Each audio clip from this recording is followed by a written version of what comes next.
lovely place. I've never experienced Nasha Town like this before.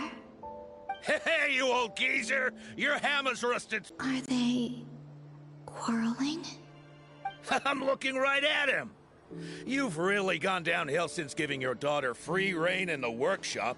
Can you even swing a hammer anymore? It shouldn't take you days just to fix a single chair! You might as well use that hammer to massage my back for all the good it's doing. Don't run your mouth, or you'll get a back massage that'll put you in bed for the rest of your life. Look, the materials haven't arrived yet, all right? You know how... A little princess. Blood's always thicker than water, huh? All right, you've made your point, Uncle Koski. As soon as the materials arrive, fixing your chair will be the #1 priority. And Dad, if you've got time to chat, why don't you lend me a hand, See? Lolka knows what the score is. I guess they're friends. But the way they spoke to each other was so ugly.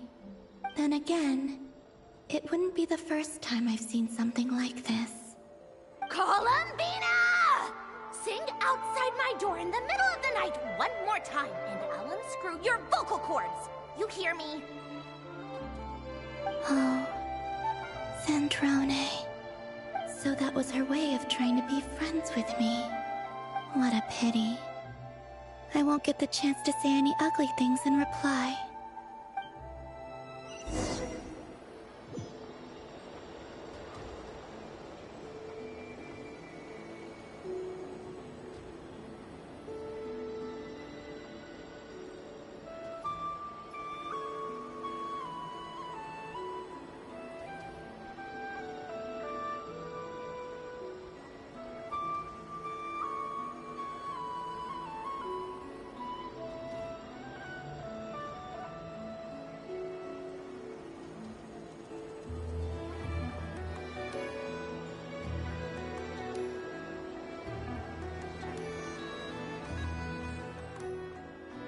Hey, have you decided what to give her for Moon Prayer Night?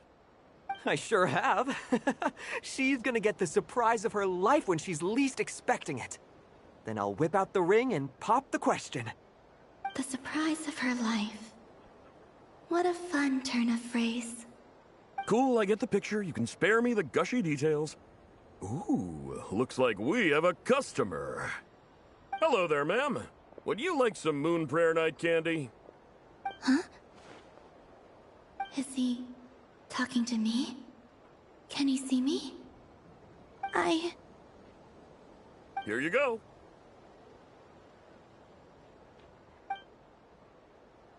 Oh.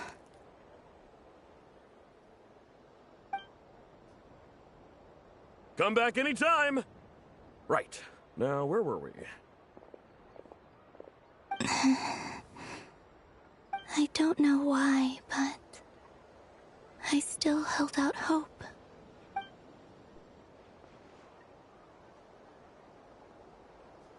The most important thing right now is to find that mage. This name thing seems super important too, but where do we even start looking? I'd better go pay the Fatui a visit.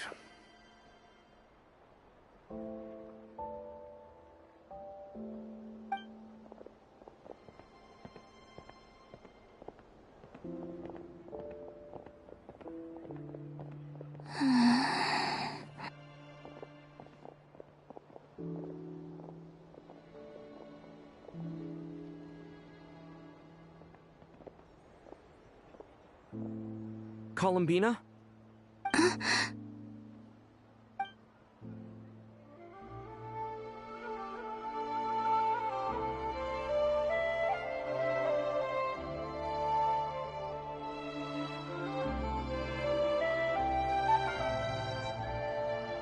Traveler? Let's go! This is no time to be spacing out!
Where are they going? They mentioned a mage and... a name? So, Mr. Varka, are you acquainted with this Nicole? Or should I call her Mage N? Ah, not really. We've never met, though she has come up in conversation. From what I've gathered, Alice kinda took Nicole under her wing. Taught her how to speak in a more ladylike fashion, that kind of thing. Huh. Hard to imagine Alice as an etiquette coach.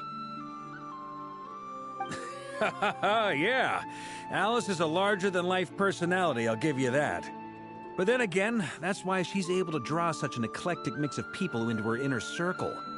If I remember correctly, being an interesting person is actually one of her main entry requirements.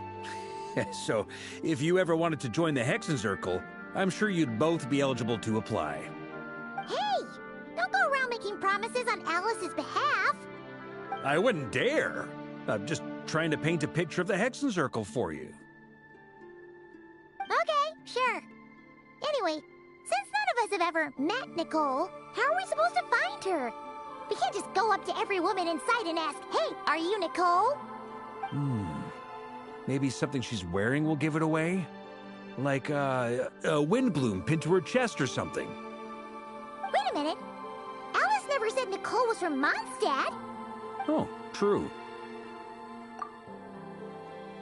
That would be... this young lady, then?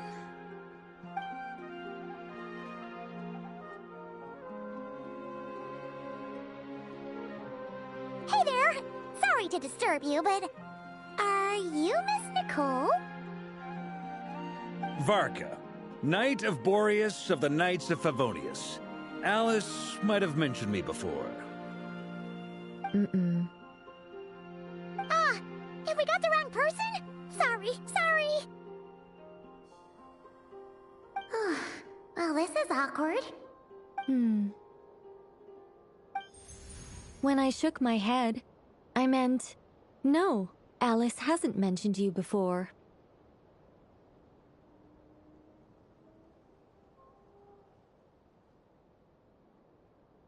Huh? Where is this voice coming from? My apologies. For certain reasons, I am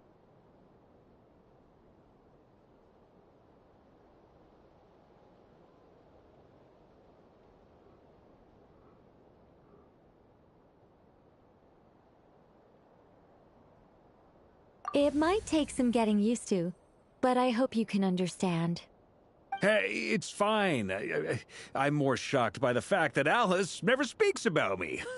I mean... As for you two, we have crossed paths twice before, but it is nonetheless a pleasure to finally meet you. It's really you! Thanks for all your guidance in the past! You're quite welcome. This time, things are different. We have reached the unwritten pages of the story. You might say that we stand at the crossroads of fate.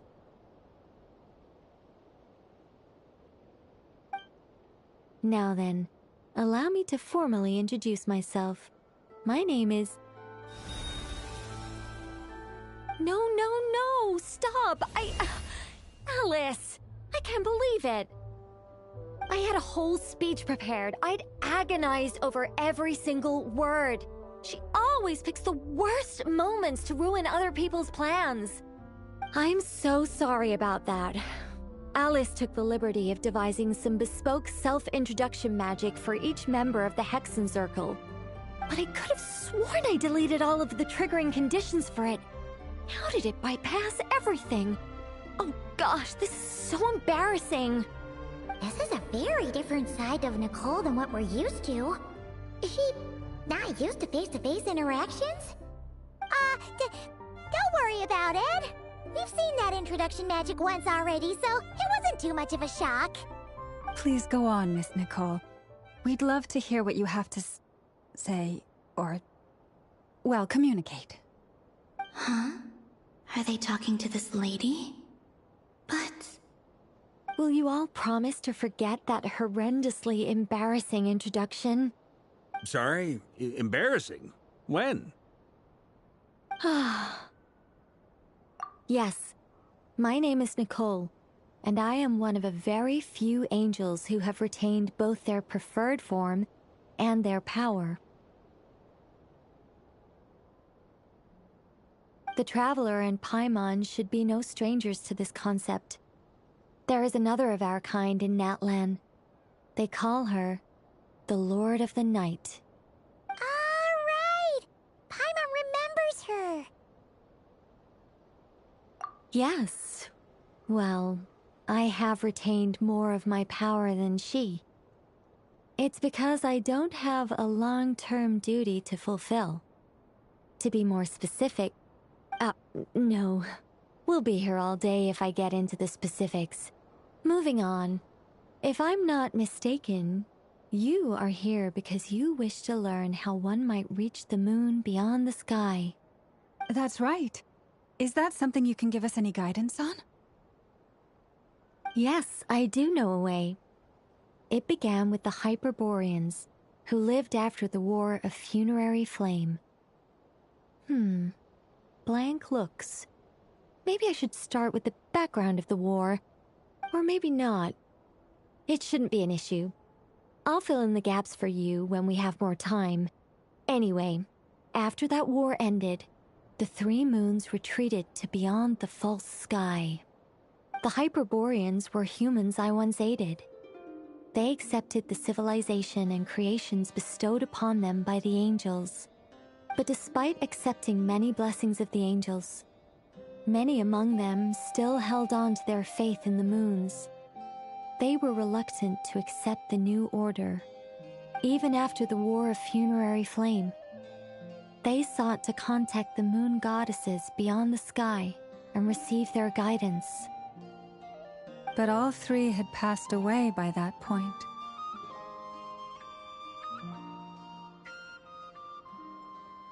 This mage has a unique method of communicating. Is she talking about the moons? Yes, but they did not know. And so, still they prayed for the moon goddess's mercy. After building titanic structures that consumed vast amounts of Kuvaki, at last they glimpsed the moons and heard their voices. But of course, they were gravely disappointed. For it was then that they realized the three moon goddesses were dead. Oh, that's such a sad story. It is. Humanity was in a very sorry state at that time. The angels who had once aided them were gone, and the War of Funerary Flames had left them homeless and destitute. Just a second, I gotta ask. How relevant is all this history to the task at hand? Well, I mean, it's... Okay, it seems we've drifted into irrelevant narrative waters. It's been a while since I've had the chance to speak inside someone's head. As soon as I got started, I lost control, and the words just flowed out like a waterfall. What I'm trying to say is... Right, yes, that's it. The relevant part... created by the Hyperboreans. The fact that they bypassed the false sky and saw the true moons implies that they successfully built a connection between Tevat and the outside world. Which means, with enough Kuvaki and a sufficiently stable connection, it should be feasible to send one person over the border. Okay, so they built some kind of portal? Oh, yes. A portal. Yes. Is something wrong? You sound disappointed. I just didn't expect you to summarize it so well. It turns out I could have said all that in one word, if only I'd managed to think of it. No, please, it's fine. This is invaluable knowledge. I'll be sure to record and preserve everything in writing. Oh, really? Well, in that case, I suppose I could backtrack and add some more detail. I did gloss over a few things so far. Whoa, whoa, whoa, time out. let's summarize what we've got first. The Hyperboreans were the last ones to use this method, right? So we somehow need to find whatever structure they built and make sure there's enough Kuvaki to power it up. Luckily, we have the moon marrow of both the eternal and iridescent moons, so we're all good for Kuvaki. Which means the key issue we need to focus on is finding the place. Am I right so far? Yes. Although I expect the structure is long gone by now. That said, what if we could take advantage of the phantoms to travel back to a time when it still existed? Well, travel back isn't quite accurate. It's more like we'd be creating a handshake between 2 points in space-time. We wouldn't even have to pick a time when it still existed. It could just be a time when it still appeared in phantom form via projection, or we could project our own phantoms, fold them together, and... You look lost. Was that too hard to follow? Yeah, things got a little, technical there. Paimon's brain is reaching capacity. Alright. Let me think about how to put this more simply. Okay, got it. Over the next few days, I'll search for phantoms that we can use. Once I find one that meets the criteria, I'll let you know and we'll regroup. By completing certain rituals, specific individuals will be able to enter the phantom and make it to the Hyperborean structure. If everything checks out, and it looks feasible, we'll just need to wait for Moon Prayer Night, and we can send the Moon Goddess back home. I'm really skimping on the detail here. Is this making any sense at all? I think so. For now, we'll just wait to hear from you. Yes. Basically, yes. Great. Counting on you. In the meantime, we'll focus on finding the Moon Goddess's name. My name? Are they looking for a way to stop me from disappearing? Excuse me, Miss... Go on, Miss Nicole. This conversation was a little all over the place. I didn't catch your name. I am Lauma, of the Frost Moon Scions. Ah, I did wonder. I noticed that you listened very intently when I spoke about Hyperborea and the moon's history.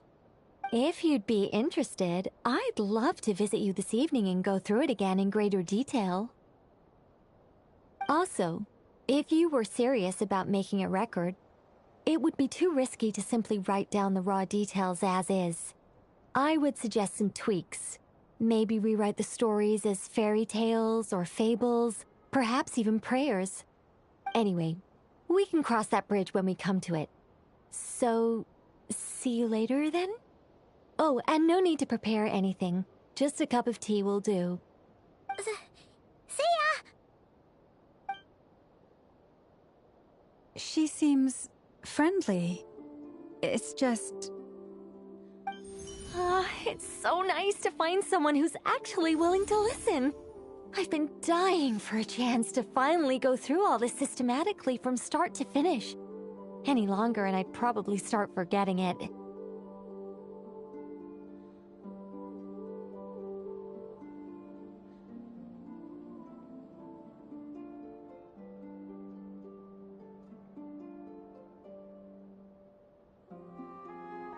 Now Paimon gets why Alice told us to mind our heads. Ha ha ha ha, what did I tell you? A lot of quirky people in Alice's orbit. Now then, the next order of business is, where do we start looking for the Moon Goddess's name? Maybe the rest of what Nicole has to say might give us some clues. Once I've heard her out, I'll summarize the salient points and share them with you all. I'm also inclined to review our other documents. Yes, our faith was first established by our Hyperborean ancestors, but many of the more factually Sounds like we're gonna follow Columbina's journey through Devat, huh? In that case, we'll start by heading to the Frost Moon Enclave. Sounds like a plan. Take this with you. I'll see about getting in touch with the Fatui. It'll probably just be Arlecchino and Sandroni again. They're the only ones who would want to help. Thank you, Mr. Varka. See you later. I should follow them, just in case there's some way that I can help.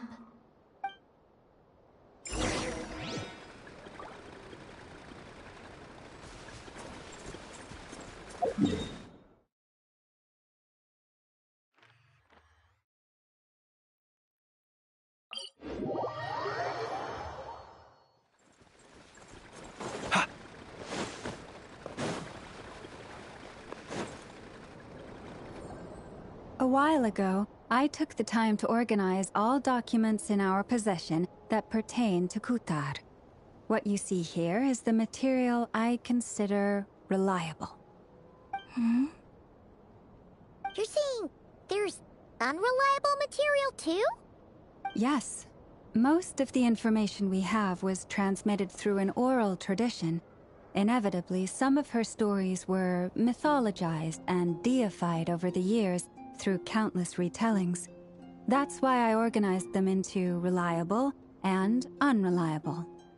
There's no sense seeking answers in history unless we can ensure the veracity of the historical record. Makes sense. All right, let's take a look through.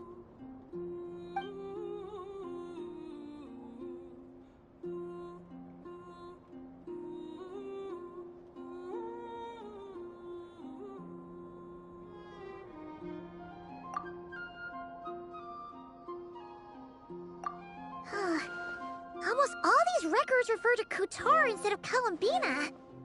Although neither of those is her real name. Paimon's not sure what point she's trying to make. What we can gather from these records is that the Frost Moon Scions worshipped her as a god, placing impossible expectations upon her. I cannot fault them for their earnest faith, but for all their devotion, worshipping her day in, day out changed nothing. I imagine that none of it resonated with Columbina. It wouldn't surprise me if, even back then, she had already begun to reject the name Kutar and everything it represented. Lama speaks the truth. When I heard them call upon Kutar with hope and expectation in their voices, they may as well have been calling upon somebody else. Well, that's a bit complicated. I looked at the level of detail, perceived authenticity, prose style, and how realistic their portrayal of Kutar seemed to be. Amongst the Frostmoon Scions of today, only I know of her existence, and I alone have spoken to her face to face. As such, I know that there are certain things she simply would never do. That being said, I have sensed some changes in her lately. Changes? Me? Seems like this is getting us nowhere. For what it's worth, why don't we check the unreliable sources too? Sure. Give me a moment.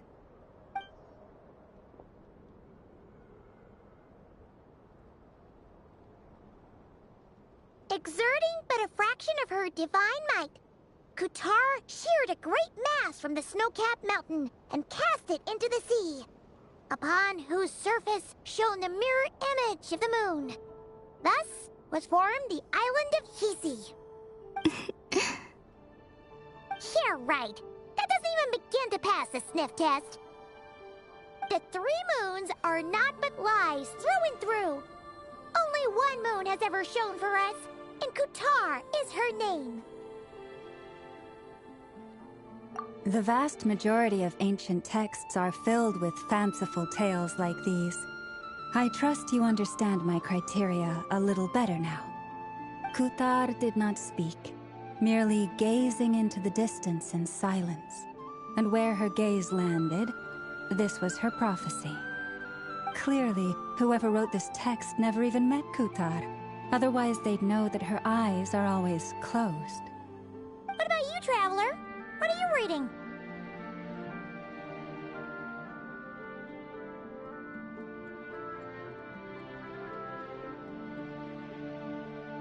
Come on, let Paimon see. The child wish to build a wooden nest with which to shield a fledgling bird from the cold. But being so young and lacking in strength, the child could not snap the branches from the trees. Katar was passing by. Upon seeing the child, she summoned forth a Kuhenki, who built a beautiful nest for the child. I remember that. Not knowing the meaning of Katar's divine intervention, the child dared not to respond, and thus ran home to call their parents. But Katar was gone.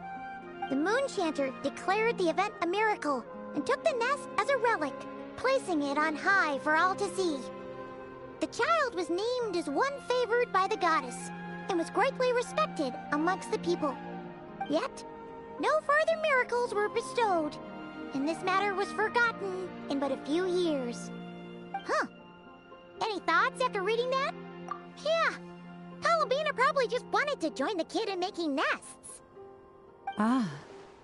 I'd originally considered this a fabrication, because Kutar did not perform any similar actions in subsequent records. But now that I think about it, it does seem like something Columbina would do. It's just that... She didn't know how other people would interpret her actions. She was probably worried about making things difficult for people. And so, she gradually stopped joining in. Yes. Oh, that's so sad.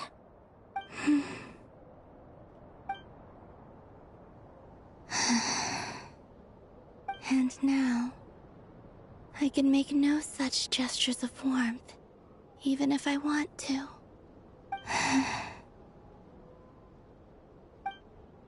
Still no name. That's a bit of a shame.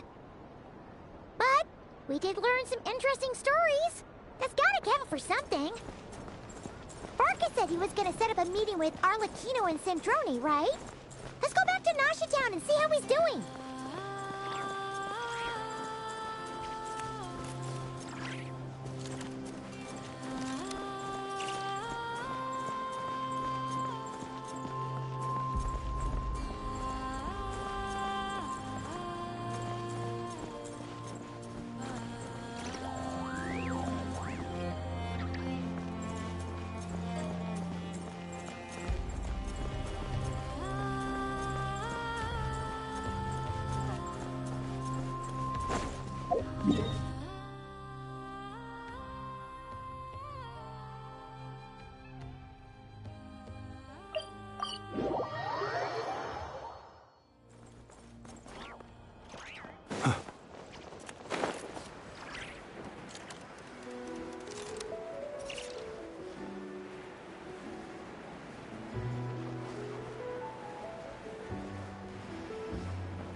We bumped into each other last time.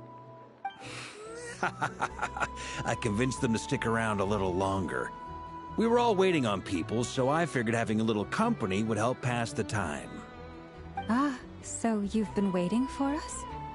Does this mean that you've already arranged things with the Fatui? Sure does. Now you're back, we can go meet up with them together. How'd your investigation of the Frost Moon Enclave go? Well, we didn't find out Columbina's true name. But apart from that, it went pretty well.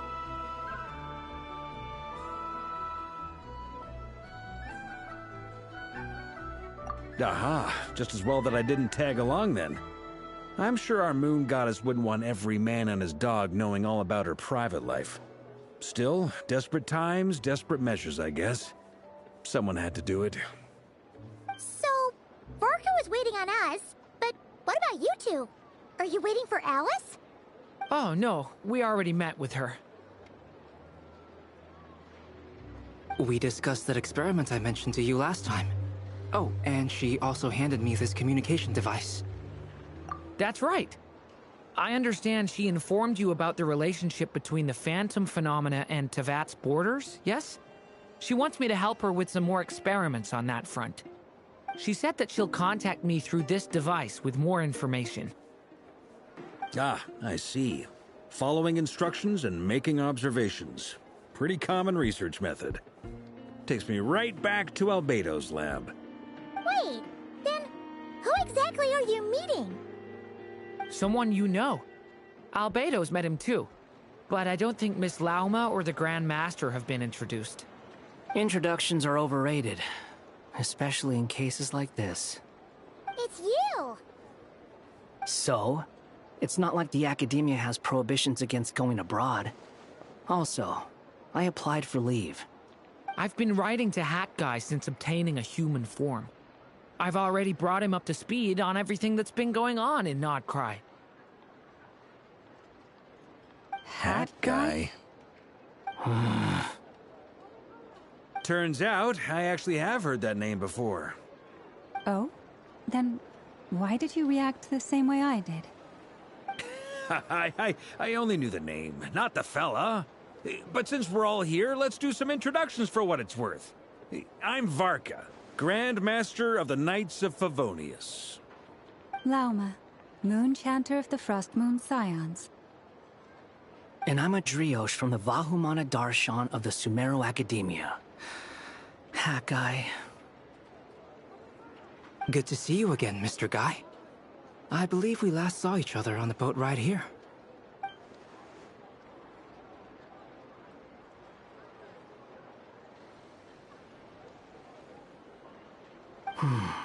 Mind you, the only reason I came here is because there's someone I want to look into.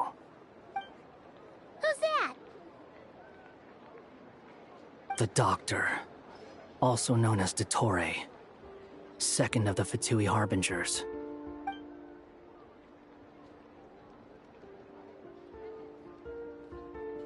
From the tone of your voice, it sounds like there's bad blood between you. I was reviewing our archives and noticed that a lot of information about him was missing. Left a bad taste in my mouth. That's all there is to it. Dottore, or Zondique, as he was then known, once studied at the Academia, but he got kicked out before he could graduate. So the Harbinger's #2 man is a college dropout? How embarrassing for them. Last we heard, he was planning something. We actually heard that a few times before, even coming to Nodcry. But we haven't seen a trace of him since we got here. He only appears when something interests him. For all we know, he might have left already. But the fact he did something here at all is worth noting. It'll fill a couple extra lines in his file. Why does it sound less like a file you're writing and more like a criminal record? Anyway, we were just about to meet 2 of the other Harbingers. Want to come along? You might learn a thing or two about him there. Sure.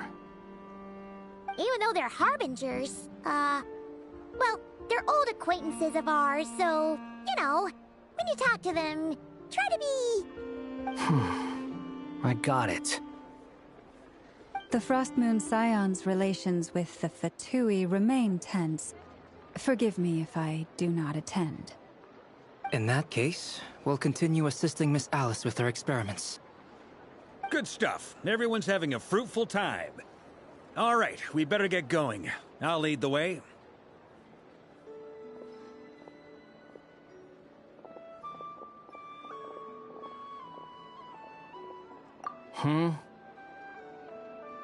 Well, yeah.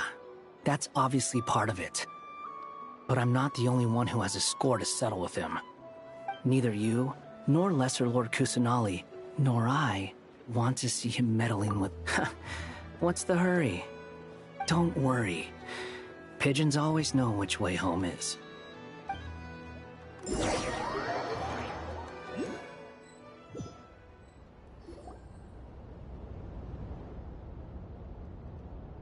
You made it. Who is this? A scholar from Sumeru. They call him Hat Guy. He's an old friend of the Travelers. Wait, this is the Academia representative you wrote about? He doesn't exactly look the part. I believe this will prove my identity. You'll notice it bears the seal of the Sanctuary of Surasthana. Well, what do you know? So it does. All right then. My mistake. It's fine.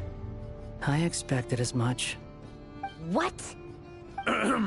So as I mentioned in my letter, the Academia's got its eyes on Dottore. But this matter remains top secret. Apart from those assisting in the investigation, the fewer people who know, the better. If anyone asks, I'm here in Notcry to pursue my personal academic interests. Gotta say, Varka, you did pretty well to keep all this under wraps for so long. Sounds like you got in touch with the Academia about this way back. Haha, you flatter me. Where do I even start? Remember that time we fought Rerir at Star Sand Shoal? He sure let me have it then, didn't he? I'll bet Dottore had that all sketched out, with me as his convenient little pawn. He could not care less about us if he tried, but hey! The feeling's mutual. Does Dottore really strike you as the sort who values his relationships with his colleagues? Fair point. Definitely not. Which is why I always keep my guard up whenever he starts making suspicious moves. To that extent, our motivations align. On top of which, I consider you trustworthy people. Now, back on topic. In the wake of the Reikir of Solnari episode, Sandrone and I grew suspicious about Dottore's complete inaction during the entire affair. So we tried to find out what he'd been up to, but unfortunately to no avail. He never lets anyone in on his plans. The more he cares about something, the more secretive he gets. Indeed. Perhaps he believes that by keeping a low profile, he can avoid trouble. But that trick isn't going to work on his colleagues. Yeah, I mean, he's been researching the ancient moon's remnants. And he's been trying to get his paws on the moon marrows. Only an idiot would believe he doesn't have something more planned. With this in mind, I returned to Snezhnaya and relayed my thoughts to Her Majesty the Tsaritsa, entreating her to have him recalled. That's pretty direct. Did the Tsaritsa agree? Yes. I made it abundantly clear that the Fatui's business in Notcry is almost concluded, and we do not need 3 harbingers in this territory. Her Majesty concurred. Accordingly, Dottore has returned at her orders. I imagine he's continuing with experiments, which no one besides he would ever have any interest in. Common sense might mean nothing to him, but he's not stupid. He knows that no good can come from opposing the Tsaritsa. Smarts alone won't get him all the way. He needs the Rooster's resources and Regrator's Mora, both of which the Tsaritsa can strip from him by waggling a finger. But doesn't he have a track record of publicly following orders while going against them in private? He probably has it down to a fine art by now. Wouldn't put it past him. We worked together on a research project once. Only briefly, but it was enough to show me that we're fundamentally different people. He has no interest in doing things methodically, stage by stage.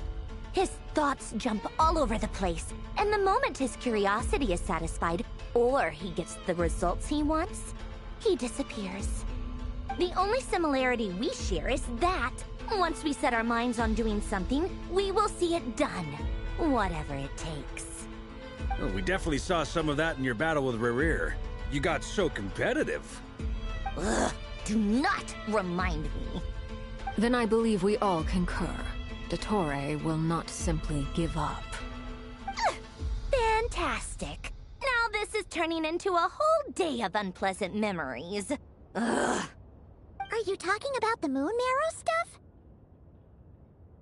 He also strikes me as the kind of person to disregard experimental regulations, ruin all the equipment, and go way over budget.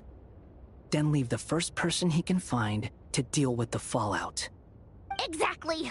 This one time, he was running some high-temperature experiment and the substance exploded. But does he care? No. He orders his subordinates to open the device so he can observe the results. which causes the gas inside to leak out. That gas was poisonous!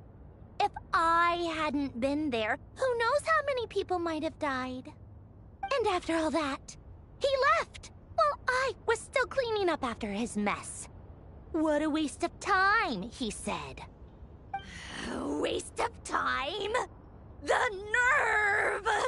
He wasted my time! You've been bottling that up for a while, huh? Hat guy, I must say, you seem awfully familiar with internal Fatui affairs. Especially when it comes to Dottore. Thank you, Lady Harbingers, for providing such valuable information. I have no other questions for now, so I'll be on my way.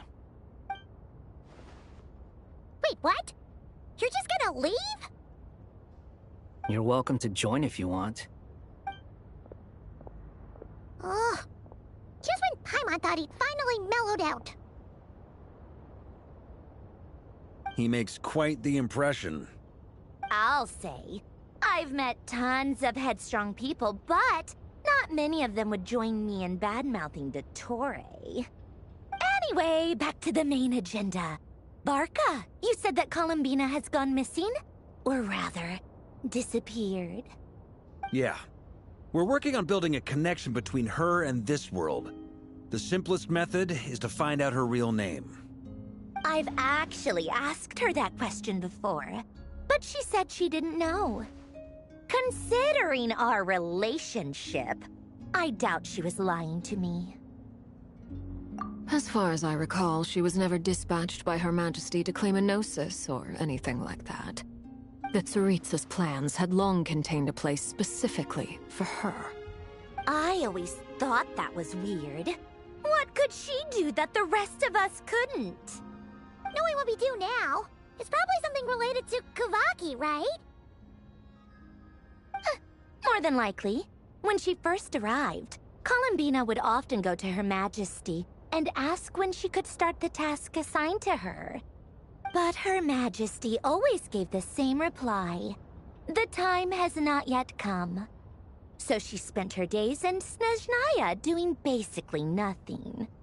The Tsaritsa has summoned a beautiful blind maiden to be a harbinger, giving her the third seat by virtue only of her enchanting voice.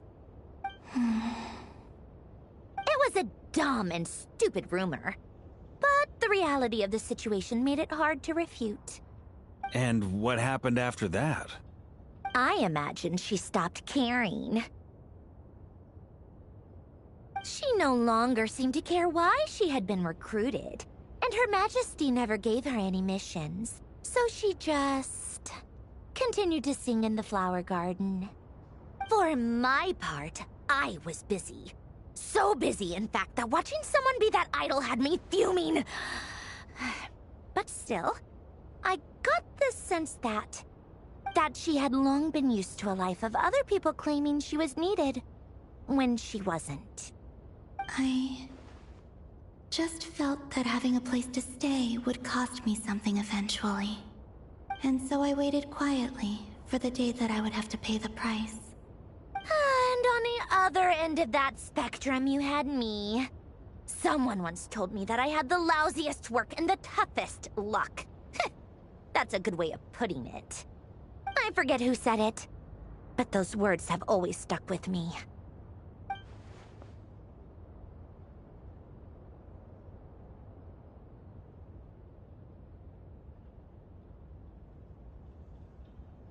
But you've done your job exceptionally well all this time. Because at heart, you are a conscientious person.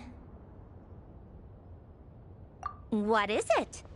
Something come to mind?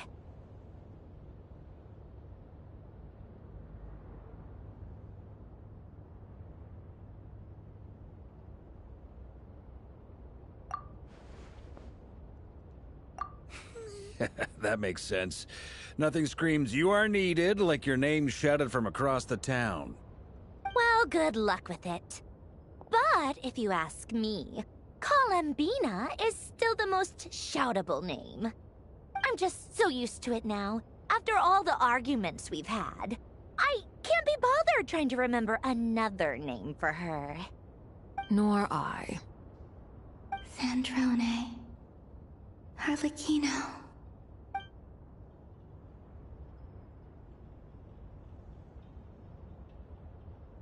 Huh! It's a Sealy! Does that mean Nicole has news for us? Ladies, I thank you for your hospitality.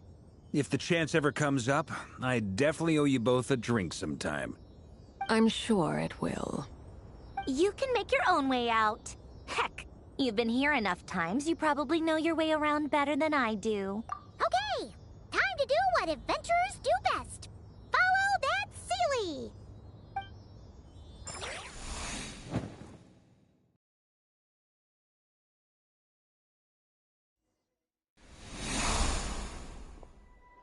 Here you are.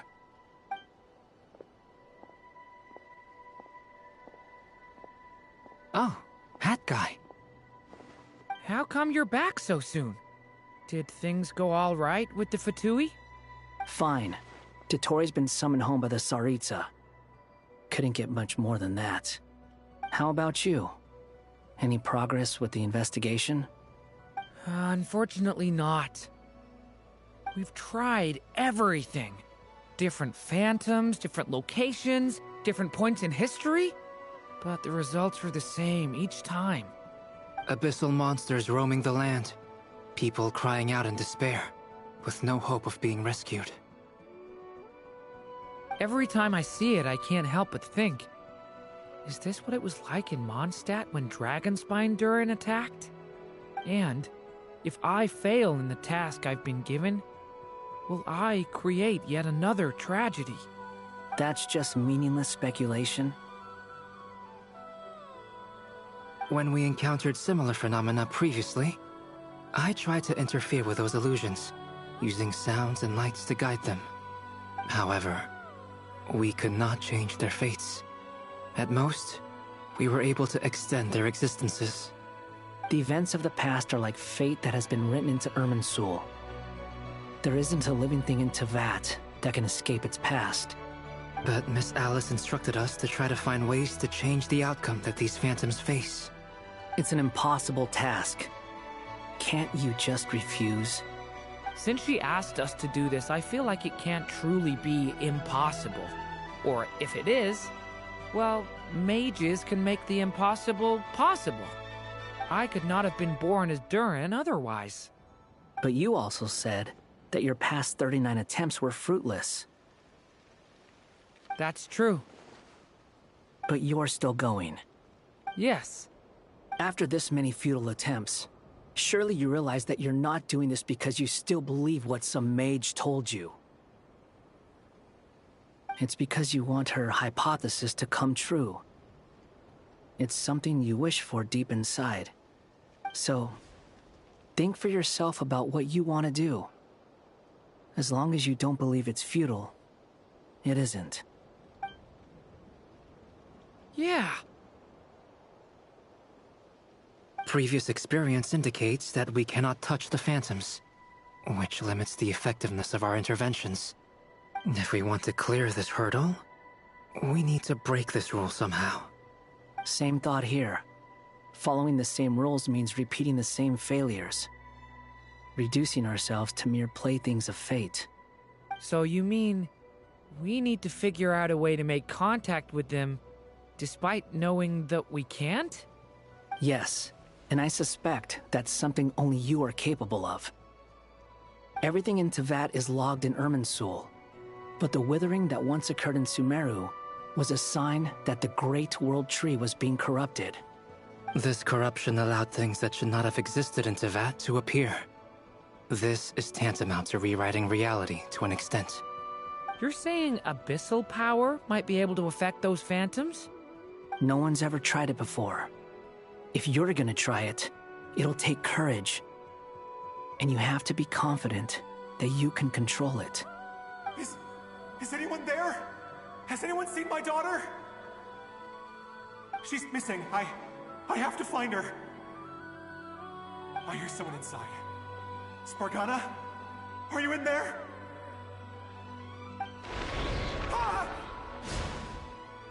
If I can use my abyssal powers to warn him that there is danger here, maybe it'll change his decision. Maybe he'll stay away. Yes.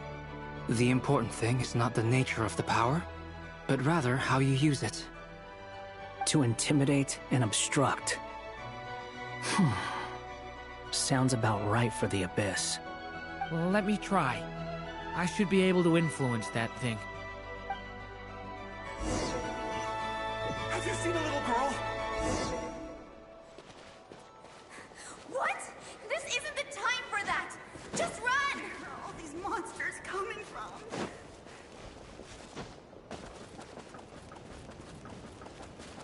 I hear someone inside. Spargana? Are you in there? Where are all these monsters coming from?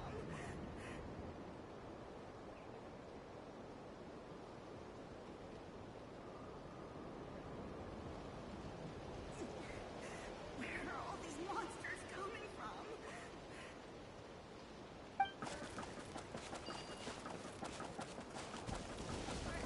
I don't want to die! Ah! Have you seen a little girl? What? This isn't the time for that! Just run!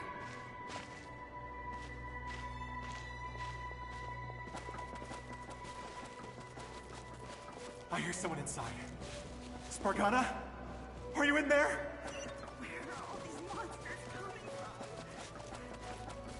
I don't want to die! Ah!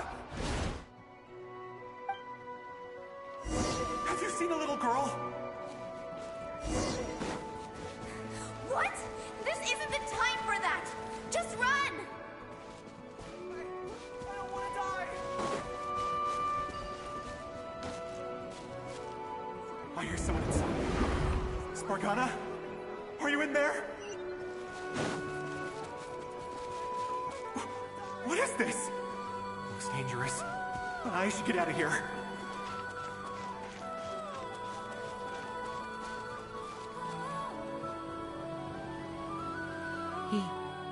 He really left. Ha! We did it! Don't celebrate too soon. Follow him. See what he does next. Monsters approaching from the front. You need to stop them and create an opportunity for him to hide.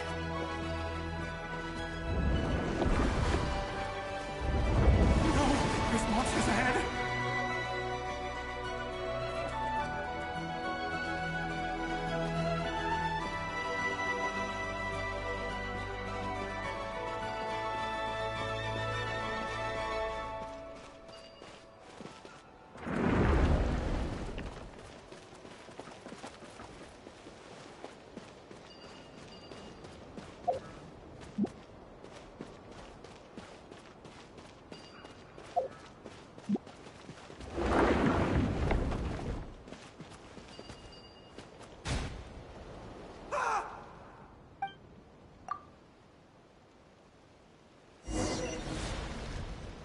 Monsters approaching from the front.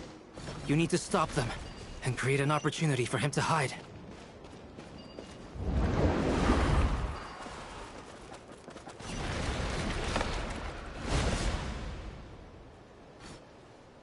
Help me!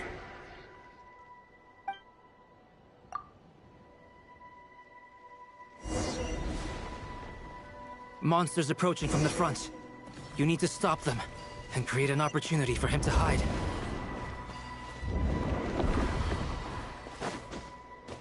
No! There's monsters ahead!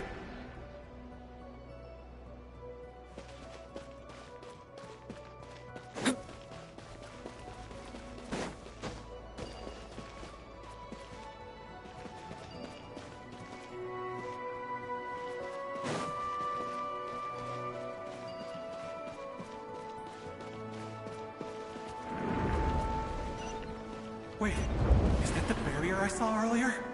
Why is it appearing now? It's as if someone's controlling it.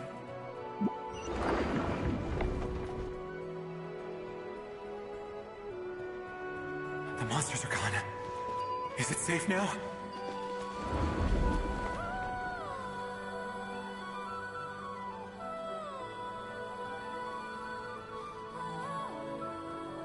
The barrier's gone too. How odd. Anyway, I guess I'll keep going. Quickly, let's keep up.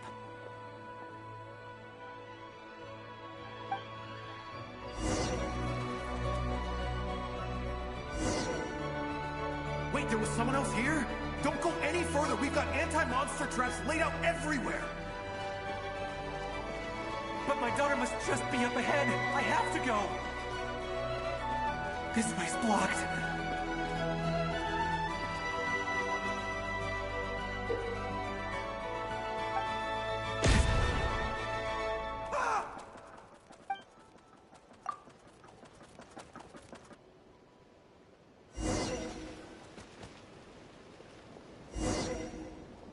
Wait, there was someone else here?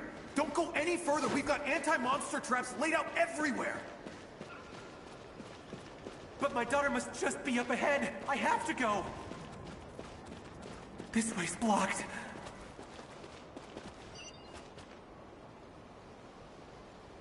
We might be able to use the explosives over there, but we need to take care not to hurt him. I'll use the barrier to keep him at a safe distance. This barrier seems to be helping me somehow. Hey, wake up! Oh, no good. Gotta keep moving ahead.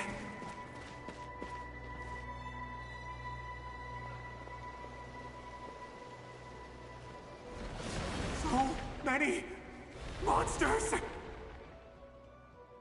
There's still a chance, Durin. Use the traps.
Help me!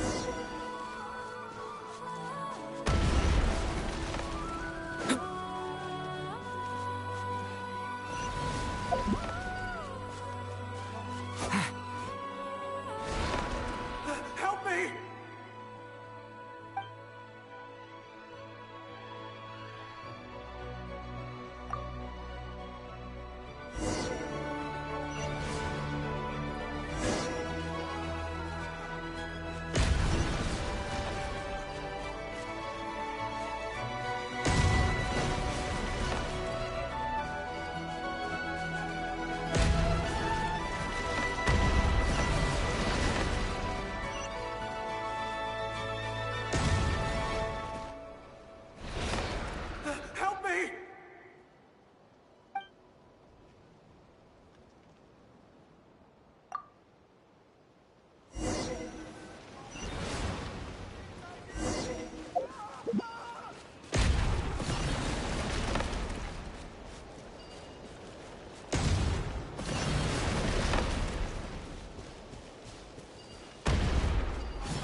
Help me!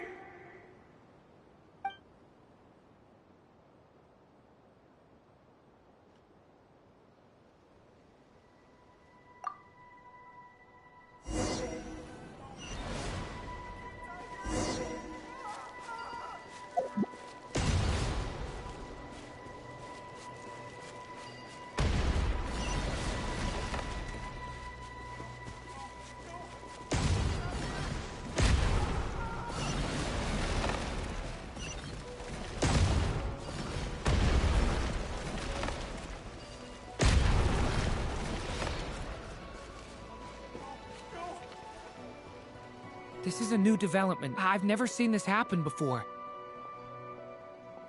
We might just be able to save this person.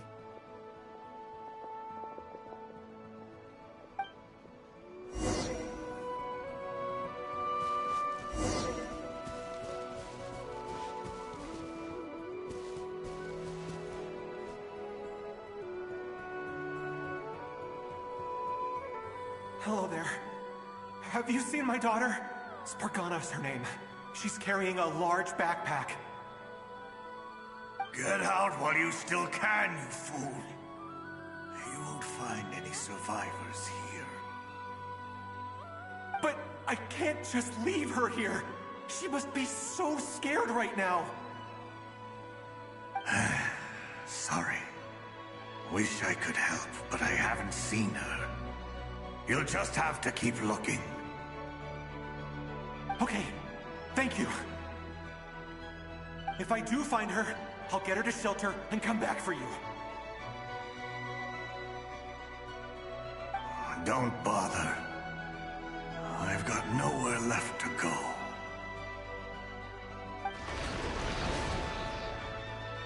What's that noise? Monster! No, if he goes inside, he'll be walking into a trap. Let's try this once more. This time, we have to stop him.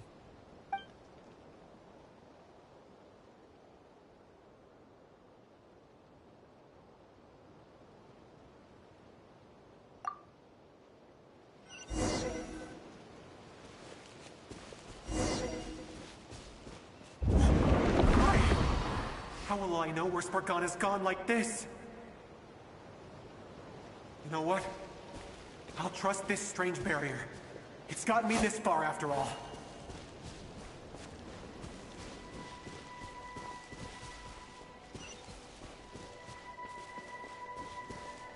Spargana, are you there?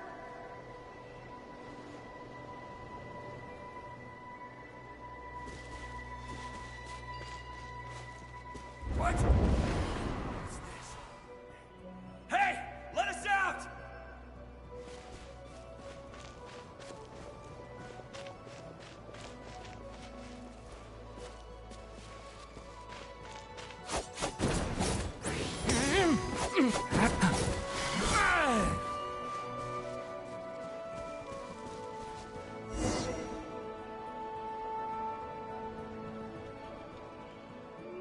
Huh?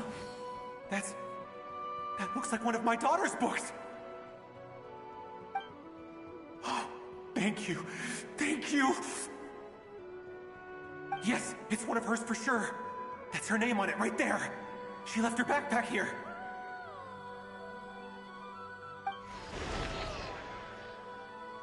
Durin, just like last time. Use the explosives.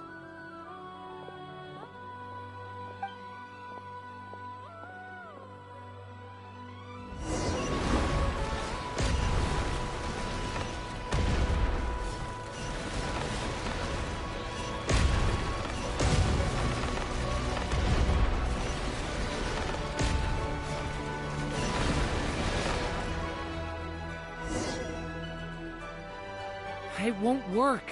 There's not enough left. If he makes it in, he'll die.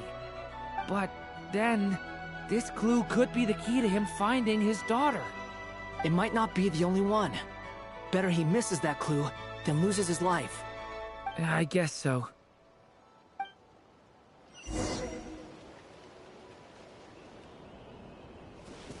Stop him, Durin. We can't let him get any further in. That's my daughter's book! She's passed this way! Why? Why won't you let me go in? I've searched and searched and searched just for this! But how will I find her without any clues? I no longer have anywhere else to go.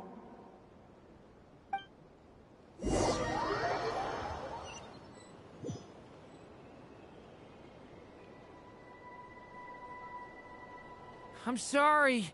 I'm so sorry. He refuses to go anywhere else. Whether he opens this door or not, all that awaits him now is death. We couldn't change his fate. Albedo? Hat Guy? Let's try one more time. I don't know how we're gonna do this, but I don't want to give up either.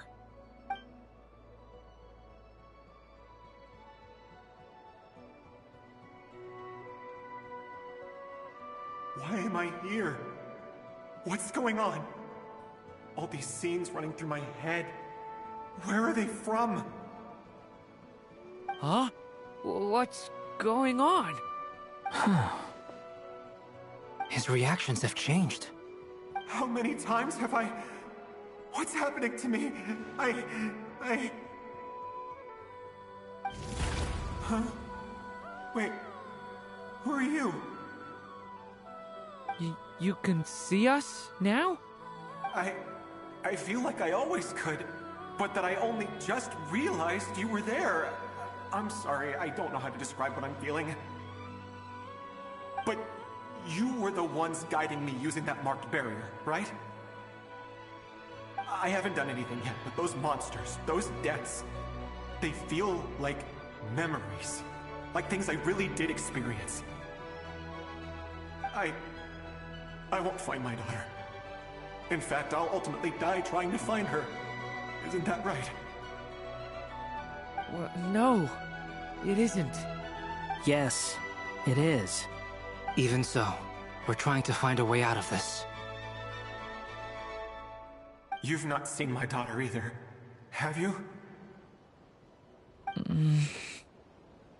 It seems she really isn't here.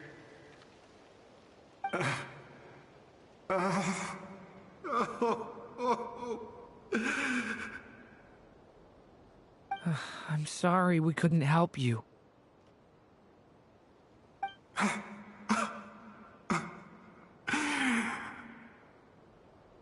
I'm just tired. Maybe this is destiny. Maybe it doesn't matter how hard I search. How long do I have left? Experience says 15 to 20 minutes. 15 to 20. Thank you for all your help. Let's rest a while. You look exhausted too. Now's not the time for you to start pitying us. It's not pity. I'm just realizing that I've only got 10 or so minutes left. You know?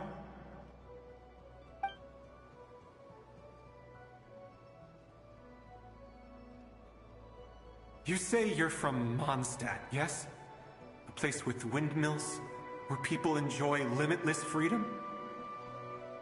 And you're from Sumeru, where they've built an academy into a giant tree? Yes. It seems you've never heard of either place. Those names are unknown to me, I'm afraid, yes. Have you heard of Hyperborea? I have, but I heard that it was destroyed in the distant past. I see. That was where my ancestors once lived. What about Delphi Pytho? Was it later rebuilt? I've never heard that name. Then what about Sal Vindaknir? I have seen that name on stone tablets on Dragonspine. But I'm afraid the only things left of that place are its ruins. I see. Sure enough, there was no way to turn this around, huh? I'm sorry. I was the one who asked to chat, but it seems like we're too many ages apart. There's barely any common ground to start from. It's all right. We did hear something new, at least. From how you speak of your lives, things must be going all right for you, I guess. They are. Mondstadt is a place of freedom and happiness. There's a lot of good people in the church and the Knights of Favonius, and even outsiders find that it's an easy place to feel at home. We have festivals a few times a year. Everyone gets together to drink, sing, and be merry. Sumeru is a lot more uptight. Not really the kind of place where you can relax. It's a nation fraught with problems wherever you look. But if all you want in life is to seek knowledge, I guess it's pretty much paradise. That's wonderful. In other words, after this all-devouring black tide passed, humanity did not merely avoid extinction, but rose to build prosperous civilizations anew. I mean, I can see you all right now. That must mean the future isn't a total mess, right? That's true. Well, time's almost up. Let's part ways, I think. Might be best if you don't waste too much time on me. The chances are slim, I know, but I'd like to spend these last few minutes looking for Spargana. If things work out, I'd love to tell her about what I've heard. May we meet again. Well, or not, most probably. In that case, may your wishes come true.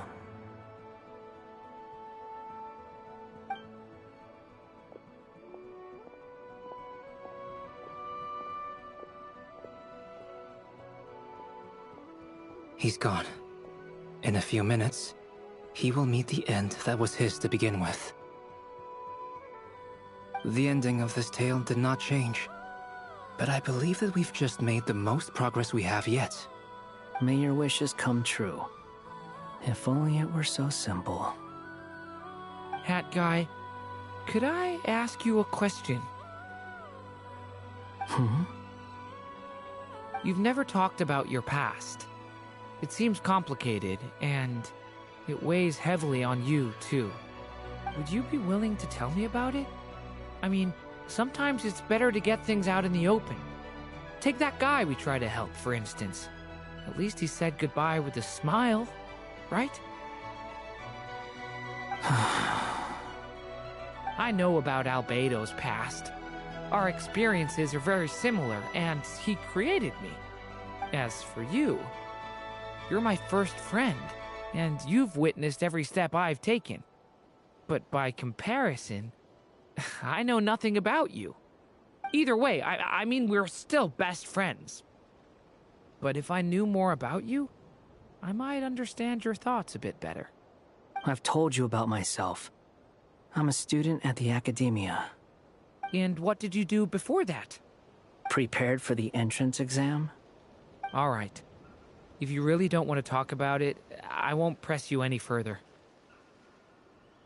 I was a puppet built from the branches of a white tree, using technology left behind by the Conrian schools of mechanical engineering. A white tree? You mean an Irminsul tree? Yes. A branch of Irminsul, that was once connected to the main tree. So you had a human creator too? Yeah, but my creator abandoned me after deciding that I was a failure. After that...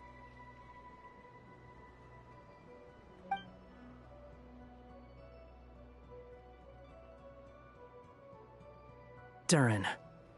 Resisting the influence of the Abyss, suppressing the urge to destroy, trying to do the right thing. None of these things are easy. But no matter how hard they are, trying to rewrite past wrongs is far harder.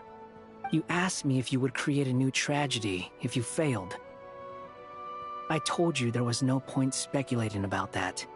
But the real answer is, yes, you absolutely will. That guy. But at least you've got people here to help steer you away from the wrong path. So, just keep aiming towards the light. I will. I promise. Alright, break time's over. Hello? Durin speaking. Hello, friends, it's me. What have you been up to, I'm detecting some unmistakable fluctuations here at the border. The amplitude isn't particularly high, but they're completely different signals from the ones before, and the scale is comparable to those I've detected previously. Alice, we were unable to save that person. However, he appears to have retained a portion of the memories gained through that cycle, and was able to hold a conversation with us. I see. Well, that is rather odd indeed. It definitely merits further attention. Could I trouble you to keep trying the same approach? I need to gather some more data. Counting on you. I should probably have Nicole come and check this out as well.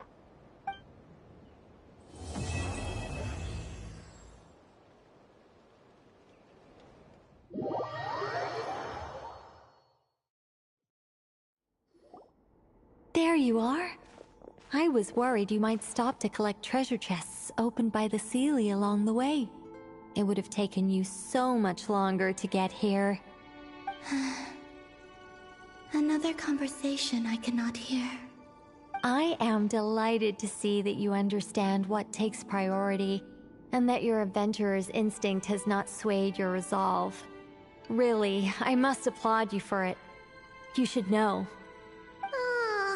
Paimon's head. Okay, I'll try and keep it short. My senses are telling me that this is where we shall find the entrance to the ruins. Oh, cool! Well, what are we waiting for? Let's open it up and see! Patience. This was a sanctuary of great importance to the Hyperboreans. A special process is required to open the gate. Oh! Like the place that housed the Eternal Moon's Marrow? Okay, so what's the plan? Need us to do anything? And just the short version, if you can. Ah. Alright then. I was planning to start with some background on the invention of these techniques. Are you sure you don't want to hear it? It's quite informative. Remember what you were saying about priorities? Fine. Simply put, we need 3 human representatives to successfully undergo a process of Kuvaki resonance. Think of it as a test from the 3 moon goddesses to see if the entrants are qualified, with the most recognizable qualification being Kuvaki. Pretty sure Lauma would ace that test. Oh, wait. But we need 3 people. I also have no doubt that the Moon Chanter would be qualified. But we would need 2 other people with the same constitution. Therefore, the most feasible method is not so much to follow the rules, but to figure out how the test functions and find a workaround. I've done some research, and it turns out the mechanism is rather crude. We'll simply need humans to stand before it who have sufficient Kuvaki energy within them. I'm with you so far. How do we get the Kuvaki in them? The easiest way would be transfusion. Take some Kuvaki from Nodcry's soil, put it into the bloodstream, and get it circulating in the body. So we're going to cheat on the test? Precisely. There are other methods, but this is the simplest one. Cheating the system is much easier than trying to hide from it. Huh? Ah! Sorry? Does the idea of cheating upset you, Miss Lauma? No, that's not it. I suddenly had an idea. Ooh, what is it? It's about Moon Prayer Night. I figured out a way for Kutar to join in the festivities. Huh? But as Paimon said, we need to have our priorities straight. Let's get back to the test. I'll follow up with Nefer on the festival arrangements. Oh, okay.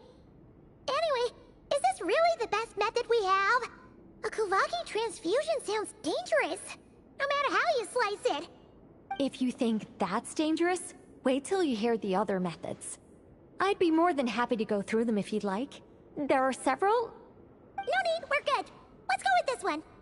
Very well. Kuvaki transfusion it is. Now, I should mention that the risks can be greater or lower depending on individual compatibility. It would be rash to simply infuse the Kuvaki and hope for the best. If the body rejects it, the reaction can be quite severe. The symptoms are similar to another condition that some people living here suffer from, known as congenital Kuvaki sensitivity. So, before we execute our plan, I will perform a simple test of my own to see who is compatible and who is not. Once that is done, we will have to complete the resonance process as rapidly as possible. The participants must remain stationary while the Kuvaki circulates and bonds with them, and they mustn't eat or drink anything. What? No eating or drinking? That's some hardcore fasting. They'll all be monks by the time they're through. 3 days. Oh, that's so long! And we still need to find 2 more people who are not just compatible, but also willing to volunteer. Fasting? What are they talking about? Really? Don't you want to think this through? Haha, count me in too. 3 days without food? I can handle that. Miss Nicole has made it clear that this is the easiest way. The way I see it, there's nothing else to discuss. It's time to step up.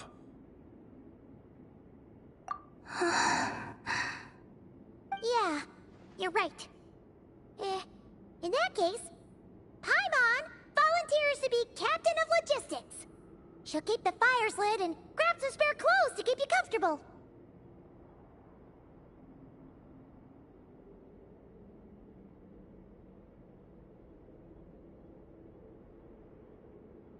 Then we'll start with you first, Traveler. Please step forward.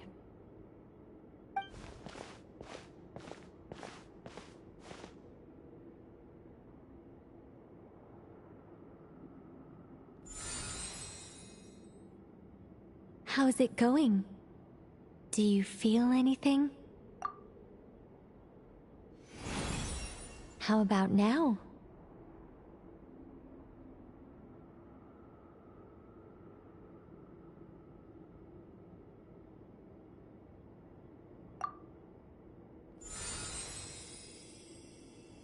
And now?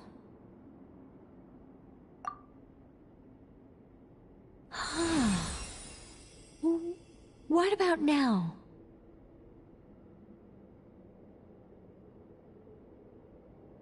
You guys, it's not a competition, you know. All right, I'm officially impressed. Even as a descender, you can withstand far more than I imagined. It's like I summoned a giant stone titan to arm wrestle you, and your arm hasn't even moved an inch. In my last attempt, I infused 5 times the amount of Kuvaki required.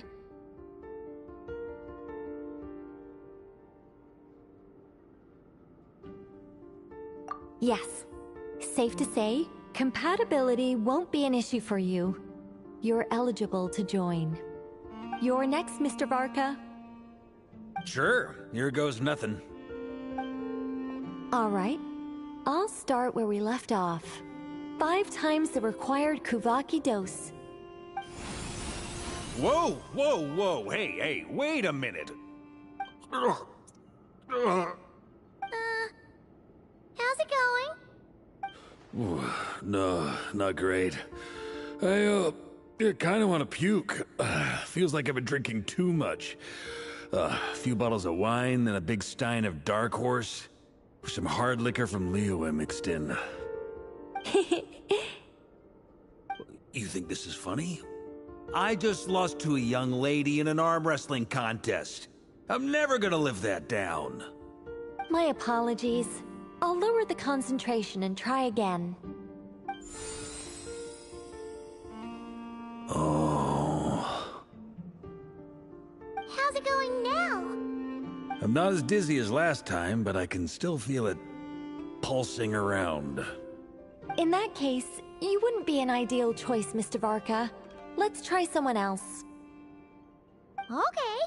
Let's go ask some of our other friends then.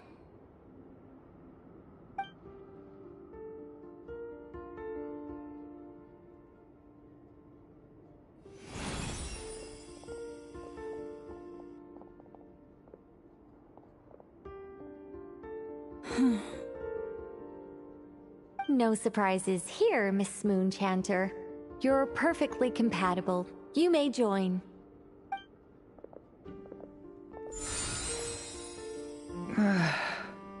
I'm getting a slight headache.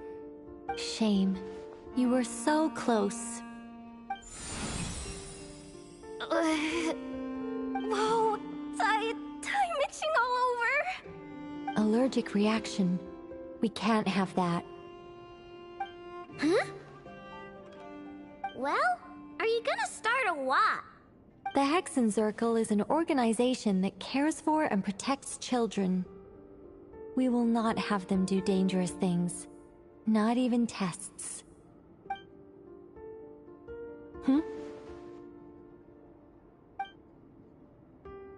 Is something the matter? The candidates have to be human. I guess that rules me out too. Huh. Everyone except the Moonchanter got beaten. Guess I don't need to feel so bad after all. I mean, looks like this isn't gonna be as easy as we thought. Perhaps I could ask for volunteers among the Frost Moon Scions. I'll see about talking to some trusted Lightkeeper colleagues. Itlua springs to mind. In fact, I think we had some former Frost Moon Scions join our ranks recently. Can you give me the scientific explanation for how the test works? I can probably make some kind of test bot. Then, we can just zip through Nasha Town, going up to people and pressing a button to check their status. Wouldn't that be way easier? No. Wow! No elaboration for once. How about I contact the Knights of Favonia's garrison in the Wave Chaser plane? Shame that Lohan's already left. And that guy's even tougher than I am. Strange. The Moon Goddess is clearly revered by many people. So why is she on the brink of disappearing? She mentioned that the world has rejected her from the very beginning. And when we fought the Raihir of Salnari, it seemed like she exhausted her power for our sake. Also, Paimon's not sure revered is the right word for how people feel about her. Gratitude, certainly. For my part, anyway. It's basic reciprocity. She helped us, so she deserves our help in return. Yeah. Even though she looked like she didn't care, she still saved a ton of people, including me. A review of the relevant data leads me to conclude that Miss Columbina is a good person. Yep, you bet! They really think so? I'm super surprised that Columbina isn't her actual name, though. I think it really suits her. It's light and graceful and... yeah, just a really pretty name. I know, right? Unfortunately, that's not our decision to make. Columbina. That was the code name the Fatui gave me. But it also came up in the song I heard when I was born. But Is that really all there is to it? What do I truly think of my own name? Is there anyone left who will still call me by that name?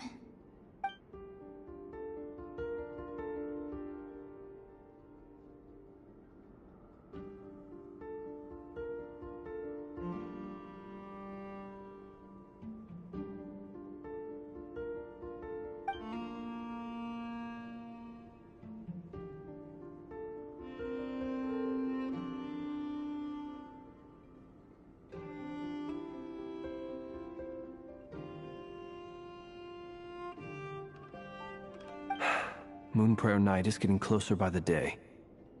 We're running out of time. We need to look for other candidates. Then allow me to try. Huh? What are you doing here? You contacted your friends via the Adventurers Guild. Sandrone has been keeping an eye out for something like that, so she informed me. Since I have the ability to accommodate a moon marrow, I should prove to be a suitable candidate. Arlecchino. When can we begin? I see. We can begin right away.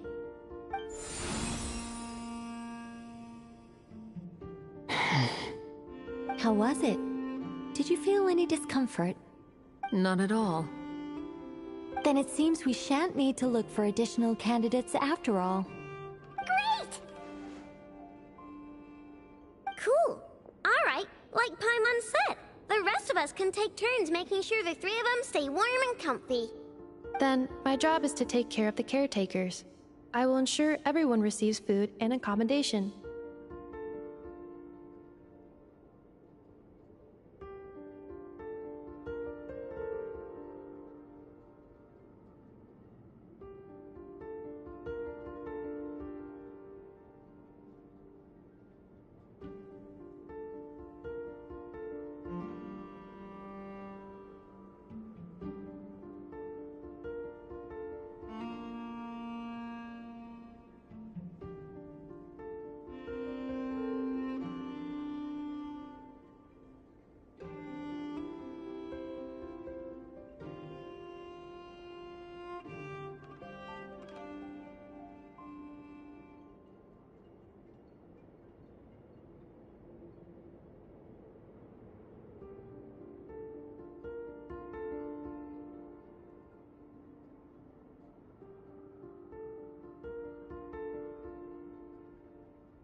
I'm ready as well.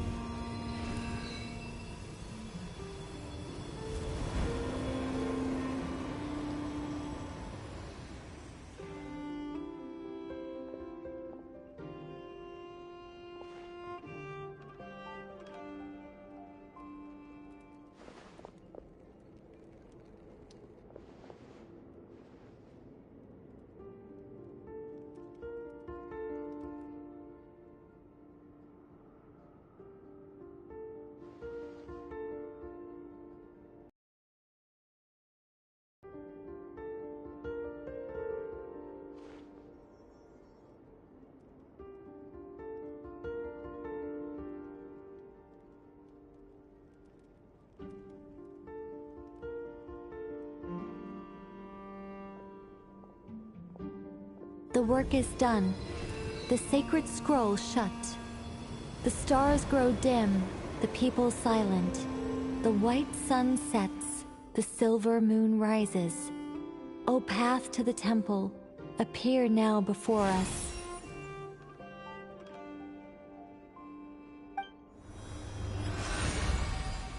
Wow! It really opened! So that's what all this is about. They've been trying to open this gate. Come, let us enter.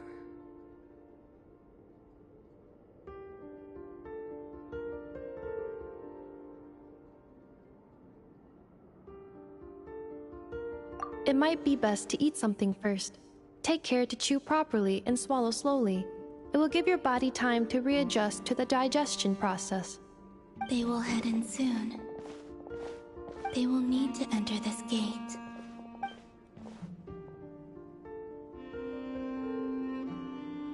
Huh? I cannot pass through. Is it because I have no physical body? It has been 3 days. My strength has all but completely faded. Can I really hold on until Moon Prayer Night?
Are these people...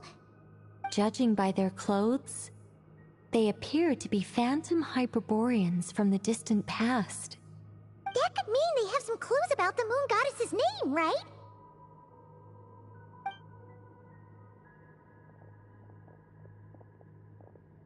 Hey there! Could you tell us what the moon goddess's name is?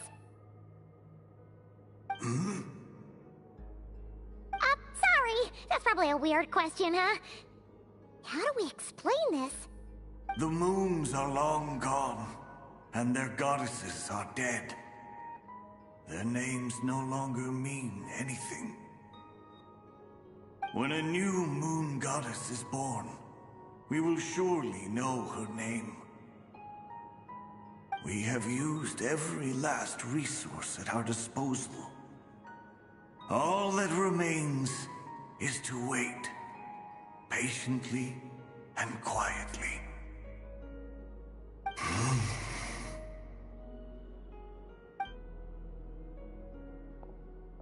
Were the people of the past all this devout? It looks like this phantom doesn't intend to converse with us any further. Surely the new moon goddess he speaks of must be Columbina. Alas, Kuthar's birth came long after the age in which he lived. But, maybe if we find a phantom from a more recent age, they might know Columbina's real name. True. Keep an eye out. We should be able to tell which era they're from by the clothes they wear. Yeah, you've been pretty talkative this whole time. What changed? Oh, nothing. I'm fine. You all make good points. When the Hyperboreans speak of moon goddesses, they mean the three from truly ancient times. I can't imagine they would know anything about our current moon goddess. There once was a time when the moon goddesses blessed them greatly and protected them from harm. So, when the war between the gods and dragons plunged the world into chaos, it seems they looked once more to the moons for help, praying for a new goddess to be born. Yeah, that checks out. Let's continue on. Who knows what else we may discover?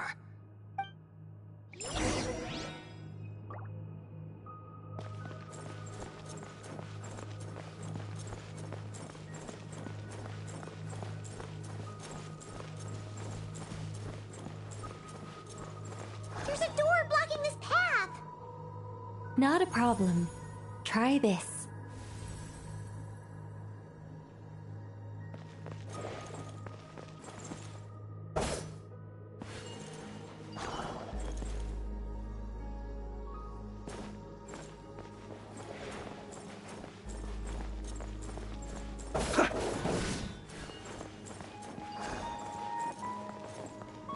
Observe.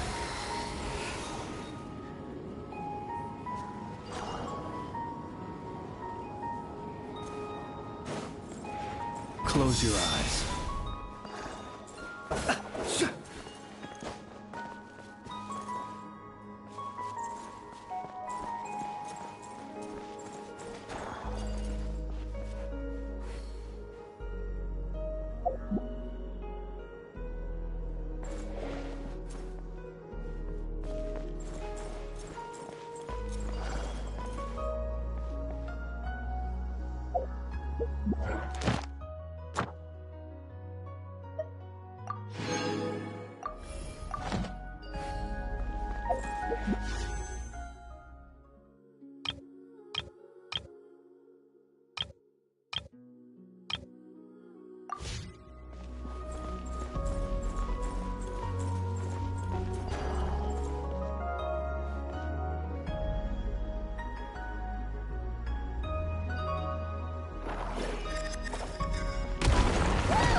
This device was maintaining the door's integrity. Is this our destination? Impressive. More precisely, this is a device that will help us reach our destination. Let's go. We still have a long distance to cover.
Let's try that device again.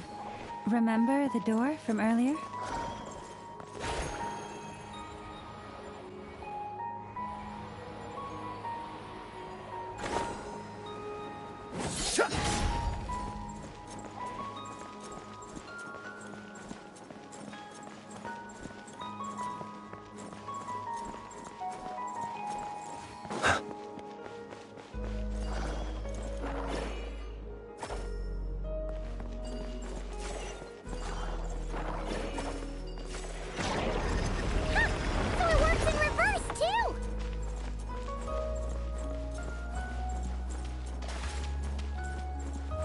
The humans we see are all phantoms, but the monsters are real.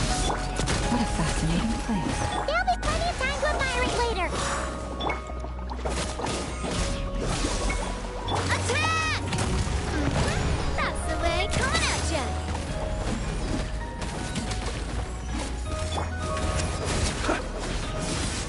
Observe. Night falls. Light it up!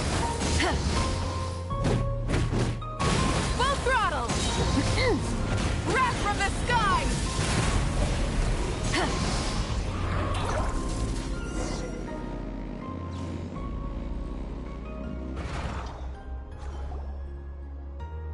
Ooh, there's a whole bunch of artwork in here. Seems pretty old. Nicole, this is probably your area of expertise. What do all these paintings mean? Let me see. To understand these murals requires some knowledge of the history surrounding the War of Funerary Flame. I shared a little of this with Lauma before. Yes. Oh no, it's no trouble. I'd be delighted to share the tale again. Alright then. Tevat's 3 moons and their goddesses were brought into being by the will of Nibelung, the then ruler of Tevat. But when the heavenly principles came, they changed the world completely, down to its very foundations. The moon goddesses were nowhere near strong enough to challenge this entity. But the heavenly principles did not view them as heretical entities that had to be removed. Essentially, the 3 moons existed to keep this planet alive and operational, which did not directly conflict with the heavenly principles' aims. Nevertheless, the inherent precariousness of this arrangement would soon be revealed. Nibelung returned, yes. He did, and thus began the War of Funerary Flame, a battle for dominance between Nibelung and the heavenly principles. Discord would soon emerge between the 3 moon sisters. One would voice the opinion that they should follow Nibelung, for it was he who first hung the moons in the sky. Another would argue that taking sides in the conflict would only bring the world closer to ruin. There was no telling where it would lead, especially since their creator had returned, bearing the perilous power of the abyss. Nibelung would eventually discover their disloyalty. He had all 3 imprisoned before transforming the moons into weapons with which to fight against the heavenly principles. What? Weapons? Yes. The very moons that had once defended the planet became instruments of death and destruction, striking terror into the hearts of all living things. And although the heavenly principles and the 3 moon sisters had once been at peace, it now seemed that the moons posed an unacceptable threat to Teyvat. It is possible that the heavenly principles did not know of the goddess's imprisonment. If so, the weaponization of the moons would regardless of who knew what, when. The heavenly principles shattered 2 moons and flung the other beyond the skies. Whether the goddesses managed to escape Nibelung's captivity after his fall, nobody knows. But this much is certain. From that day on, the moons no longer belonged to Teyvat. The rejection slowly drained their power until eventually they passed away. So that's the full story. You say the moons ceased belonging to Teyvat from then on. Why then would Columbina be born here? That is perhaps due to the lingering connection between the Frost Moon, which was not shattered, and this world. You could see it as the 3 sisters' dying wish. They never desired war. All they ever wished for was to protect this land. I see.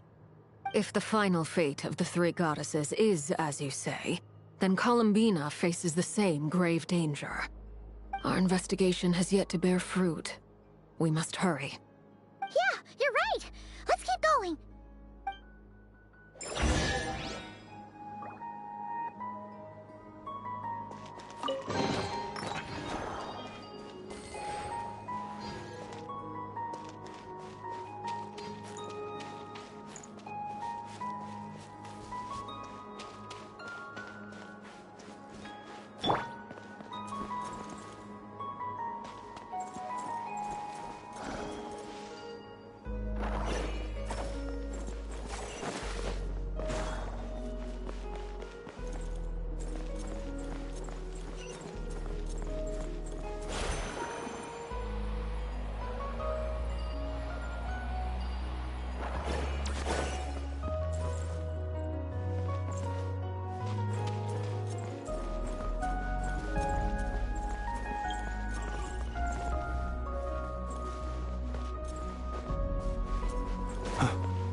Indeed. I was a little worried about that at first, but as we got closer, I sensed that the Kuvaki within it flows unimpeded. It should be functioning normally. The only issue is how to activate it. It's looking a little worse for wear. What about the cores from some of the other devices we've seen? Can we repair it using those? In all likelihood, yes. I imagine that would have been the Hyperborean's backup plan. Let's look for some cores.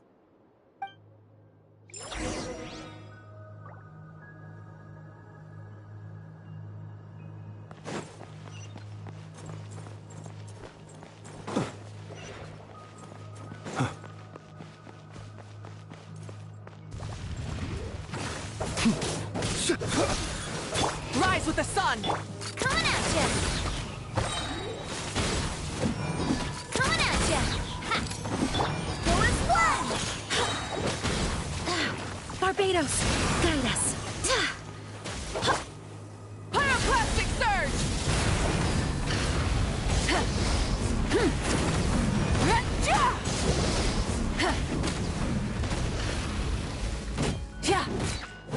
Coming at ya! Hey there! A proper send-off from the Cena with love. Ha! Ha! Ha! Ha! Ha!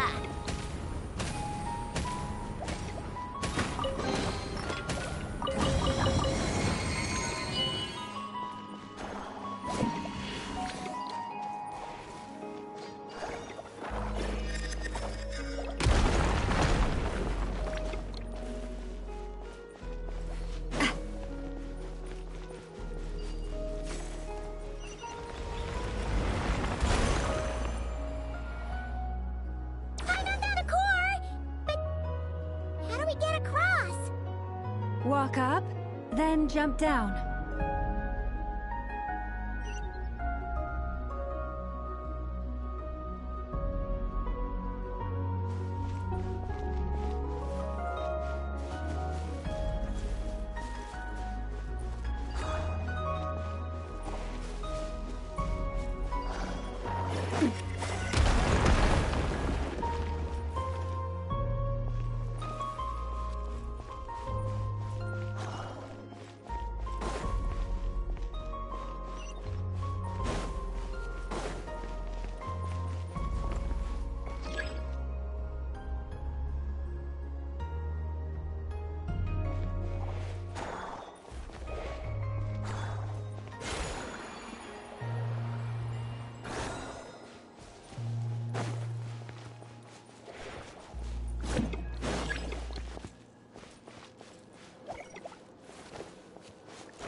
The device is up and running. It's hard to believe that the ancients were capable of constructing such things. Paimon sees our destination! It's right up ahead! Yes, let's go.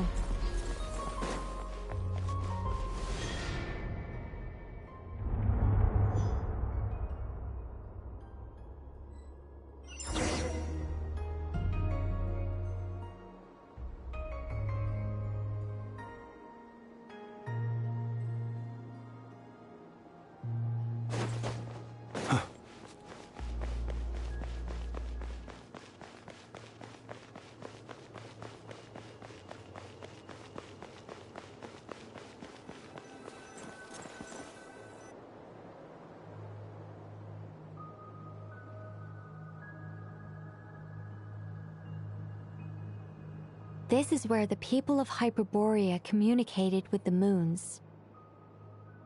We need only place the moon marrow upon this platform on Moon Prayer Night, and we shall be able to open a portal to the moon and send our moon goddess back home. The assumption being, of course, that we can find her first.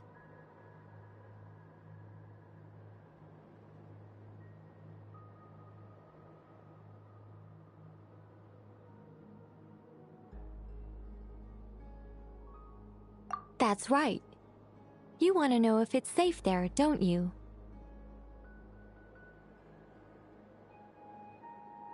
And yet, she has no choice but to return. You know this. Oh, that's not the only issue here.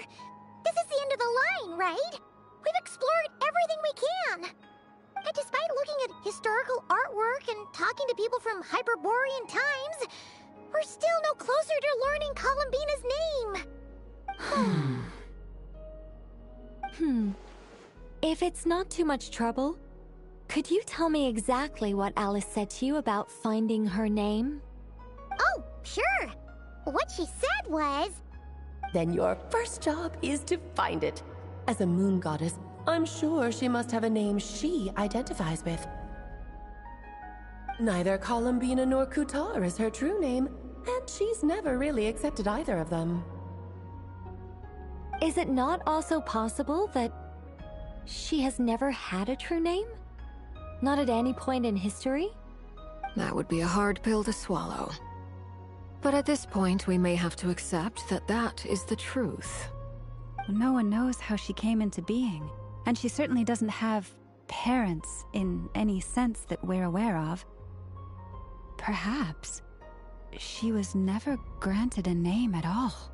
But does that mean there's no way to get Columbina back? She's just gonna disappear and there's nothing we can do about it? Huh? Wait, why all this pessimism? Was it the way I phrased this question? Well, just because she's never had a real name in the past doesn't mean she can't have one now. What? Think about what Alice said again. She never once said that you'd have to find a new name, did she? Are you saying what I think you're saying? Yes. Names are anchors that connect us to the world. If she doesn't have one already, then all we have to do is create one, no? It's like... yes. Traveler, when you first arrived in Teyvat, do you think you would have turned around if someone behind you shouted, "Hey, Tumaini"? But what about now?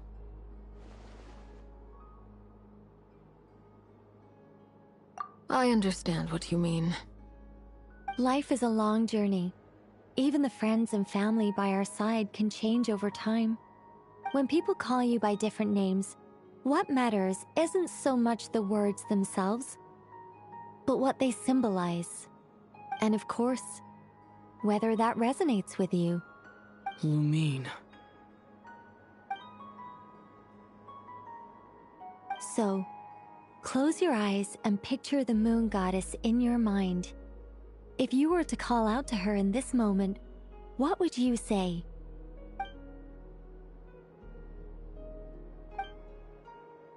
Columbina. Columbina. Paimon would call her Columbina too. Well, she has long forsaken everything that Kuta represents. I think from now on I should call her Columbina too. Well, it sounds to me like you found your answer. Are you sure? Is it really that simple? We haven't found her this whole time, and not for lack of trying. For a journey like this, the process is every bit as important as the outcome. Had you not searched far and wide, rejecting every other answer you were offered, how could you have come to an answer you felt was finally correct? Oh, it all makes sense now. This has Alice's fingerprints all over it. Are you suggesting that Mage knew from the start that Columbina never had a real name to begin with? I can't say for sure. But I can definitely imagine her chuckling in satisfaction somewhere right now, saying, "Ah, what fun." Llama! Your antlers! You should hurry. The festive moon has begun to rise. Do not worry, for when you called the name Columbina just now, I could sense that the power within was enough to summon back the moon goddess. The power within what? The name? Yes. So, the thing is... What's wrong now? This is so annoying. I really want to explain how that whole thing works. Starting from the founding principles of Tevat and... Oh, I could talk about this for hours. But... Deep breaths, Nicole. Deep breaths. You're an angel. A sober, sensible, solemn angel who has her priorities straight. Okay then. Sorry for asking. Clearly a bad call on Paimon's part. Anyway, you all need to hurry. Last thing, remember how it felt when you called out that name. Then it is agreed. By the name Columbina, we shall find her. Then we'll throw her the best Moon Pair Night party ever! And at last, we will send her home.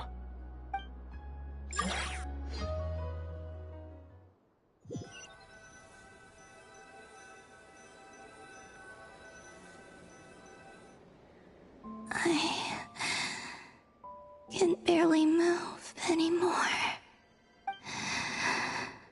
My consciousness is fading away. Have they come back out? I'd love to see them one more time.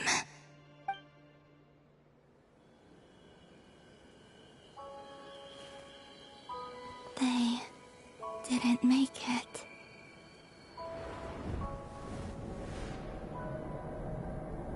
Could you tell me your name? My name is... Columbina!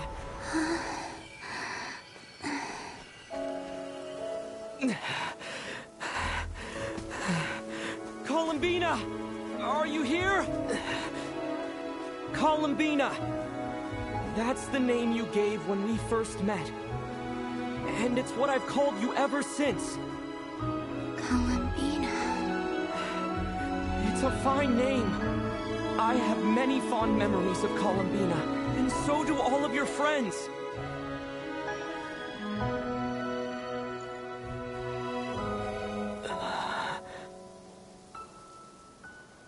If you like this name...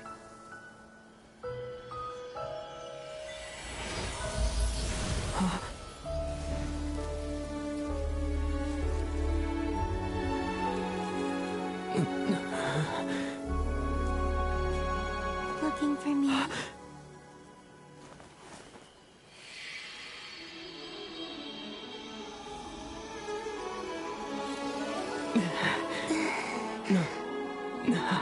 I like it.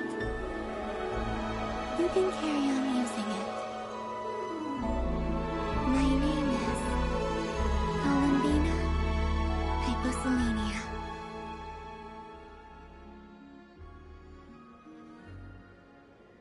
Columbina hyposelenia. That's a wonderful name. I never thought that Columbina would become my real name. But after I met you and my other friends, the things that this name stood for slowly began to change. It went from being a Fatui code name to something my friends call me.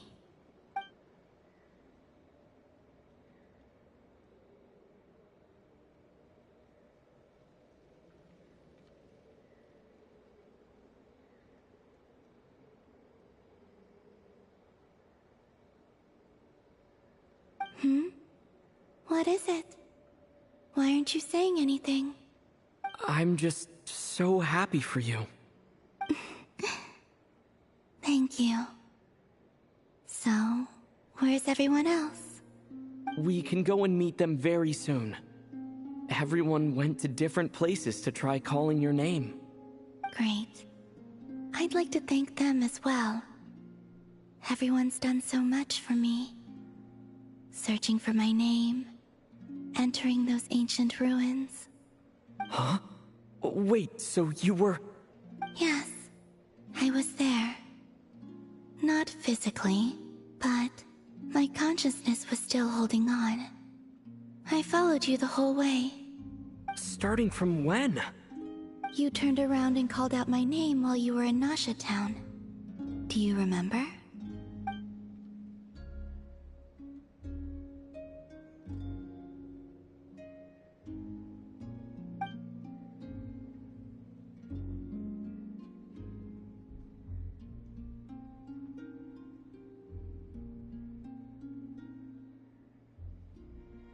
Let's go. We don't want to keep them waiting. Sure. In that case, come with me. But... Hmm? Before that... Could you call my name one more time? Sure. Come with me, Columbina hyposelenia.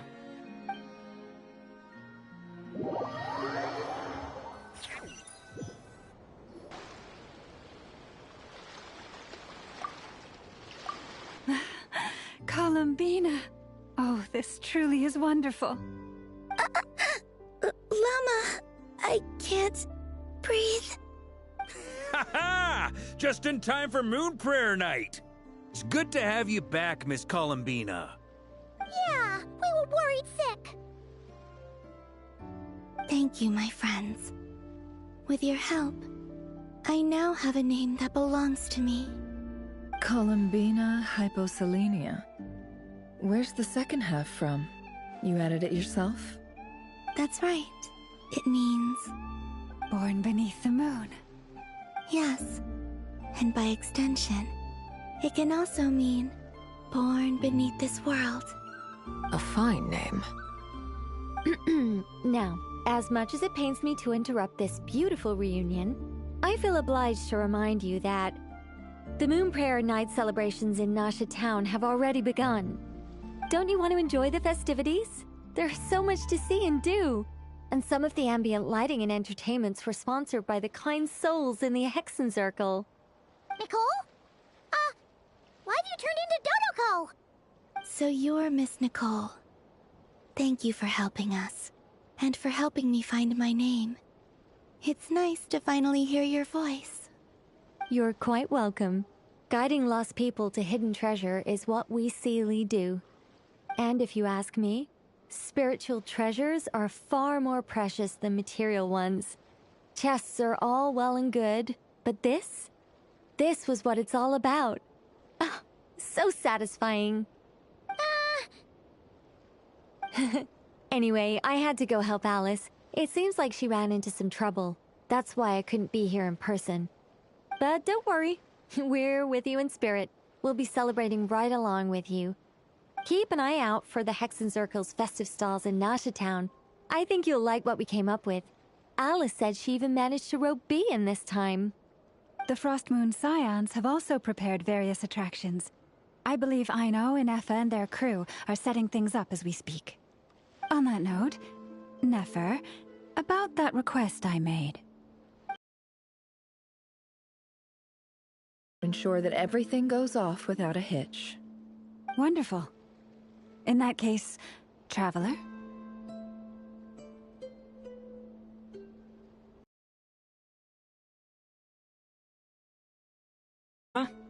It's time to celebrate the best moon prayer night ever.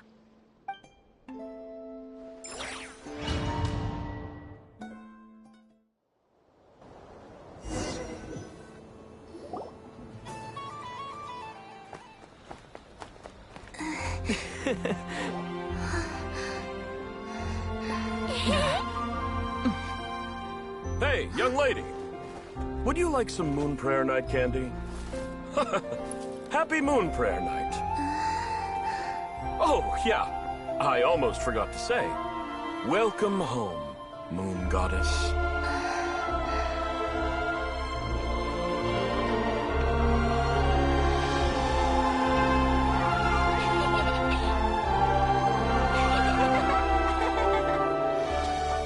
Welcome home, Moon Goddess.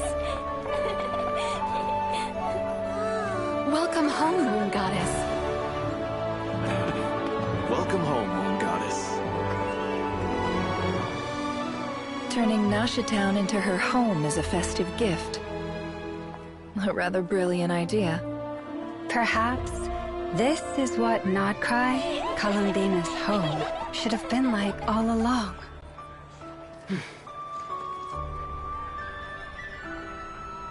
Thank you for the gift. I like it a lot.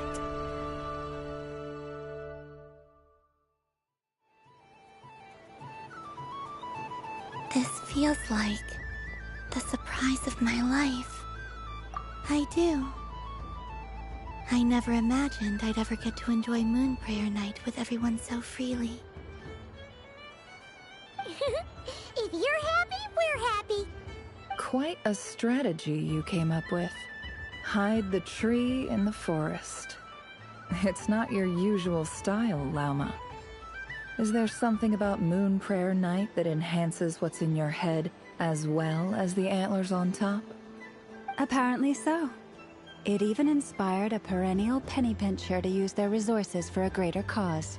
It truly is a magical festival.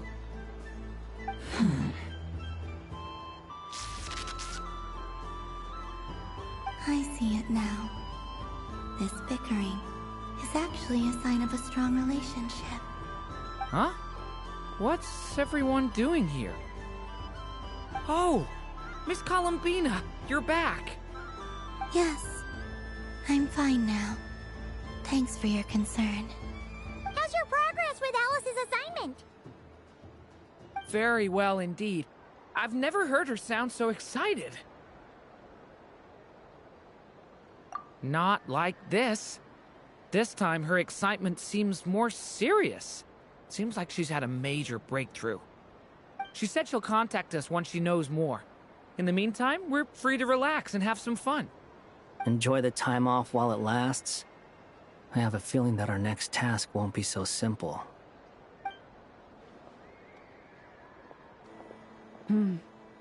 I should go. I still have a few things to attend to at the Frost Moon Scion stall. And I think I'll take a look around. With any luck, this once-in-a-year festival will come with once-in-a-year opportunities. Hold up a second. Where's Varka? I believe he made a beeline for the flagship the moment he entered Nashatown. Ah, that's Mondstadters for you. They know what they want when festivals roll around. Goodbye for now, Columbina. I hope you have a wonderful night. I will.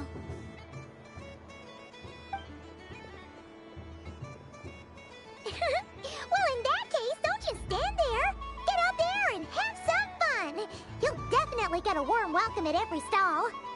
Oh, also, take this map with you. It's a guide to the festival.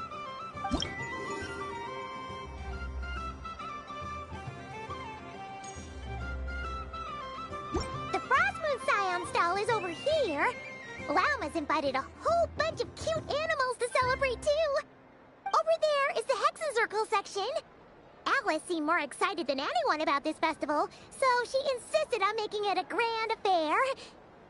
Oh, And then there's the Nashatown local specialties, including... Actually, forget that. Better if you go check them out for yourself. Thank you. It looks like a lot of fun.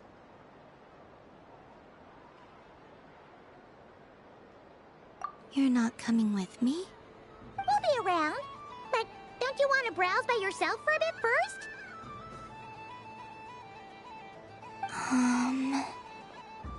Yep. If you find something you like and want to try it out together, just give us a shout. We'll be right with you. Otherwise, just relax and enjoy yourself. There's so much on offer, so try to experience as much as you can. And don't forget to stuff yourself with all the delicious festival food. All right then. Off I go. Where should I go first? This must be the mage's stall. It feels like I've entered a fairy tale. Ah, how lovely. A soft and furry creature that bounces and jumps. Welcome home, Moon Goddess. This one talks too. Allow me to introduce myself. I am a Dodoco from a distant archipelago. The most mischievous of all my Dodo brothers and Dodo sisters. When the going got tough, I powered through, and when I met obstacles, I boomed them away. That sounds like a lot of fun. Doesn't it just? Oh, but then the trouble started. Recently, I found a lovely beach, the same beautiful jelly color as my hometown, and so I dove in to have a look. Only to find it overgrown with seagrass and nasty little spiky fish everywhere, looking to turn me into a Dodoco kebab. I made it back to shore by the skin of my teeth, but my tail was sorely hurt. Couldn't you just boom them away? Oh, I wanted to, believe me. But I've heard that you, Moon Goddess, can understand animal speech. The last thing I wanted was to cause a gigantic fuss and get taken to court by a school of spiky fish. I'd be driven out of these waters for good, and my winter holiday would be ruined. And so, dear Moon Goddess, I was wondering if you might lend me your allegiance. Are you roping me into a crime? Oh, let's call it a once-in-a-lifetime carefree adventure. Does that sound better? All the festival goers tonight are dressed up as the Moon Goddess. But there's nothing to say that the Moon Goddess can't disguise herself as a Dodoco, is there? Besides, this is your home. You should be free to be whoever you wish. I'm afraid I'm not well acquainted with Dodocos, Madam Mage. Oh, that's quite all right. We Dodocos are innocent, happy creatures with a free-spirited nature. Many, like myself, are mischievous troublemakers. Others are lazy souls who like nothing better than to lie down on a nice rock and take a nap. In our eyes, every creature who yearns for happiness and freedom is a Dodoco. But perhaps in yours, we Dodoco are a fluffier and more mischievous breed of Kuhenki. Yes, that is a much easier image to follow. Oh, wonderful! Then let's play! Grab onto my tail and follow me into the sea! Time to settle some scores with the bad guys!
Ooh, a remarkable talent! So, what do you make of it? The use of Jumpy Dumpties doesn't come as naturally to me as Kuvaki, but their unpredictability makes it fun. I think they call this... novelty? Indeed! And how did it feel blowing those pesky nuisances away? Not bad. Any guilt? What do you mean? Oh, wonderful! Lovely answers to all 3 questions. You've passed the safety test. Now I can give this special bomb to you as a souvenir. Remember, if you find any meanies living on the moon, you can use this to own them into oblivion. I will. Up for another round of fish blast? Oh, I mean of bye-bye bad fishies. Wonderful! It's Dodo Venture time!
I wouldn't say it's unfair, exactly. I mean, your voice goes right into people's heads. How would you explain that to the kids? You can't just explain it away as magic. Is something the matter? Ah, Miss Columbina! No, nothing you need to worry yourself about. Ah, impeccable timing. Stick around for a second, Miss Columbina. I need your input on something. This self-proclaimed Knight of Justice has yet to give me a satisfactory answer. I, for one, would like to hear your verdict on the matter. Hey, now, I left the flagship just to help you out, Miss Nicole. What's going on? So Alice and I are both using long-range remote control spells that work on similar principles, allowing us to attend this festive fair in Dodoco form. Sorry, let me backtrack a little. While similar, there are some key differences.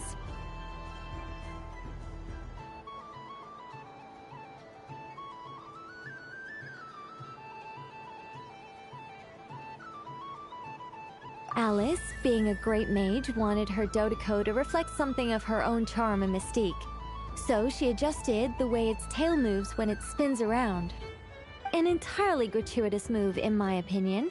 I hardly see how anyone is going to notice that. If anything, I'd say that anyone who stares intently enough at a Dodoco's tail to notice such a small detail is someone we ought to be highly concerned about. I only say this to emphasize that my question has nothing to do with tails. Now that we're clear on that, why is Alice's Dodoco permitted to interact directly with the children celebrating Moon Prayer Night, while mine is not? Your voice speaks directly into people's minds. See? Exactly what I said.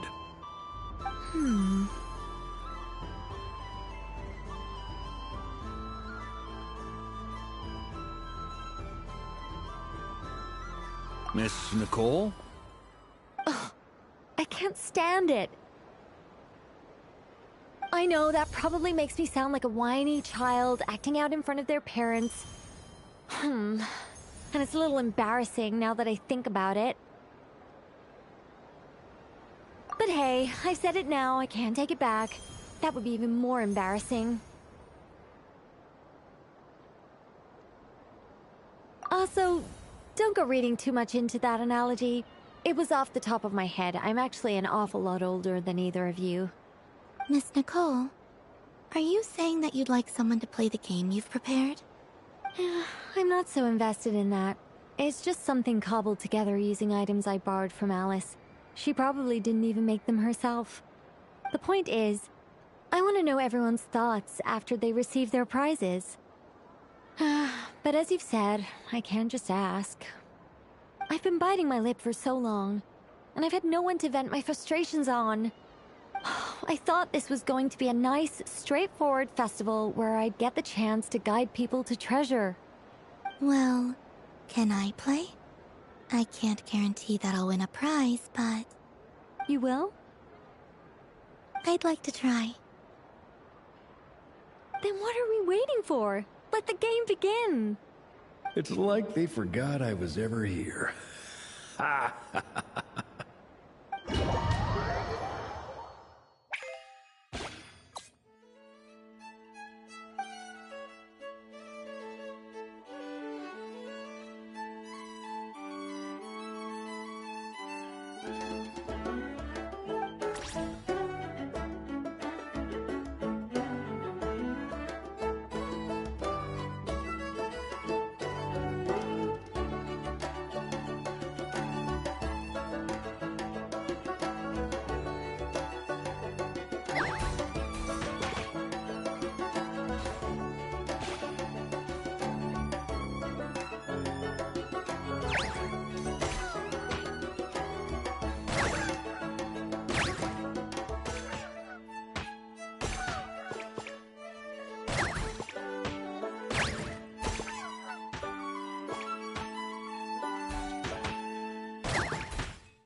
Congratulations, Miss Columbina! With your great wisdom, you have overcome every obstacle in your path and conquered the great challenge posed to you by fate. Fate? Well, something to that effect. If you'd prefer something more poetic, it could be the icy winds or the dawn. Anything you like, really. You could even go with the challenge posed to you by Dodeko, if that's what you're into. Anyway, you can take or leave my suggestions. Moving on. All my hopes are now resting on this. Can I open it now? Stop teasing me. Please, I'm begging you. No more talk. Just open it. Wow. What a lovely sculpture. Ah, there we go. Music to my ears. You have my sincerest gratitude, Miss Columbina. Thank you for sharing your precious time with me and fulfilling my wish. Don't mention it. You've all done much to help me. And still, I'm the one receiving all these gifts.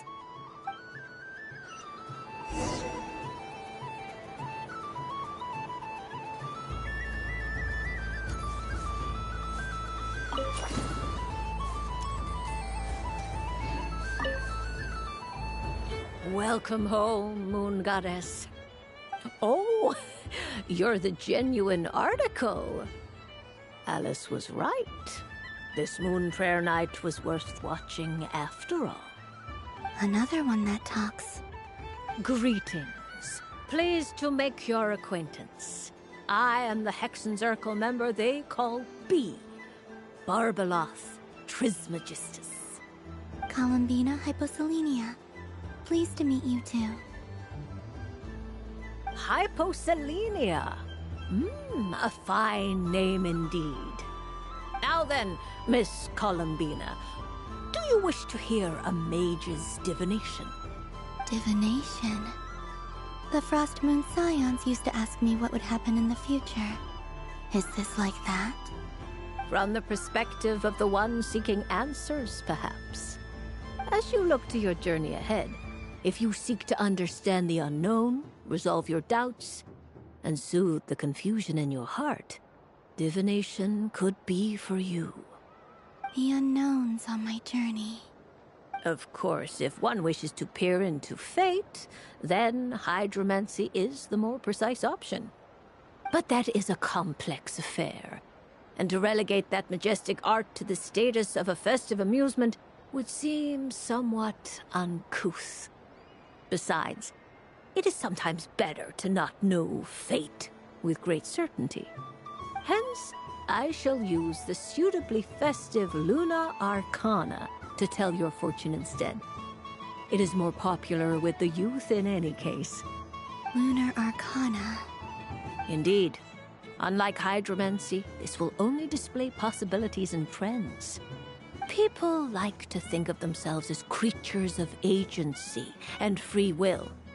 Peering too far and too clearly into the future is detrimental to both body and soul. I'd like to give it a try. Of course you may. Come then, take a seat, Miss Columbina. Before we begin, are there any specific questions you would like to ask? Let's stick to general possibilities and trends, like you suggested. Ah, very well. Then I shall use the basic Lunar Arcana deck. Now, try to relax. Cast your mind upon the things you have experienced and the things you are soon to experience. I will shuffle the deck. Would you like to cut the cards yourself? You do it. No problem. Now then, to make things easier for the seeker, that is to say, you, I shall decipher the cards from your perspective.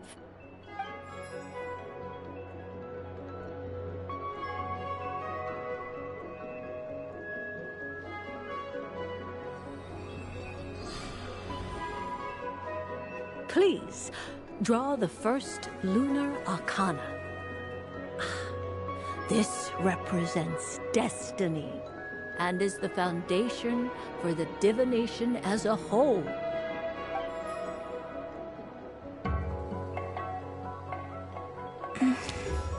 Now, draw your second card. This will stand for the past, the sum of all your experiences that have come before.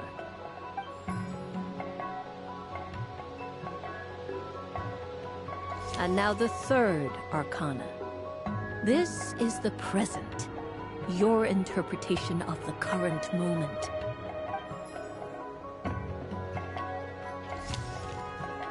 Finally, the last card. This shall speak of the future, which... Oh. Kuvaki Pulse? Fascinating. I've never encountered this before in my role as a diviner. Something has exerted an influence upon this card, causing it to leave its designated position. What do you make of this, Miss Columbina? Perhaps this is the guiding hand of fate in action. Of course, if you wish, you can choose to deny the validity of this card and draw the future for yourself. No, it's fine. Let's go with this one. A bold decision. I must say I'm looking forward to the results. Well then, let us flip the lunar arcana in sequence and see what emerges. Sure.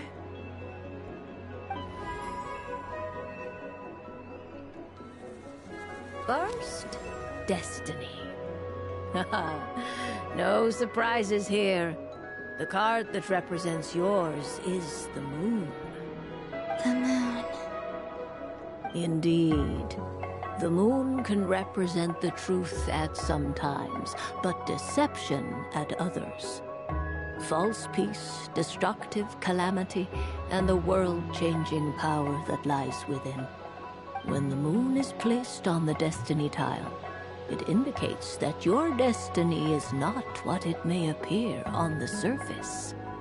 Instead, it may yet have a hidden side. It symbolizes a journey through the fog, fraught with uncertainty and deception, where one must face inner challenges head-on. I don't understand. Patience, my dear.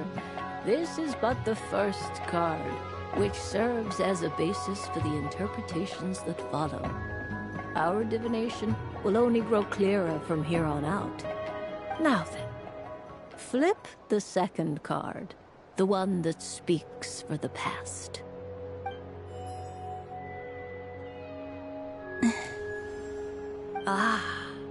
The Hermit, but inverted. Inverted? Yes. The Hermit symbolizes solitude, introspection, and the pursuit of truth. When inverted, it represents isolation, truth out of reach, and a path that leads one astray.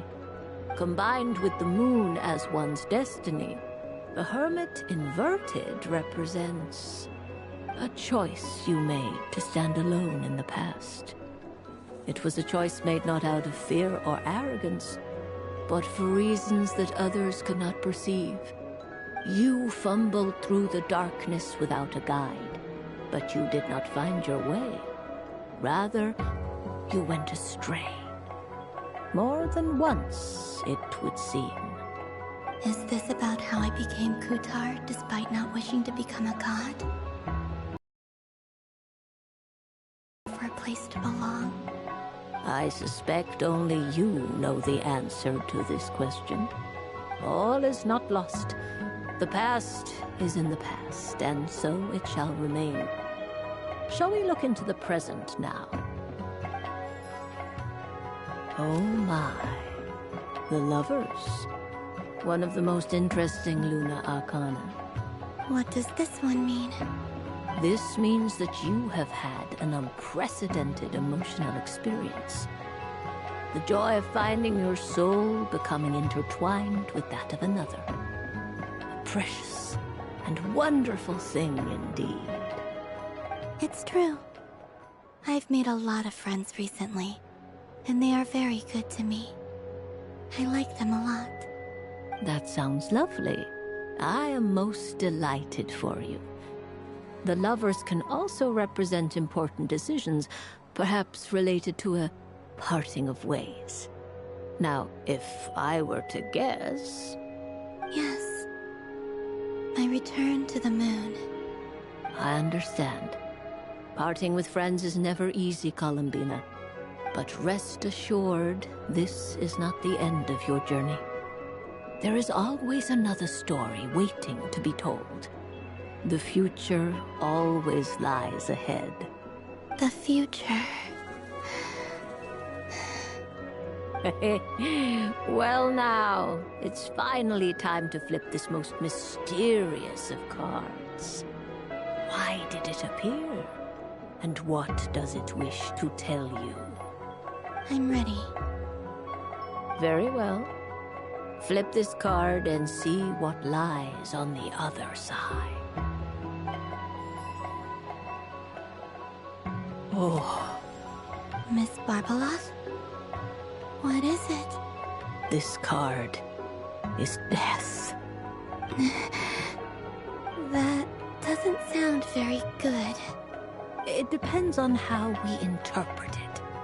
It is true that it can represent an agonizing death, a complete and utter end, but at the same time, it can also represent rebirth. Do not forget that your destiny card is the moon.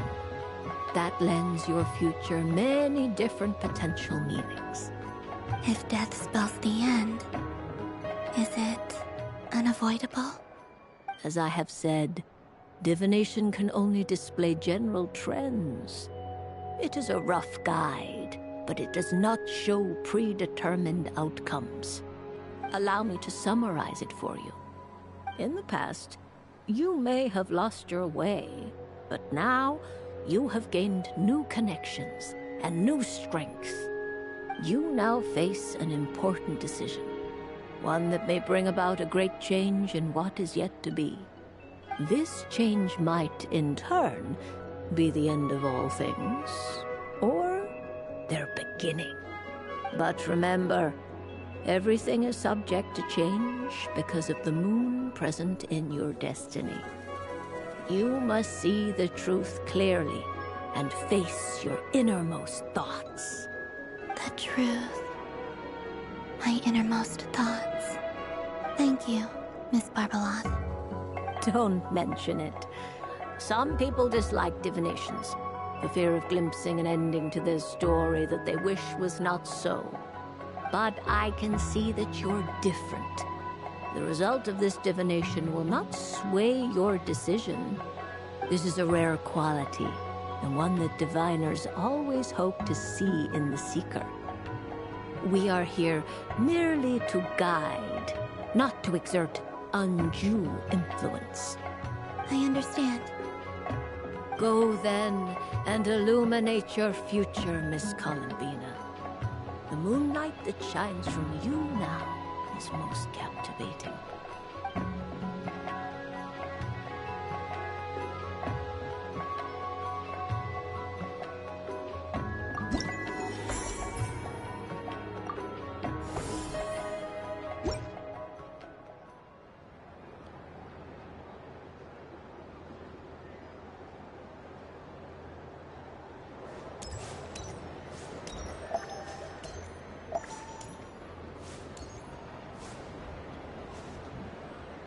So this is the Frost Moon Scion. Wow, the Frost Moon Scion stall looks kind of plain, but it's pretty cool once you get into it. I don't go to Hisi Island much, but it's got that, like, old world cultural feel. And if culture means we get more festivals, I'm all for it! Hello, Yahoda. Ah! Columbine,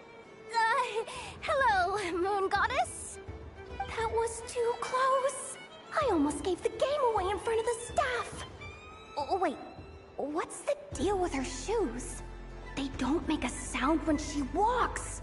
I could do with a pair of those. Do you like balloons too? Balloons? Oh, you mean those? What's so fun about balloons? I'm not a kid anymore. They're probably more up Aino's alley. Yes. The animals seem very curious about these strange flying objects. I was drawn here by their voices. I recently learned a fun new game you can play with balloons, so I decided to come and give it a try. A new game? Hello. Oh, welcome home, Moon Goddess. Here to buy some balloons? Yes.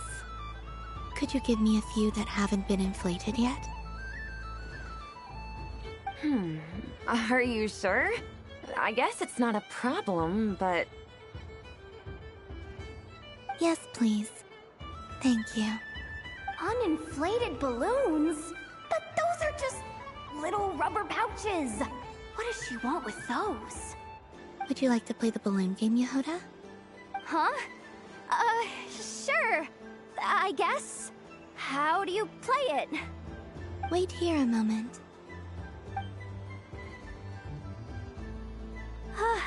Oh. This is so weird. What have I got myself into now? I thought I saw Columbina nearby. Uh-oh!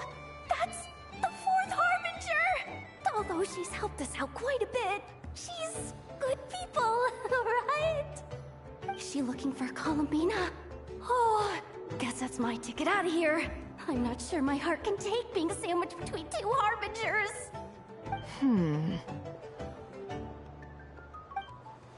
Which stall is she checking out? Oh, it's that other Frost Moon Scion's one. Try on the headgear, see what it's like having antlers or animal ears for a day. Oh, I wouldn't be caught dead wearing that stuff. So embarrassing. I have enough gear to carry as it is. Wait, what? She put it on? How peculiar. This would take some getting used to. I wonder if this is what it's like for Lynette. It really suits you, ma'am. What is this? She was so intimidating a moment ago, but now, dang, she's really rocking those ears. How does she make them look so cool? I suppose I may as well keep them on for now. All part of the festive experience. She's coming this way. How do you do, Miss Yehoda? Oh, jeez. Don't talk to me while wearing that thing. Where am I supposed to look? Oh, hey there. I'm looking for Columbina. Have you seen her? She just... Huh?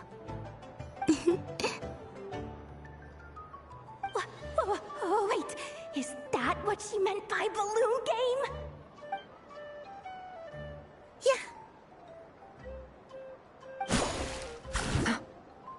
Huh? No fair!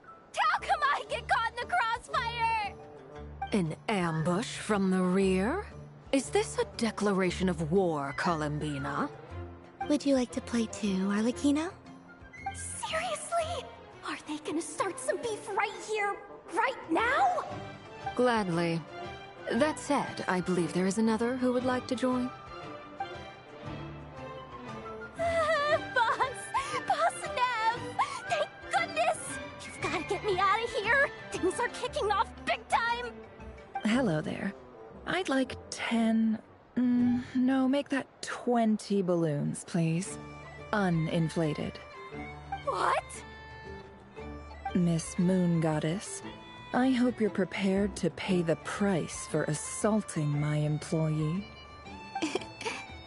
Welcome to the game, Nefer. Just to be clear, let's keep this a fair fight, okay? No strange powers, please and thank you. Naturally. Don't just stand there, Yehoda. Aren't you going to team up with me? Huh? Do I have to? Of course. Don't forget, the Curatorium has a reputation to uphold. I knew something like this was gonna happen.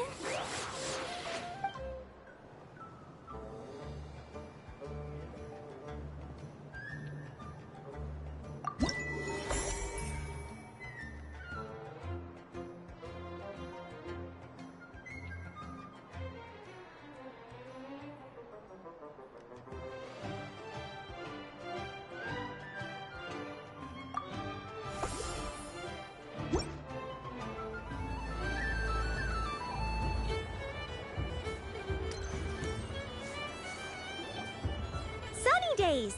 I prefer sunny days. Ah, well, you are as warm as the sun itself, Moon Goddess. Very well. I believe your spirit animal has to be this most adorable chic badger. Wow! Thank you, Mr. Talking Magic Lamp. Have a very happy festival, Moon Goddess. Blance? That's you, isn't it?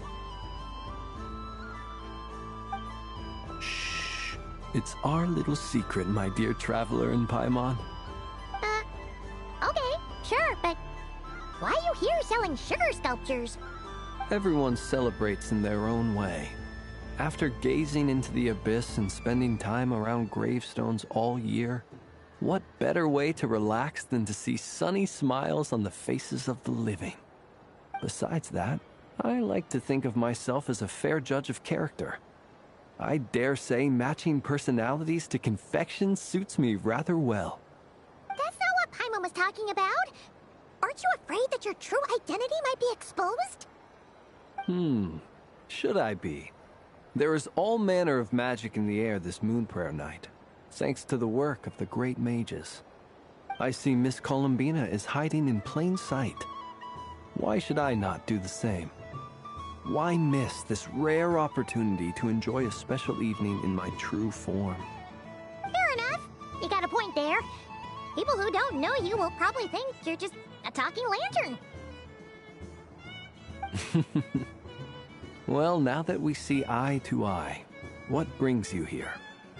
Not a search for your spirit animal, I presume? Ah, well, actually... Here, see for yourself. Oh, this is...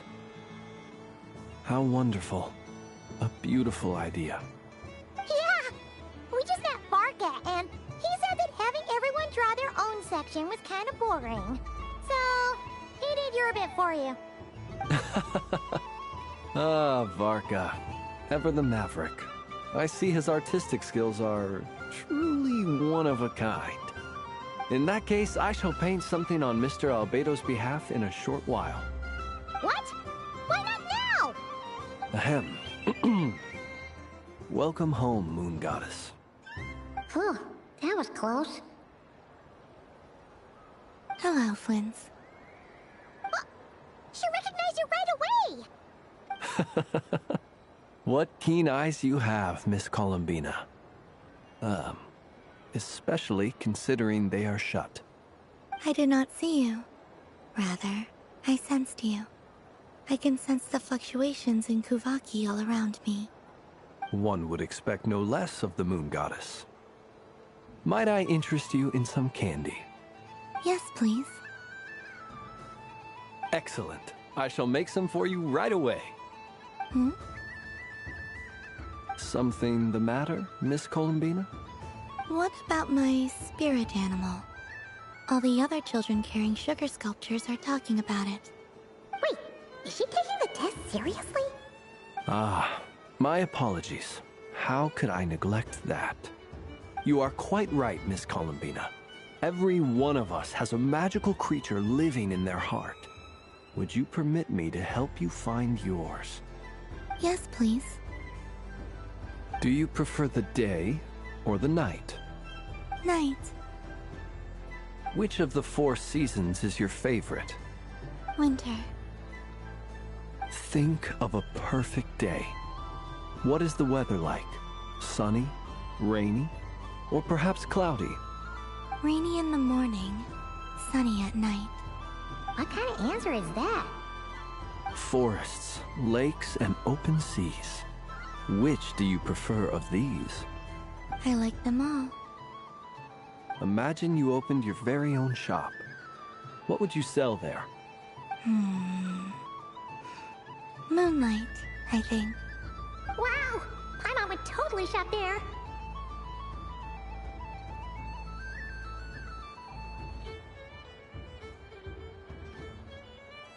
It wouldn't cost anything. You'd just need to visit. Aha! I believe I know what your spirit animal is. Here. For you. Oh, it's a Kohenki! Indeed. A free-spirited being with a deep love for all things here in Nodcry, who selflessly lends her aid to as many people as she can reach. It is the perfect fit for you, Miss Columbina. Thank you.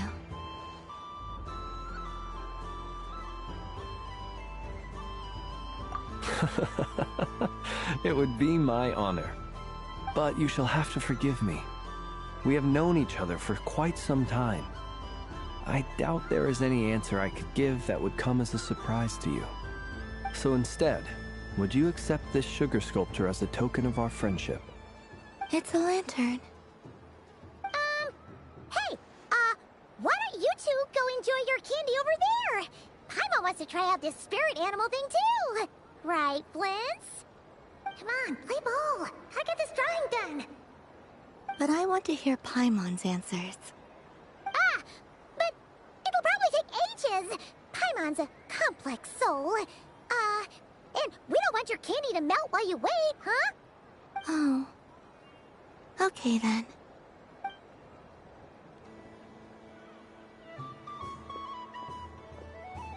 Phew. Nice excuse, Lady Paimon. That was some quick thinking. Yeah, no thanks to you. A little help next time?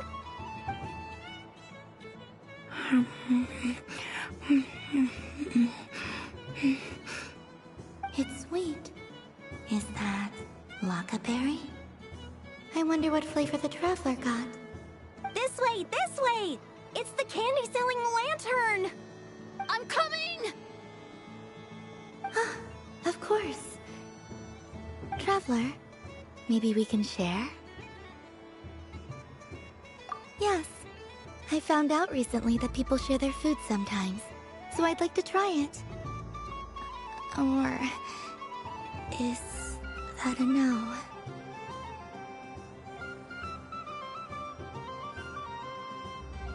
Thank you.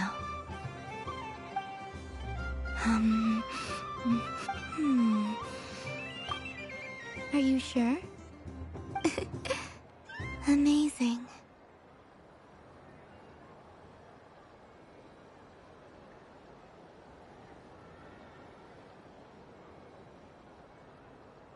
My sugar sculpture has shrunk, yet my heart is filled with feelings of sweetness. I will remember this feeling. Sure.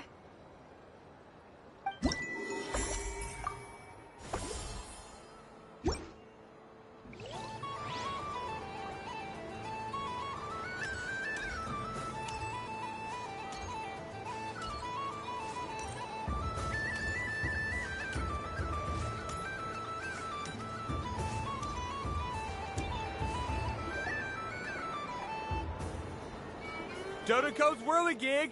Come check out Dodoco's Whirligig! Ah, welcome home, Moon Goddess. Might I ask what this is? Ah, it's a very special amusement sponsored by the Great Mage herself. Ride on a soft and furry Dodoco and embark on an unforgettable adventure. I say that, but I'm just following a script here. Who is this mage, anyway? And what the heck is a Dodoco? I'd like to ride. No problem. But, are you by yourself? Is that not okay? Oh, No, it's fine. It's just that each Dodoko can accommodate 2 passengers. Would you like to bring a friend along? My friend... That should do it. Now, we just need to get everyone else to draw something on it too. But we gotta keep it a secret from Columbina. Traveler.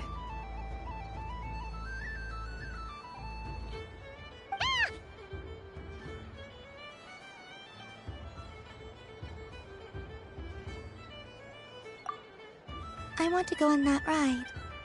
Will you join me?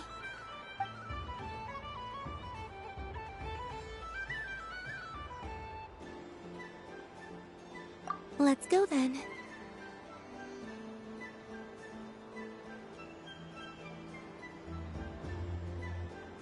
Don't worry. Paimon will do the rounds. You go have fun.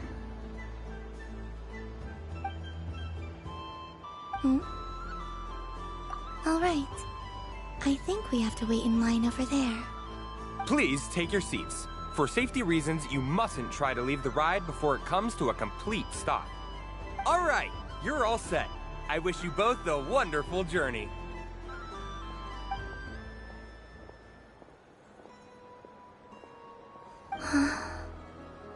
Not bad.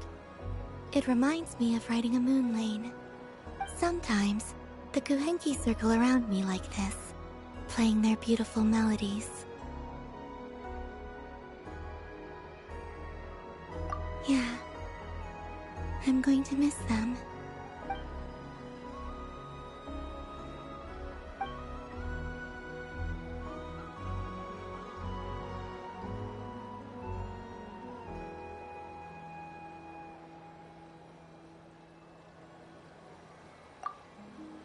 It does.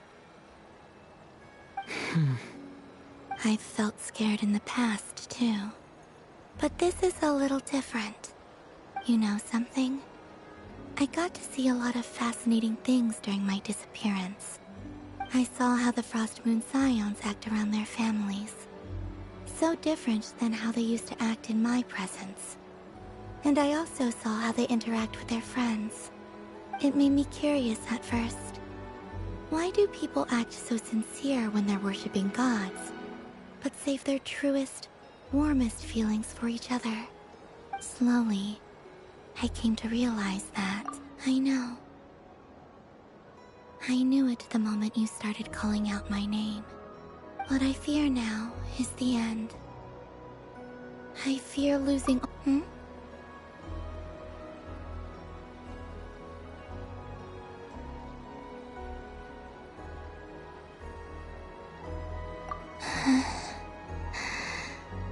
Thank you for this conversation. Thank you for listening to me. Don't worry. This fear I have, and the unknown that awaits me, they cannot hurt me. Not when I possess a treasure far greater. I just want you to remember this version of me. The real me. On this final night together. Dear passengers, Dodoko's awesome adventure has come to a close. Please leave in an orderly fashion, and we look forward to seeing you again in the future. Don't want the journey to end, huh? Don't worry, you two.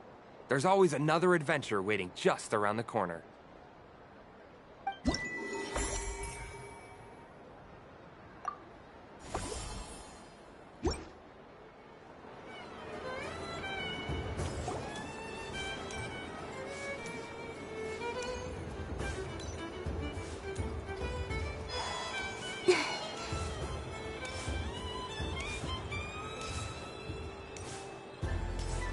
There are so many attractions here. Since I rarely get out, I might as well make the most of it.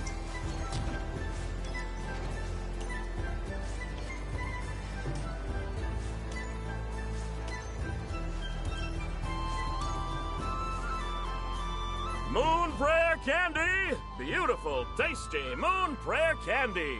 Buy a whole box, share it with your friends and family! Candy? To share? I wondered what flavors everyone would like. Welcome home, Moon Goddess.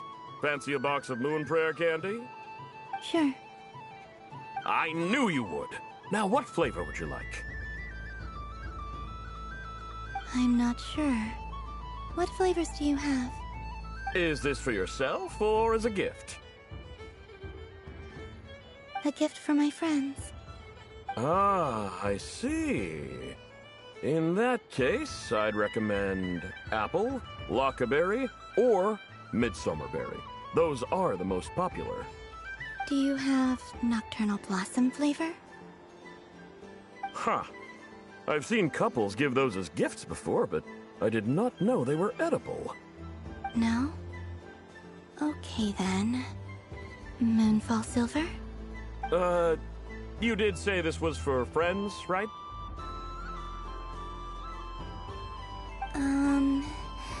Maybe smetana then. Hey, now that's a creative idea! I've never tried it before, but if you're happy to wait, I can see about whipping up a batch on the spot. While we're at it, you got any other ideas?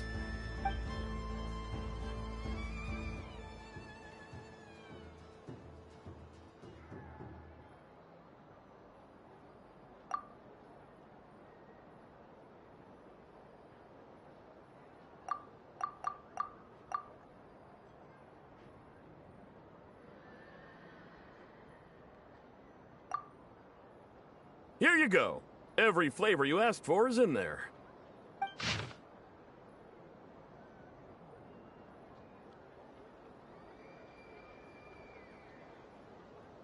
Thank you.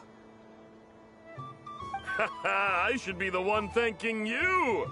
You brought me a whole bunch of new business. It's like a genuine blessing from the Moon Goddess. I hope you and your friends have a lovely night.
What is going on over here?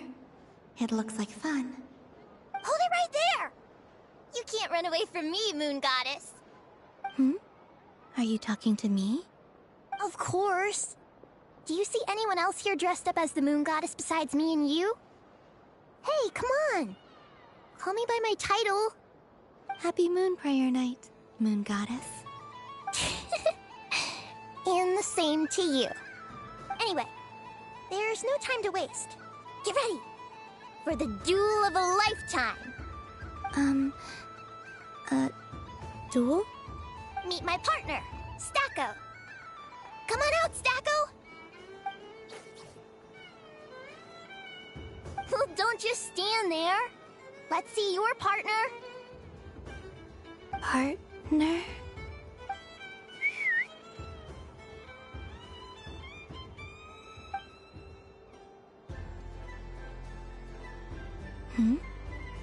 So I need to select a partner and command them in battle. Partner. I need a partner.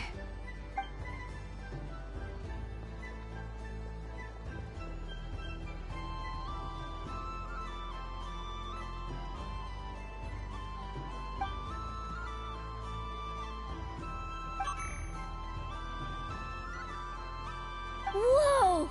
Am I seeing things? Where'd you get a Kohenki? They're super rare. That's great. But you can only bring one partner to battle against me and Stacko. No ganging up allowed. They all look so eager to be picked.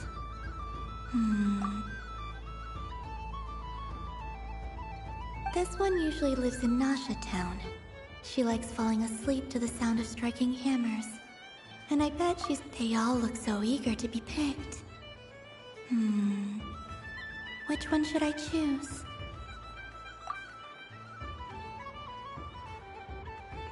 This one usually lives in Nasha Town. They all look so eager to be picked. Which one should I choose?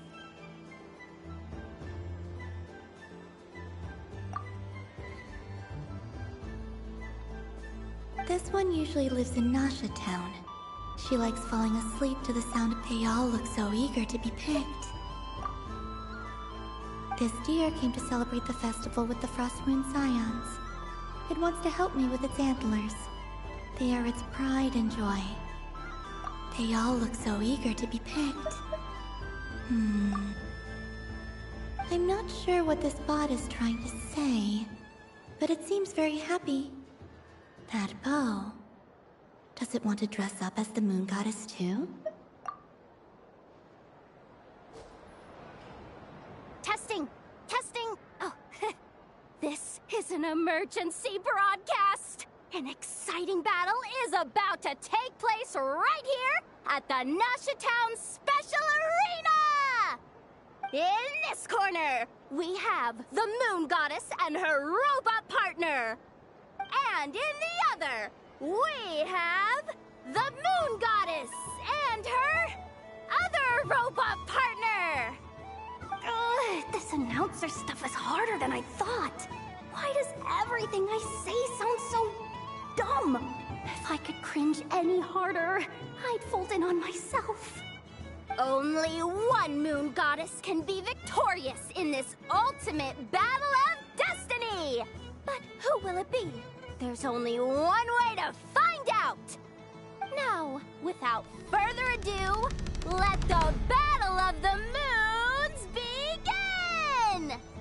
I don't care who we're up against. Stacko and I ain't gonna lose!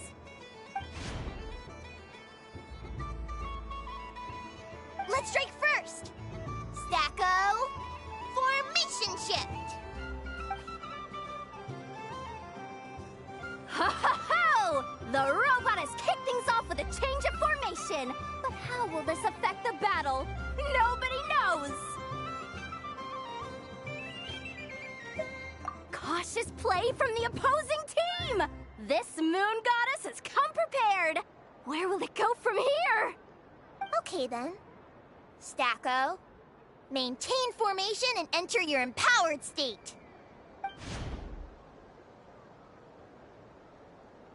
Empowered state! There we go! Now we're talking! Absorbing the immense Kuvaki present on Moon Prayer Night, this lean, mean machine has greatly increased its offensive power!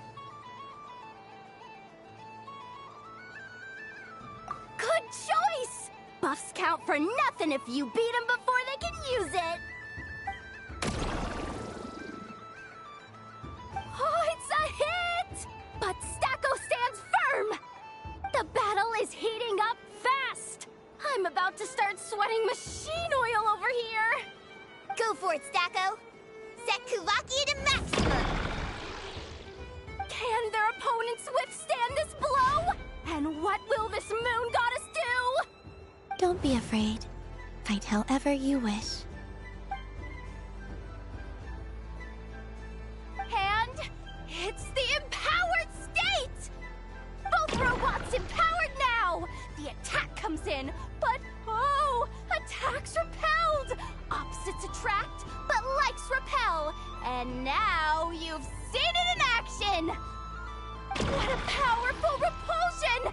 The robot crashes into the wall! Can it keep going? Stacko! Oh, Stacko is down for the count! Our winner is the Moon Goddess! The slightly taller one, I mean. You did your best, Stacko. I'll take you to Ainos for a checkup right away, don't you worry.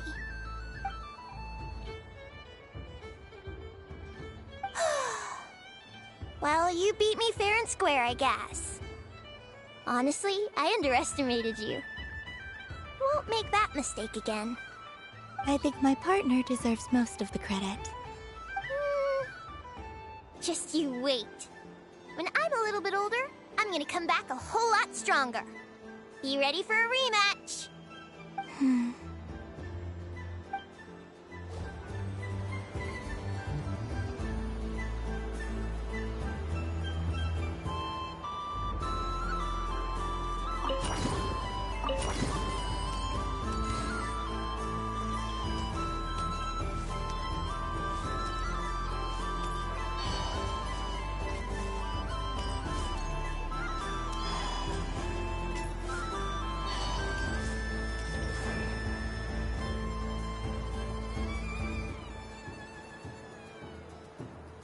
This doesn't make any sense. How am I losing every single time?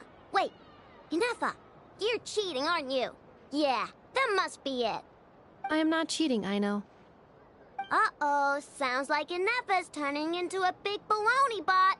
I think it's time for some serious maintenance. Moon Goddess, help me. Miss Columbina, Aino is attempting to cheat. What the? I'm not the cheater. You're the cheater. How dare you throw it back at me?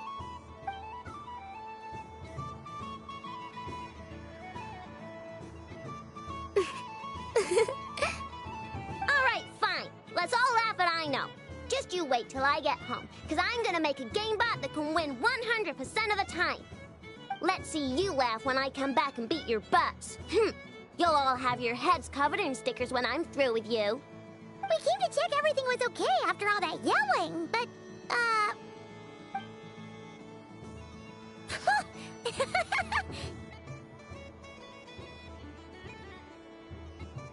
Whatever it is, it sounds like cheating is allowed. Kuhenki concentration. Each player starts with differently colored Kuhenki. Each round, they draw one Kuhenki from their opponent. When a player has two Kuhenki of the same color, they make a pair and can be discarded. Any that can't form a pair must be kept. The round ends when a player can't form any more Kuhenki pairs, and that player gets a sticker.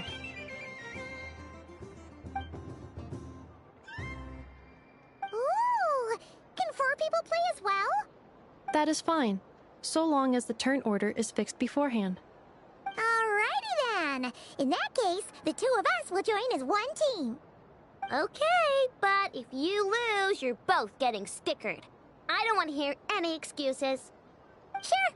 And if we win? If you win, only one of you gets to sticker someone else. I have taken to calling this. I know logic. Hey, lay off me, alright? Okay, so we're starting the game from scratch again, which means all my stickers so far don't count. Looks like Luonatar is the Kuhenki of honor for this game. Anyway, let's go clockwise, starting from Inefa.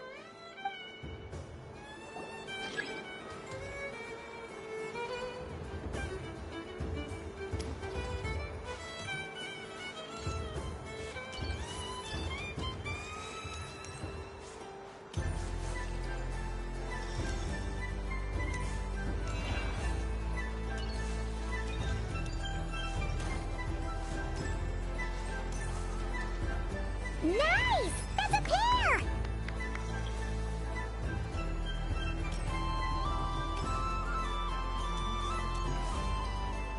Go, go! Fly!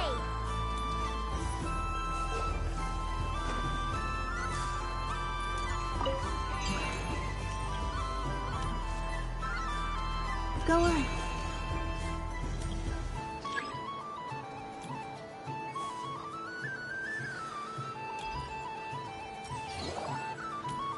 I have a pair.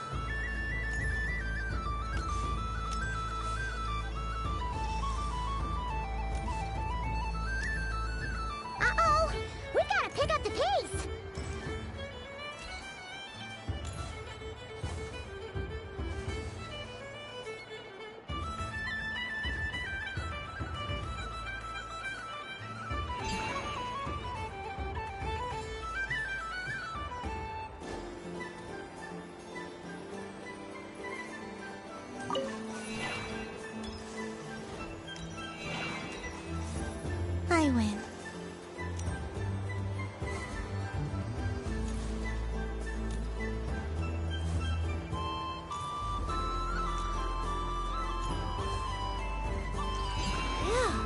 That was too close.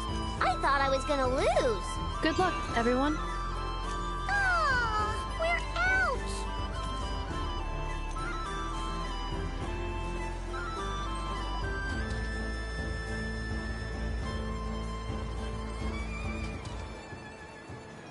Let me pick a good one.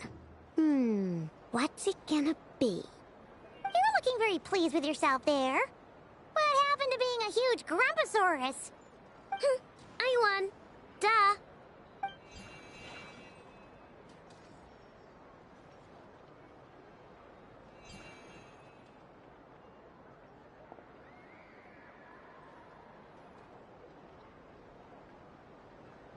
Oh, me again? Don't fidget too much, Aino, or the sticker's going to fall off. I don't care. If it falls off, it falls off. If a pair of Kuhenki get discarded, why not a pair of stickers? Huh? Huh?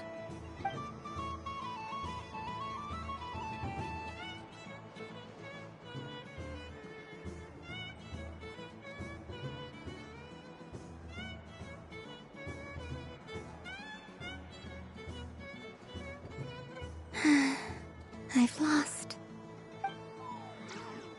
Sticker, sticker, sticker!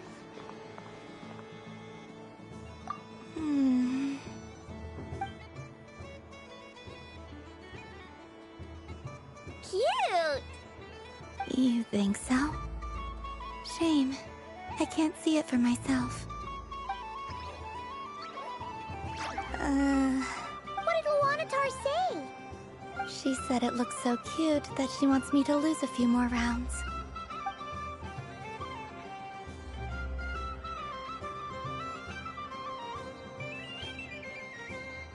Who put these stickers on Paimon's eyebrows? Ugh! She can barely see! Alright, now, I think we got enough evidence to prove that there's a serious problem here.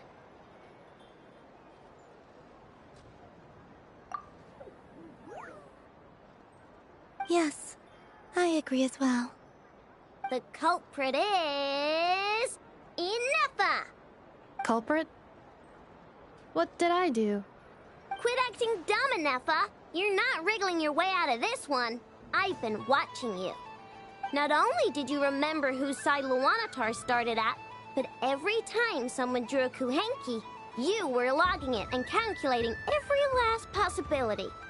Which Kuhenki pairs were gone, who had what color Kuhenki in their hand, even our facial expressions. You were keeping track of it the entire time. Exactly! What Aino said! Putting aside the fact that running calculations is not against the game rules, do you have any evidence to support your allegations? But that's not against the rules either. So she admits it. She certainly does. Alright, everyone grab a sticker.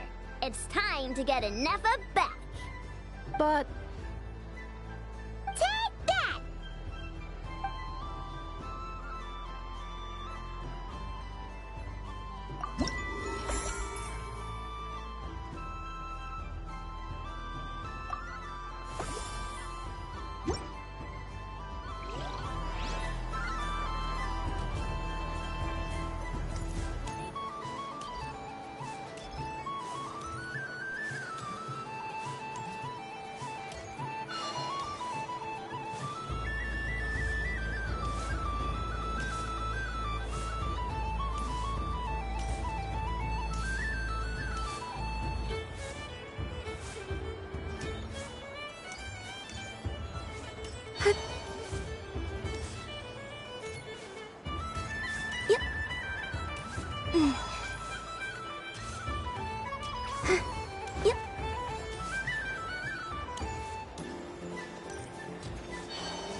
begin.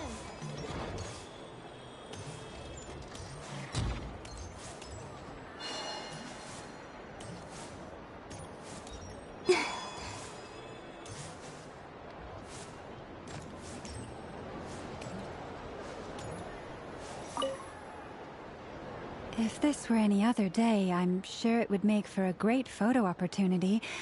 But Moon Prayer Night has rendered my antlers uncomfortably large. Doesn't it look like this rhyme-horned deer has 2 sets of antlers?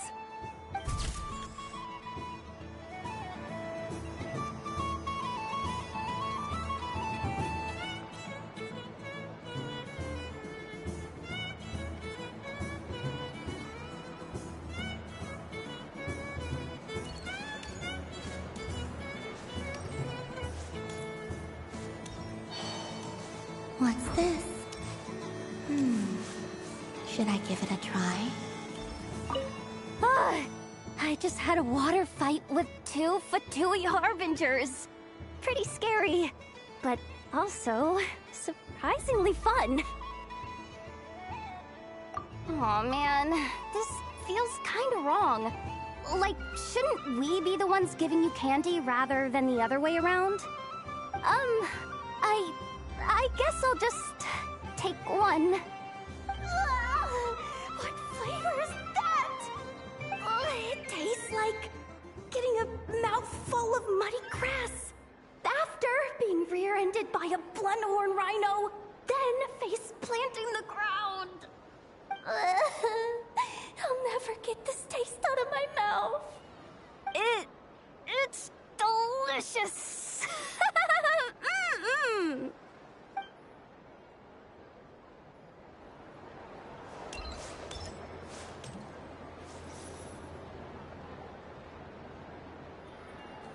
I wish for a never-ending supply of Laka berries.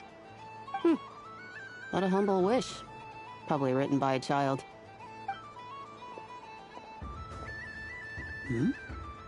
Is that Lauma the Moon Chanter?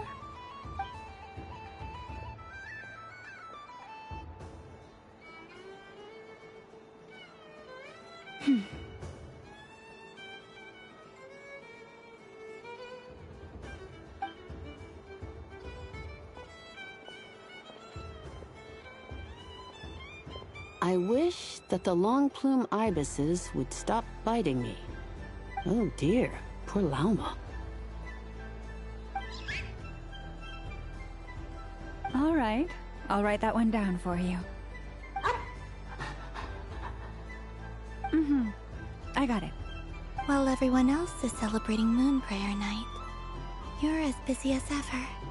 I don't mind. It's rewarding work. A good kind of busy. My antlers are at their heaviest tonight, and the Kuvaki waves are especially strong. But as I help these dear friends hang their wishes up, I feel a great peace within myself that is hard to describe. You see, they are all such beautiful wishes, and they are ones that we can fulfill by our own strength. Do you blame me, Llama? I want to hear your honest answer. It is by the help of so many people that I can return to the moon. But I feel as though I've hardly done anything in return. You've done plenty, Columbina. I say this in earnest, both as someone who knows your history, and also as a friend who has seen what you've been through. What about as a moon chanter? I feel proud to honor our moon goddess's wish. And I'm sure any moon chanter in history would have felt the same way. Thank you for your kind words, Llama. But... Since you asked for my honesty, I won't lie to you. My feelings are mixed right now. Besides pride, I also feel... I suppose it's a reluctance to let go. Once you return to the moon, we will be far apart and separated by a false sky. I'm sure those of us left behind will gaze up at that sky, yearning for the moon once in a while, just as you used to do. I will miss you, Lauma. I will miss you all. I hope to stay in touch. I will try and find some way to send messages down from the moon. Perhaps you could use Kuvaki. I've heard Yehoda say that signals can be sent using long and short waves, or strong and weak lights. That sounds a little complicated. What if we forget what the signals mean? We could prepare a codebook beforehand, but... You're right. It wouldn't really suit you. Still, whatever happens, I believe that you will find your own unique way of communicating with us.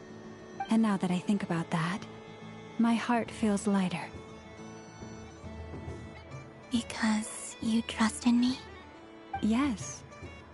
I have faith in you, and in the power of truth.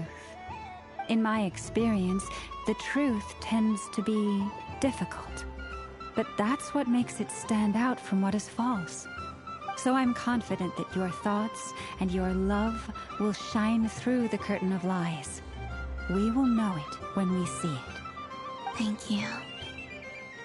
Now, could you help me hang up my wish? Is this? I wish that all who dwell in this moonlit world can find a place to belong.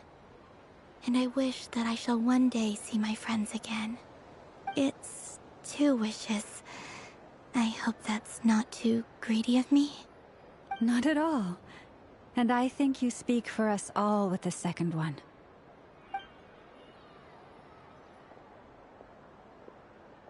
I shall continue to pray until the day that all of these wishes come true.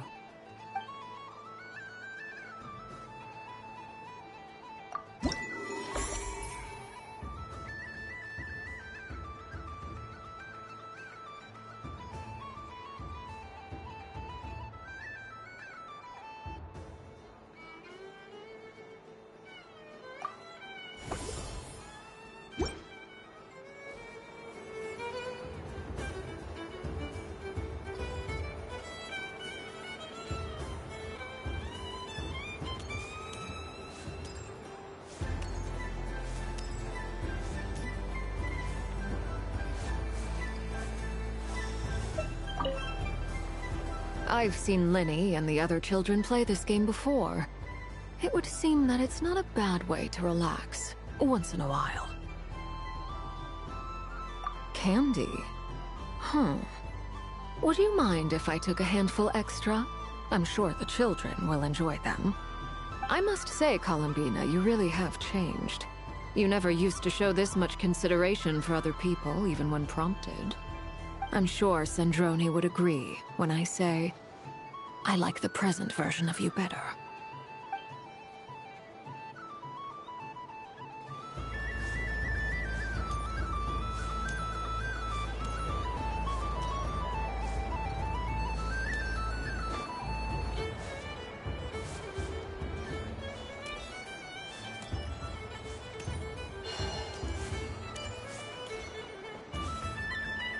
The robot show will now begin.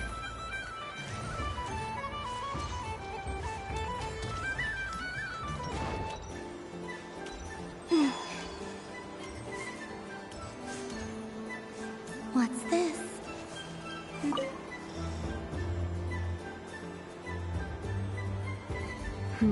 I don't have enough data. Need more samples. Who should I ask for help? Is this one of the amusements? Or is it a research project? Bit of column A, bit of column B. I'm currently running some synchronization tests on these bots. Basically, you need to press the button to help them successfully obtain the treasure. But you've got to time it right. I'll record your data, which will be used to improve the robot's accuracy. But, ma'am, I mean, Moon Goddess, don't you think you should take your eye mask off first? There's no need. I will be all right. Okay then. Whatever you're comfortable with. Great. Then let's begin.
kitty. I saw it with my own eyes.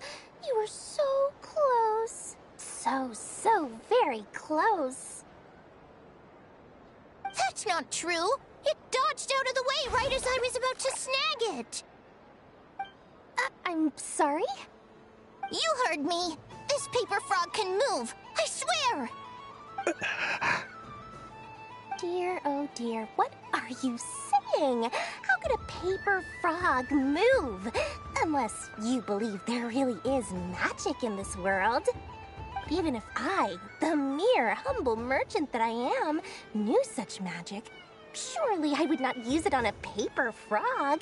I'd sooner give Mora legs, so it could walk right into my purse. My dear, dear customer, why not have one more try? This time I'll give you 12% off, a very generous discount for one of my most regular customers. Just think about how much experience you have under your belt now. You're sure to win the next one. Darn. I used up all my coins. I'll be right back. Just gonna fetch some more from my house.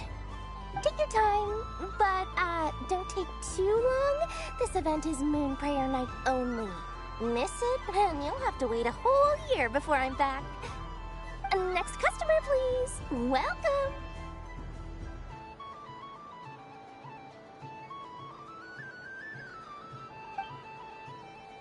Hello. Whoa! What's this big one doing over here?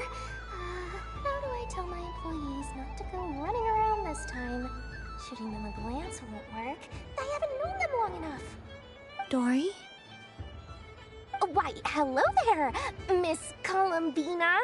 Would you like to play my ring toss game?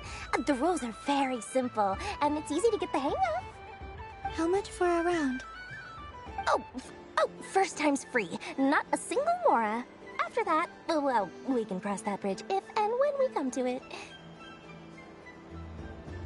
But with your sharp sharp skills, I'm sure you'll win all the prizes in one fell swoop. That was an obvious enough hint for them, right? Right?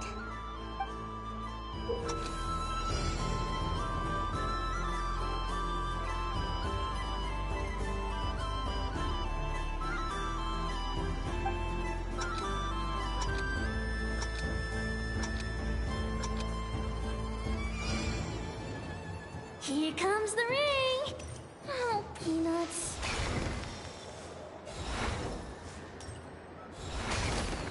Change tracks.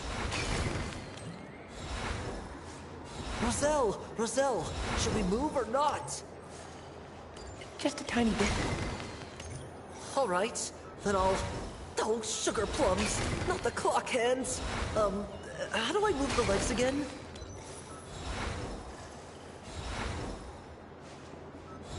Stop it! Stop dodging!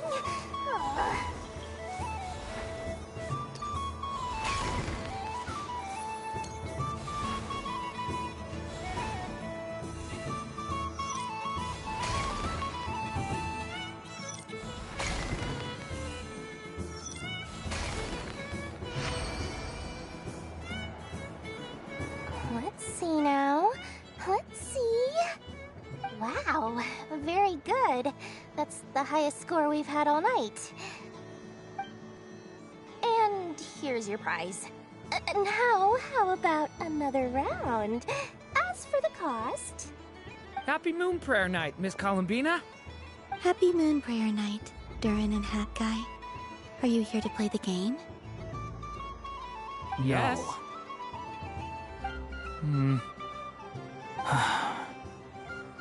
You said we were just coming here to say hello. I did, but then I recognized a few more people as I got closer. Do my eyes deceive me? Is that... It's our little dragon. He's all grown up. Someone's popular. Well now, since you came all this way, why don't you try out this lovely game we have going? First try is free. He'll have a go. I'll pass. It's only one free try per customer. You can't give your try to him. I'm aware. How has Elder Almond been lately? He's in great shape. He goes for a run in the forest every morning to stay fit and healthy. He tried to go boat racing with Firecracker a while back, but he couldn't even make it onto the Lotus Leaf. Firecracker was in fits of laughter. How about you, little dragon? Can you still fly? Yes, I can. But you've become less chatty. Has growing up been tough on you? We call that maturity. You know, the thing people sing about. The knight wields a sword of stone to defend those hearts that are made of gold. Stone is very heavy. That's what keeps him from talking too much. That's awesome! I want to be a knight when I grow up too. Ring, here I come! Ha! Oh, the hat-wearing man. I never thought I'd see you again. You seem more determined than when I saw you last on the train. If you say so. Oh, I do say so. The people you once helped see it clearly. It's because you are once again on the right track. May the engine in our hearts propel us to the station of our dreams. I can move! I can move now, Roselle! What are you doing, running into the rings like that? You got them all so quickly! I've never seen anything like this in all my travels. Is this guy actually an old friend of theirs? But how? They're origami animals and clockwork people from a fairy tale. Getting to know them would be quite an arduous task, unless they share a hometown? I have to get to the bottom of this. Next time I see the Great Mage Alice, I shall demand answers. Thank you, Dory. I had a lot of fun. Now for your prize. Where did I put it? Give me a moment to dig it out. Oh, sweet grand prize. How I wish I didn't have to let you go.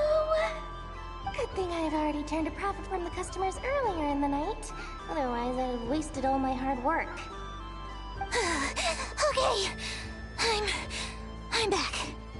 What? I leave for 2 seconds and someone's already claimed the grand prize?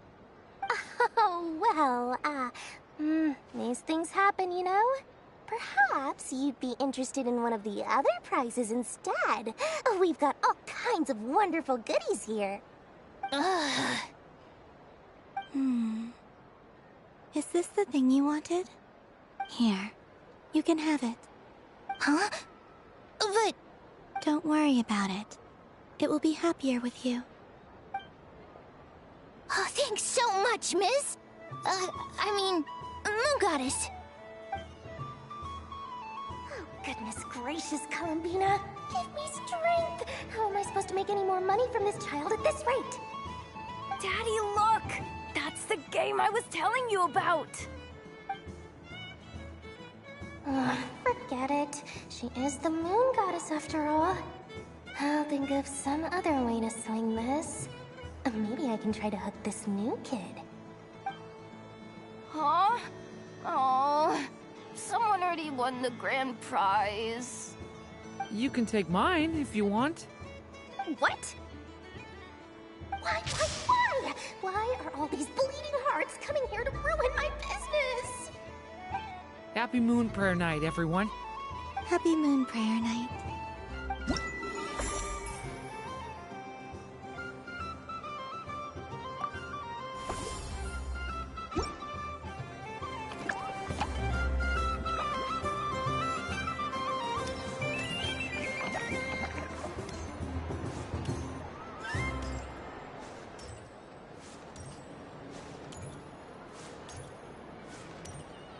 Happy Moon Prayer Night, adventurers. May you have a lovely evening.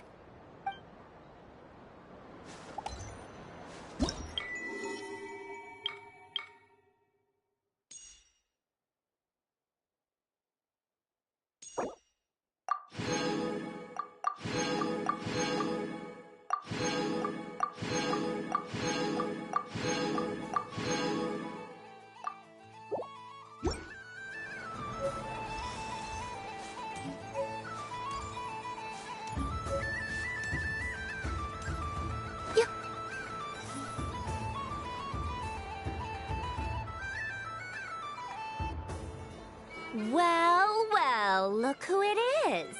I heard someone went and disappeared on us the moment we let her out of our sight. They looked all over for you. Frankly, I didn't think you'd be back for Moon Prayer Night. Were you worried about me, Sandrone? You would like that, wouldn't you? Do you even hear what you're saying?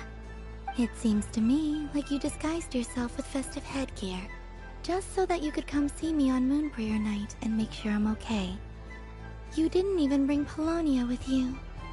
You? I thought you couldn't see. I cannot.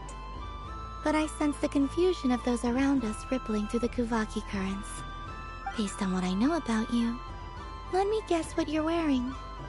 Is it cat ears? Shut up! I'm only here to protect the Fatui's interest in this territory. Running into you was pure bad luck. Really? But you were the one who asked Arlecchino to help everyone find my name. Columbina! Ugh! Just one more word, and I'll unscrew your vocal cords. It's Columbina Hyposelenia now. Tell someone who cares. I've missed you, Sandrone. The whole time I was gone, I was thinking. I hope I get a chance to say some ugly words to you. Is that supposed to be a joke? Anyway, let's go play that game. What? You mean that frostfin whale? Yes. It's some kind of game where you get bitten if you step on the wrong tooth. Seems like fun. Who in their right mind would wanna... Because you're not a scaredy cat. Fine! You wanna play? Let's play. Don't complain when I kick your sorry butt. Lovely. You old geezer! I'm gonna beat the pants off you! Just you watch! I almost forgot. Sandrone? What is it now? You'd better not lose, or I'm going to beat your head in. What? Allow me to demonstrate since I'm feeling so nice. You just step on the teeth, like this.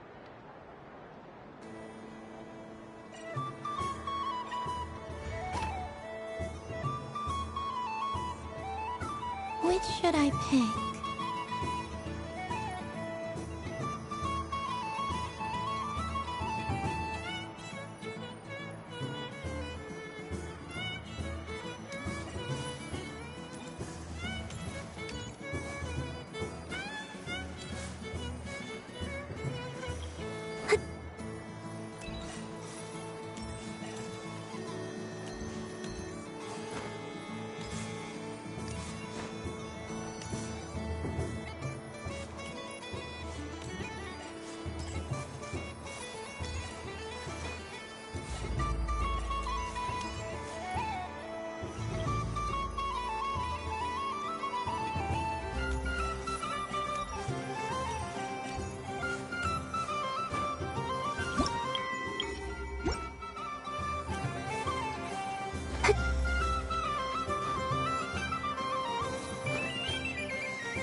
I'm getting a bad feeling from this one. Sensing Kuvaki doesn't count as cheating, right? I want to switch.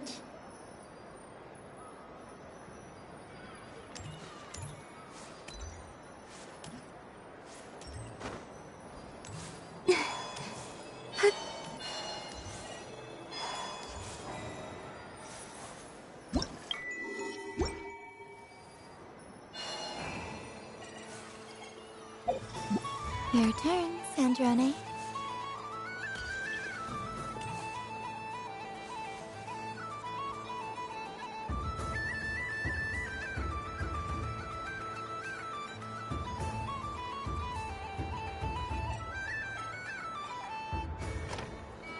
Don't come crying to me if you get bitten.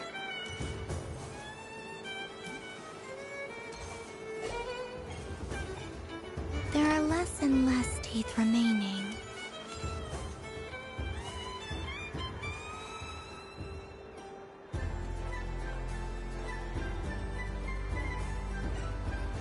Huh? What's that noise?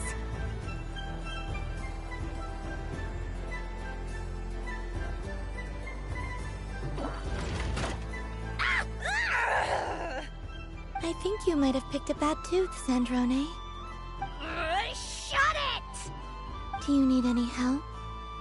It seems like you're stuck. No! It's just a blasted toy! How is its grip this strong? Stop laughing! All right. Well, you lost. So just like I promised. Hey! What are you doing? Are you seriously? Hiya! Why, you... Oh, just you wait! Rematch! Are you all right, Sandrone? That was quite a strong bite. Are your clockwork parts? Quit your fussing! I don't need it! All right. I'll go first this time.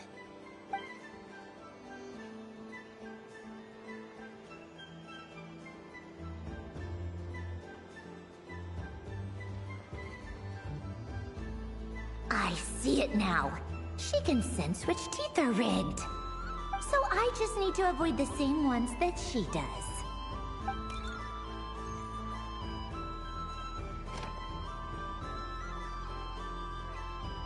This one... Seems fine.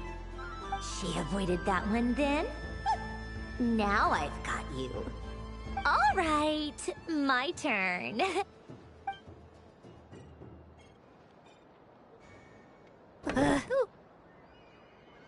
What? Looks like you lost again, Sandrone. Wait! There's more than one bad tooth! Bonk.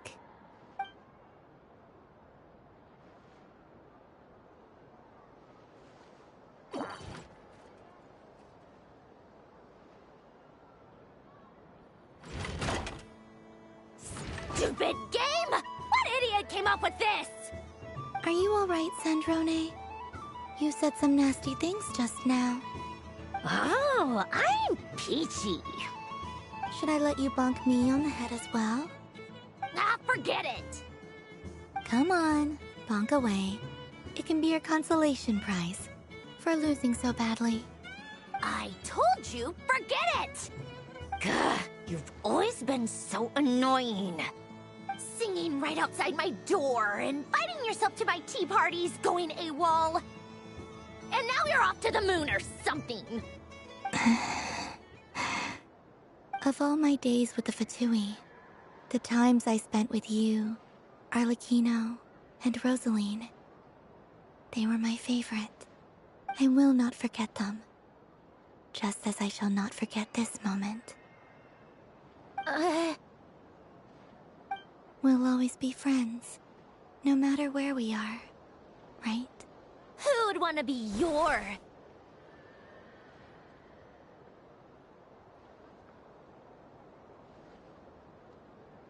I'll miss you, Sandrone.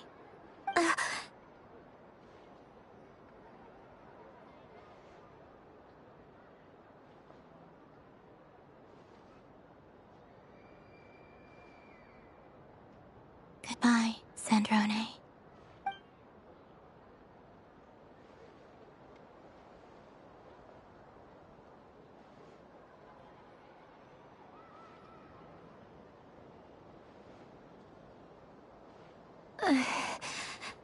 I'll miss you too, Columbina. Sorry, what was that? Ah! Ah! Yeesh! No need to freak out. What's wrong? We've been looking everywhere for you. What do you want? Oh, nice ears.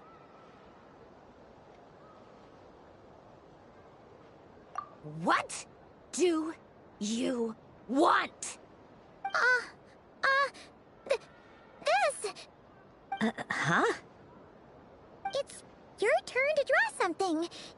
You're one of her friends too, aren't you?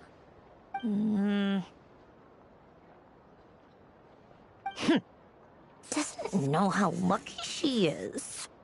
Sorry? Nothing. I'm done. Take it.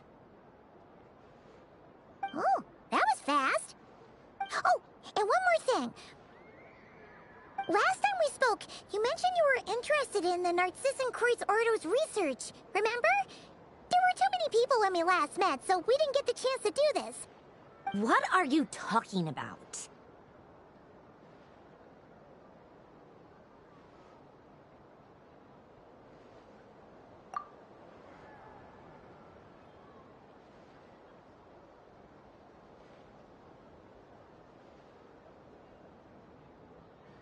This is... Oh. Alan, Renee, and Marianne.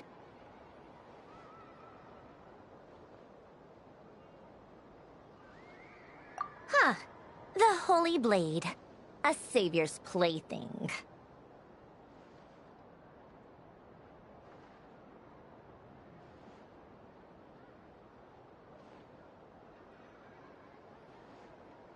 It's not about whether I approve or not.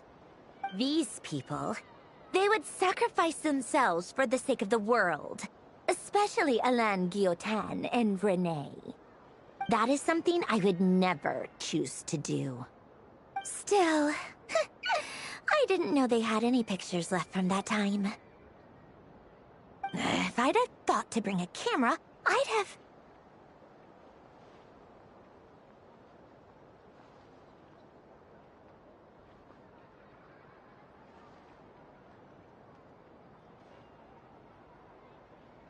What? Yeah, of you being bitten by the frostfin whale and Columbina bonking you on the head. Tear it up! Now!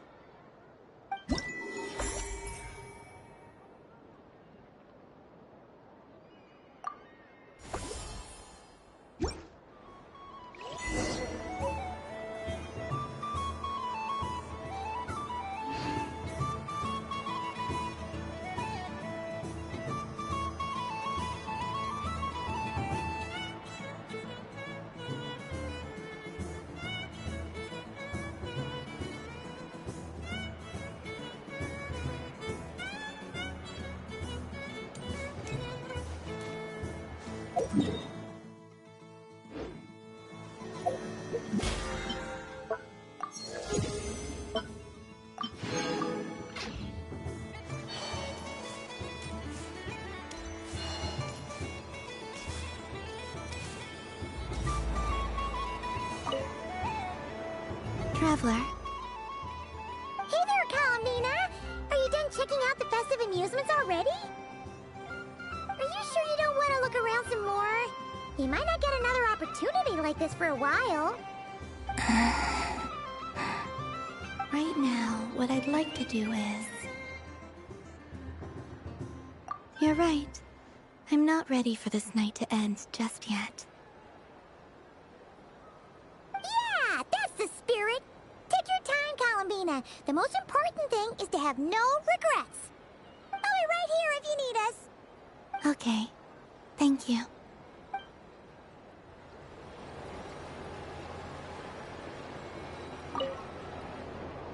Traveler. Paimon.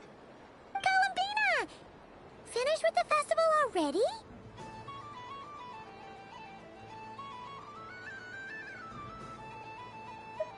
Really?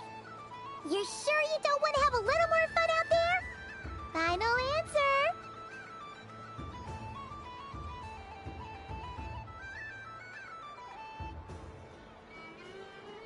Yes, I am sure.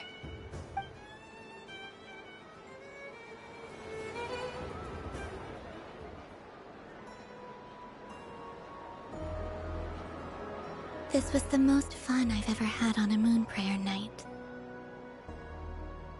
Everywhere I went, people were saying, "Welcome home," and there were friends at every turn. I only wish it could last longer than one night. Oh.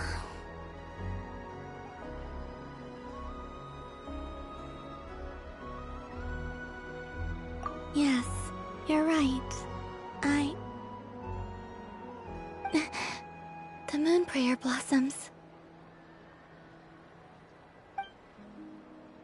Ooh, look! Look!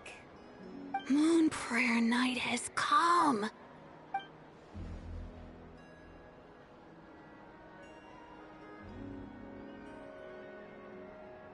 The moon. It's so beautiful. Happy Moon Prayer Night, dear. Happy Moon Prayer Night!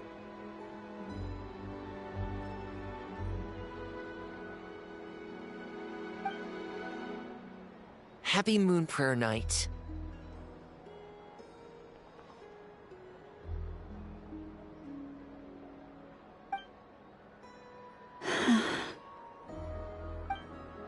Aww. Huh.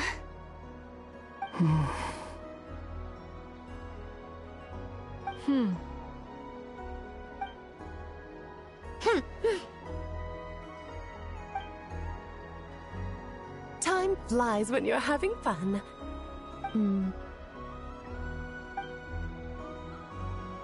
Oh. Looks like the time has come. Columbina. You're heading off, then? Yes, to the ruins you mentioned. And from there, back home to the moon. Wait! I know? At least... Take one of our craft shop's crumb cookies up to the moon with you. You know, for a snack. Sure. Why not? The Curatorium of Secrets believes in proper farewells. No story should be left without a satisfactory endnote. Never. Farewells are an important affair for the Ratniki, too. We never know when we might meet again. Haha! And here I thought grand farewells wouldn't suit tonight's mood. But I suppose friendly passion is not to be stopped, eh?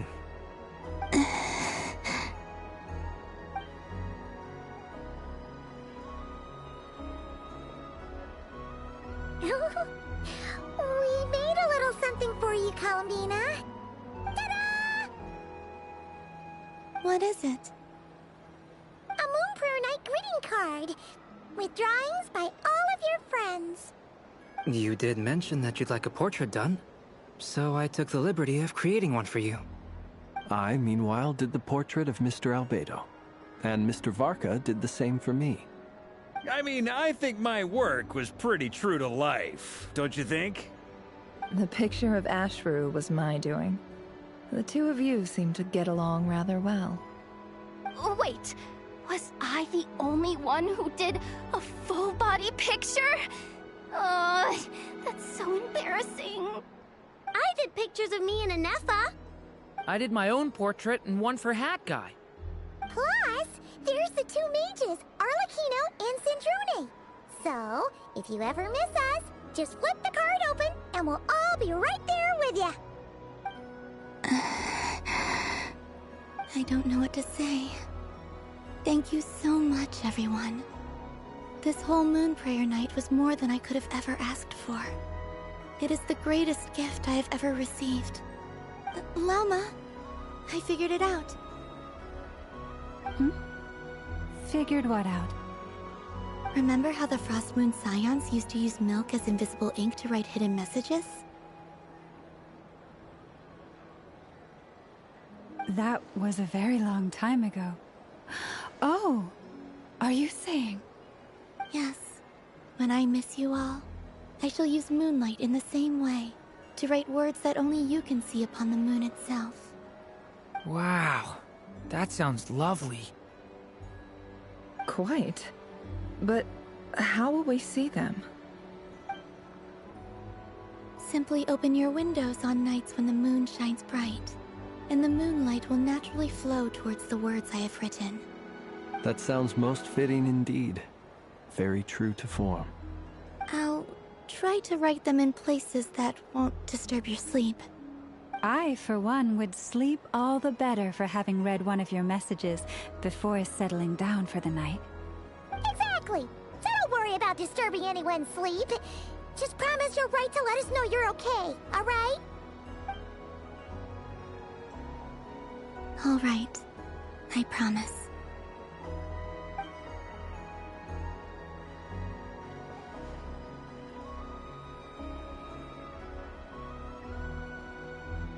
In that case, Columbina. I'm ready. Very well. Let's go.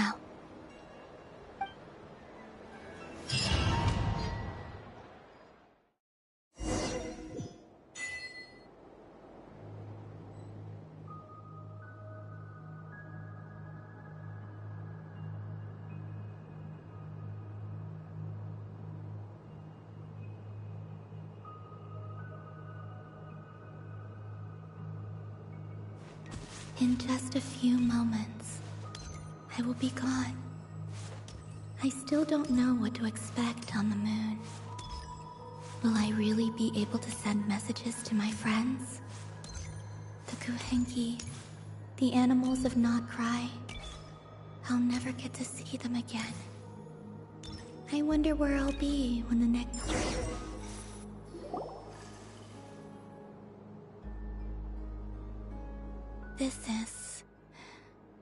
This is where the people of Hyperborea used to communicate with the moons.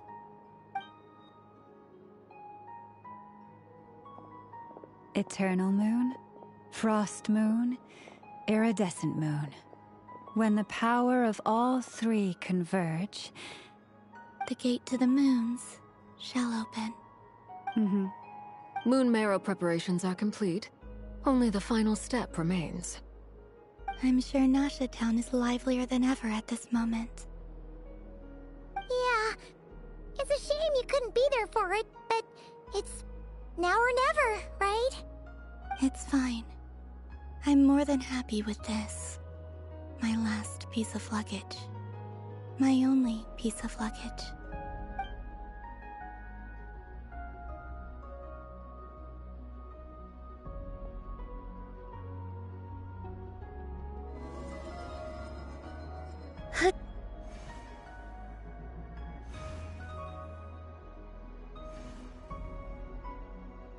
I can already feel the moon calling to me.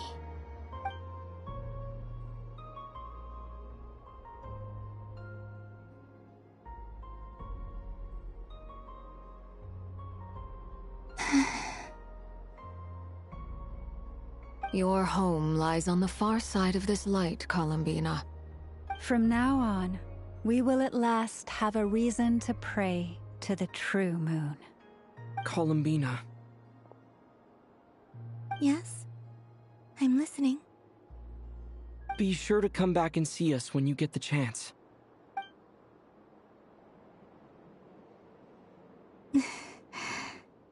Of course. But if that chance doesn't come, then remember that you have friends on this planet. People who will miss Columbina. Yes, I will. Thank you for everything you've done for me. And remember, come night or day, the moonlight shall always connect us. Well then, farewell, my friends.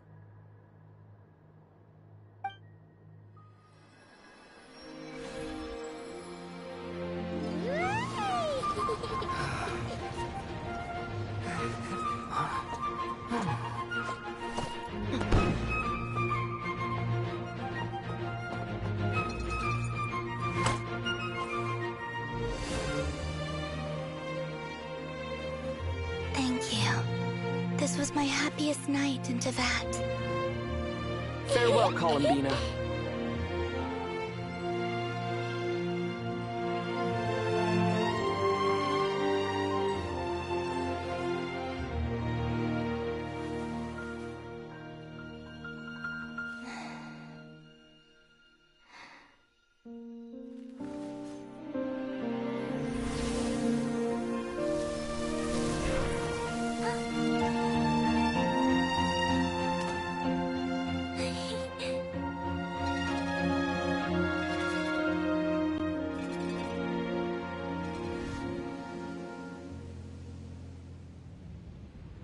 The moon really is closer than ever tonight.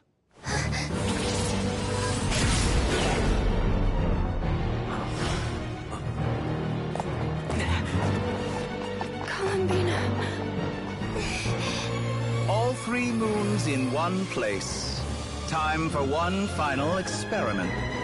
Reason, life, death, time and space. They all believed I would fail.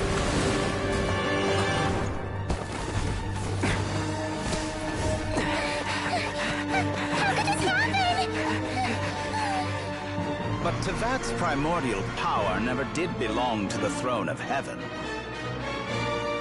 And now, they are mine.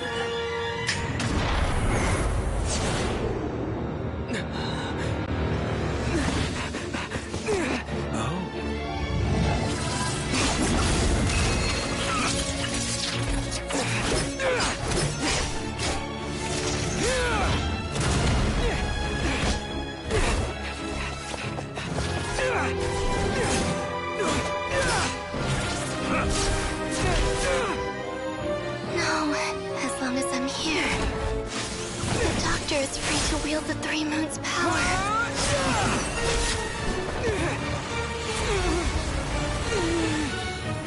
It's the only way.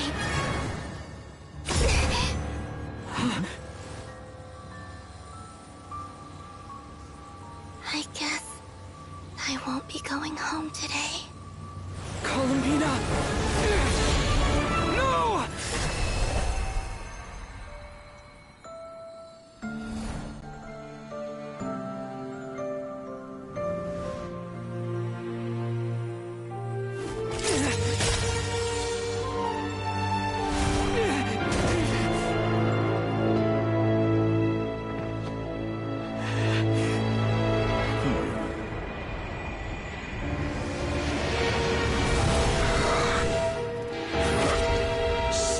World, do not try to control me!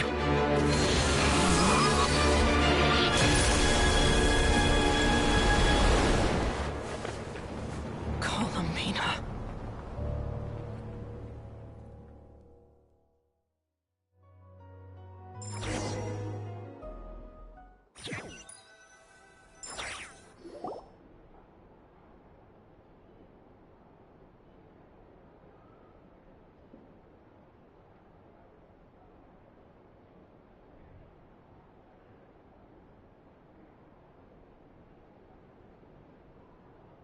Are you all right?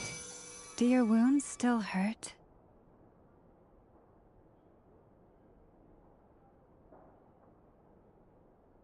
I had someone prepare a little medicine that could prove effective. Take it if you need to. In that case, let me relate the contents of the call we made to Alice after the incident occurred. That Dottore is a crafty one. He distracted the Hexenzirkel by creating a huge fuss at Tevat's borders. I'd assumed that the cause was an abyssal intrusion from the outside world, which in fairness is a rather common occurrence. But after learning that you managed to influence the phantoms in Nodcry, I realized that perhaps this interference could have come from within Tevat instead. But we weren't able to change their fates. True, you couldn't change how their stories ended, but you did build some variables around yourself. Variables? Yes, things you heard that you could not otherwise have learned, ideas that would otherwise have never crossed your mind. All these things are variables. Of course, most variables usually pale into insignificance with the myriad of possibilities floating around. But the moment you start treating them as building blocks and intentionally stacking them, that changes things. That's what Dottore did, and it's how he created the necessary conditions so that when you activated the portal tonight, it played right into his plan. However, we have no way of knowing exactly what he did. Yeah, we also need to ascertain Columbina's status. And that about sums it up. As I suspected, Dottore has disappeared completely. If it's any consolation, he wasn't able to control Columbina as he might have wished to.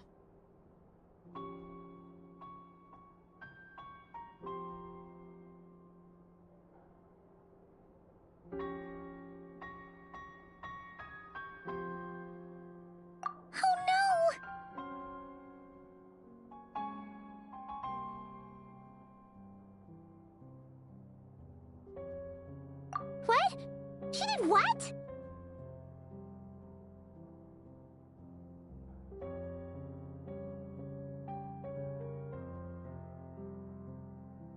All we saw was Dotori appeared and used some kind of power. The next thing we knew, he and Columbina were gone and you were falling into the sea.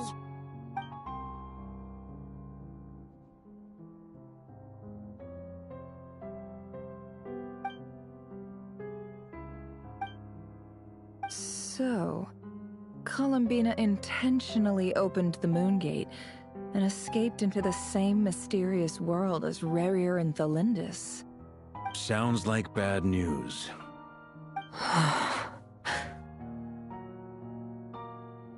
Seen in that way, the trilunar syzygy and Rerir's emergence, Dotori might have been pulling the strings in both cases. According to Miss Alice, he is attempting to transcend his destiny and finish an experiment that only a god might complete. An utter lunatic. Wait a sec, where's Hat Guy? Seems like he'd want to be here for this. He took off with the Dodo communication device after we spoke to Alice. He said he had a hunch that he wanted to investigate by himself. The look on his face was terrifying. I've never seen him like that before.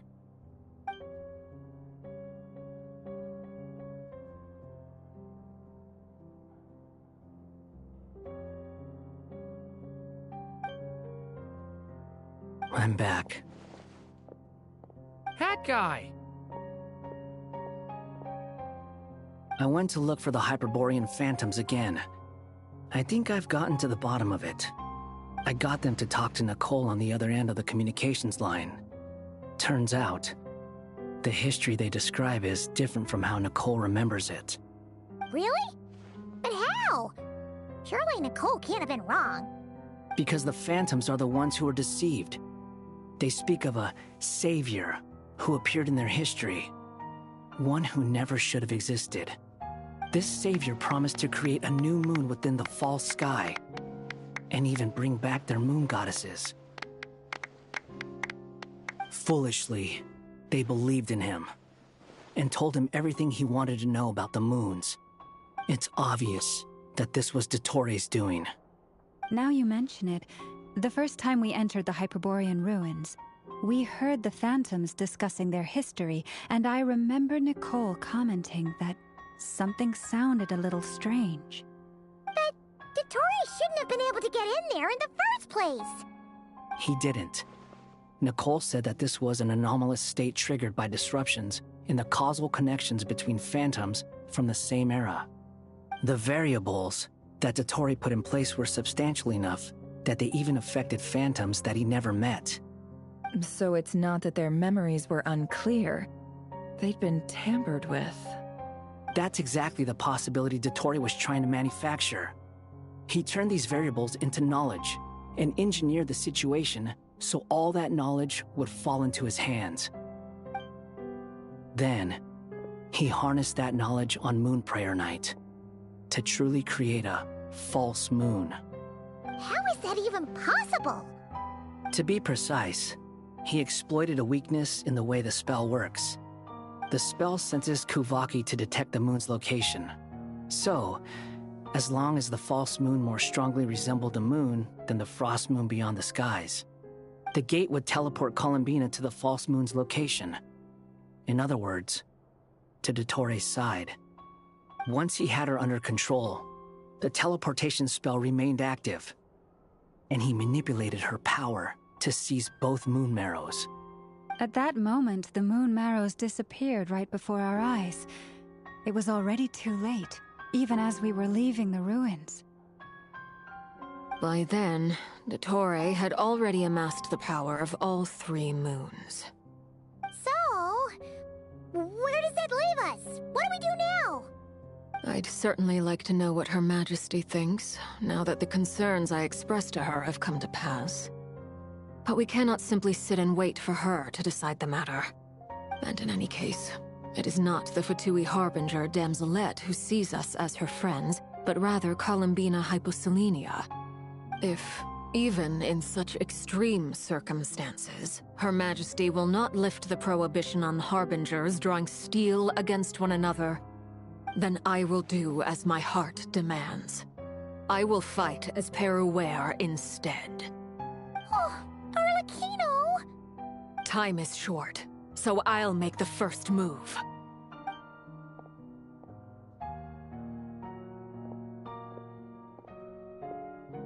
Whew. Even Arlecchino seems to be losing her cool now.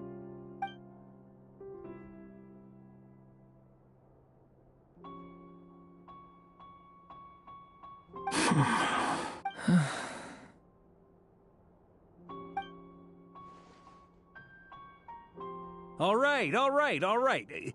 Lose those dejected looks for a moment and let me get a word in. It looks bad, I won't lie. Very bad, in fact. So Dotori's pulled some real dirty tricks to gain the upper hand. For now. And yeah, it's to the point where even the mages say that his variables have affected destiny. I'm not so sure, though. Many have told me that Tevat's destiny is fixed, and that does appear to be the case. Well, what makes Dotori so sure he'll be the exception? And since he was able to stack these variables up, who's to say we can't do the same? You of all people should not be discouraged, traveler from afar. This isn't over yet.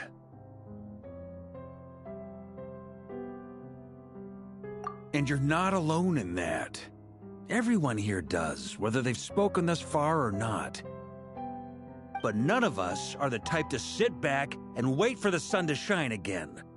That's exactly how a knight should roll. If they knock you down, you get back up and get back in it.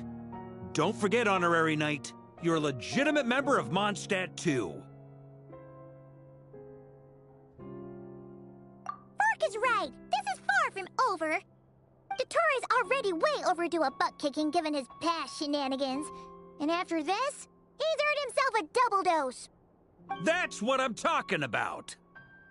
How's everyone else feeling? I'll use Kuvaki to investigate Columbina's whereabouts. I am not ready to give up either. Leave the intel gathering to me. Whatever happens within Nodcry's borders, when the Curatorium of Secrets wants to be in the know, we always find a way. Aino and I will do all we can to support you. We will attempt to reverse engineer Dotori's actions and seek a breakthrough that way. Alice and Nicole are busy dealing with an emergency at Tevat's borders, so they can't return just yet. But they're both very angry about this.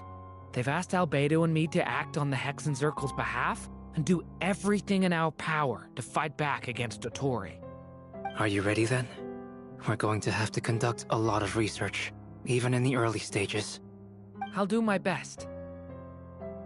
As for me, I'm pretty familiar with Dotori's way of doing things, so I can try to predict his next move. I'll help with your investigation. Nice! Looks like we have our basic division of labor.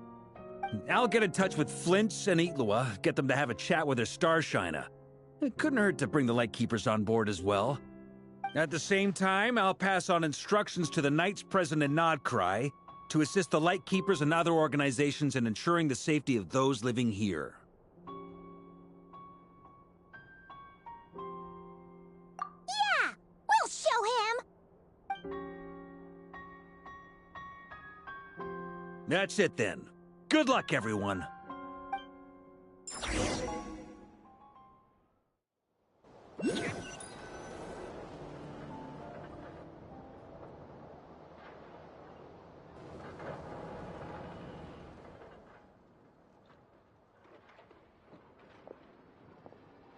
I never thought that Columbina would become my real name.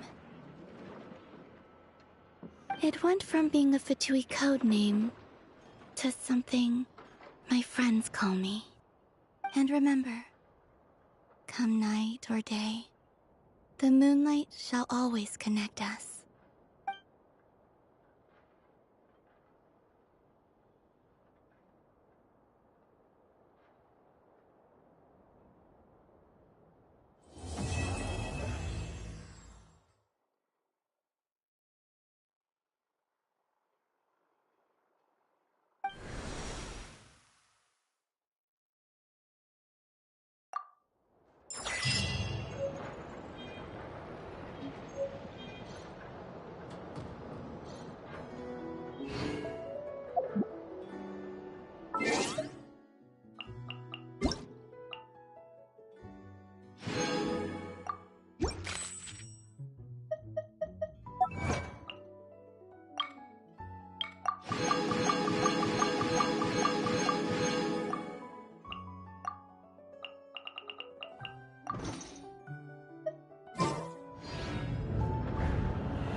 Ad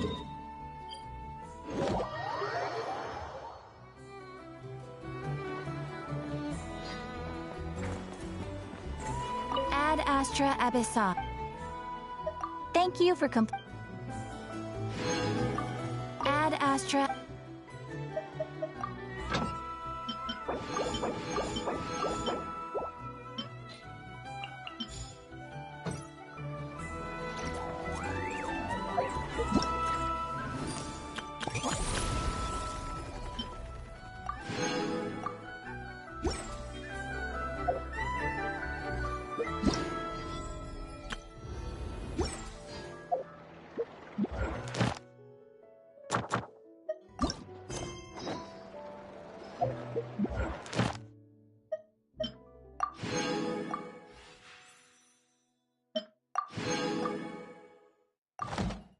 He who wishes to peer into the abyss needs simply to wander through Nodcry on a misty night.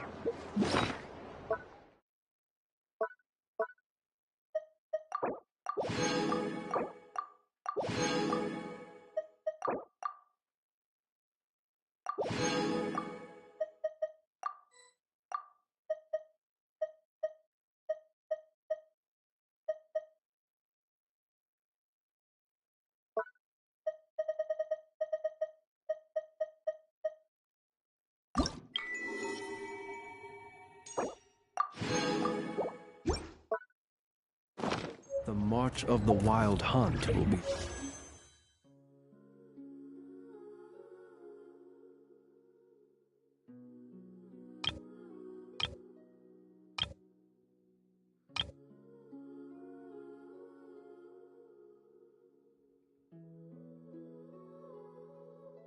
sure to drag him into the darkness.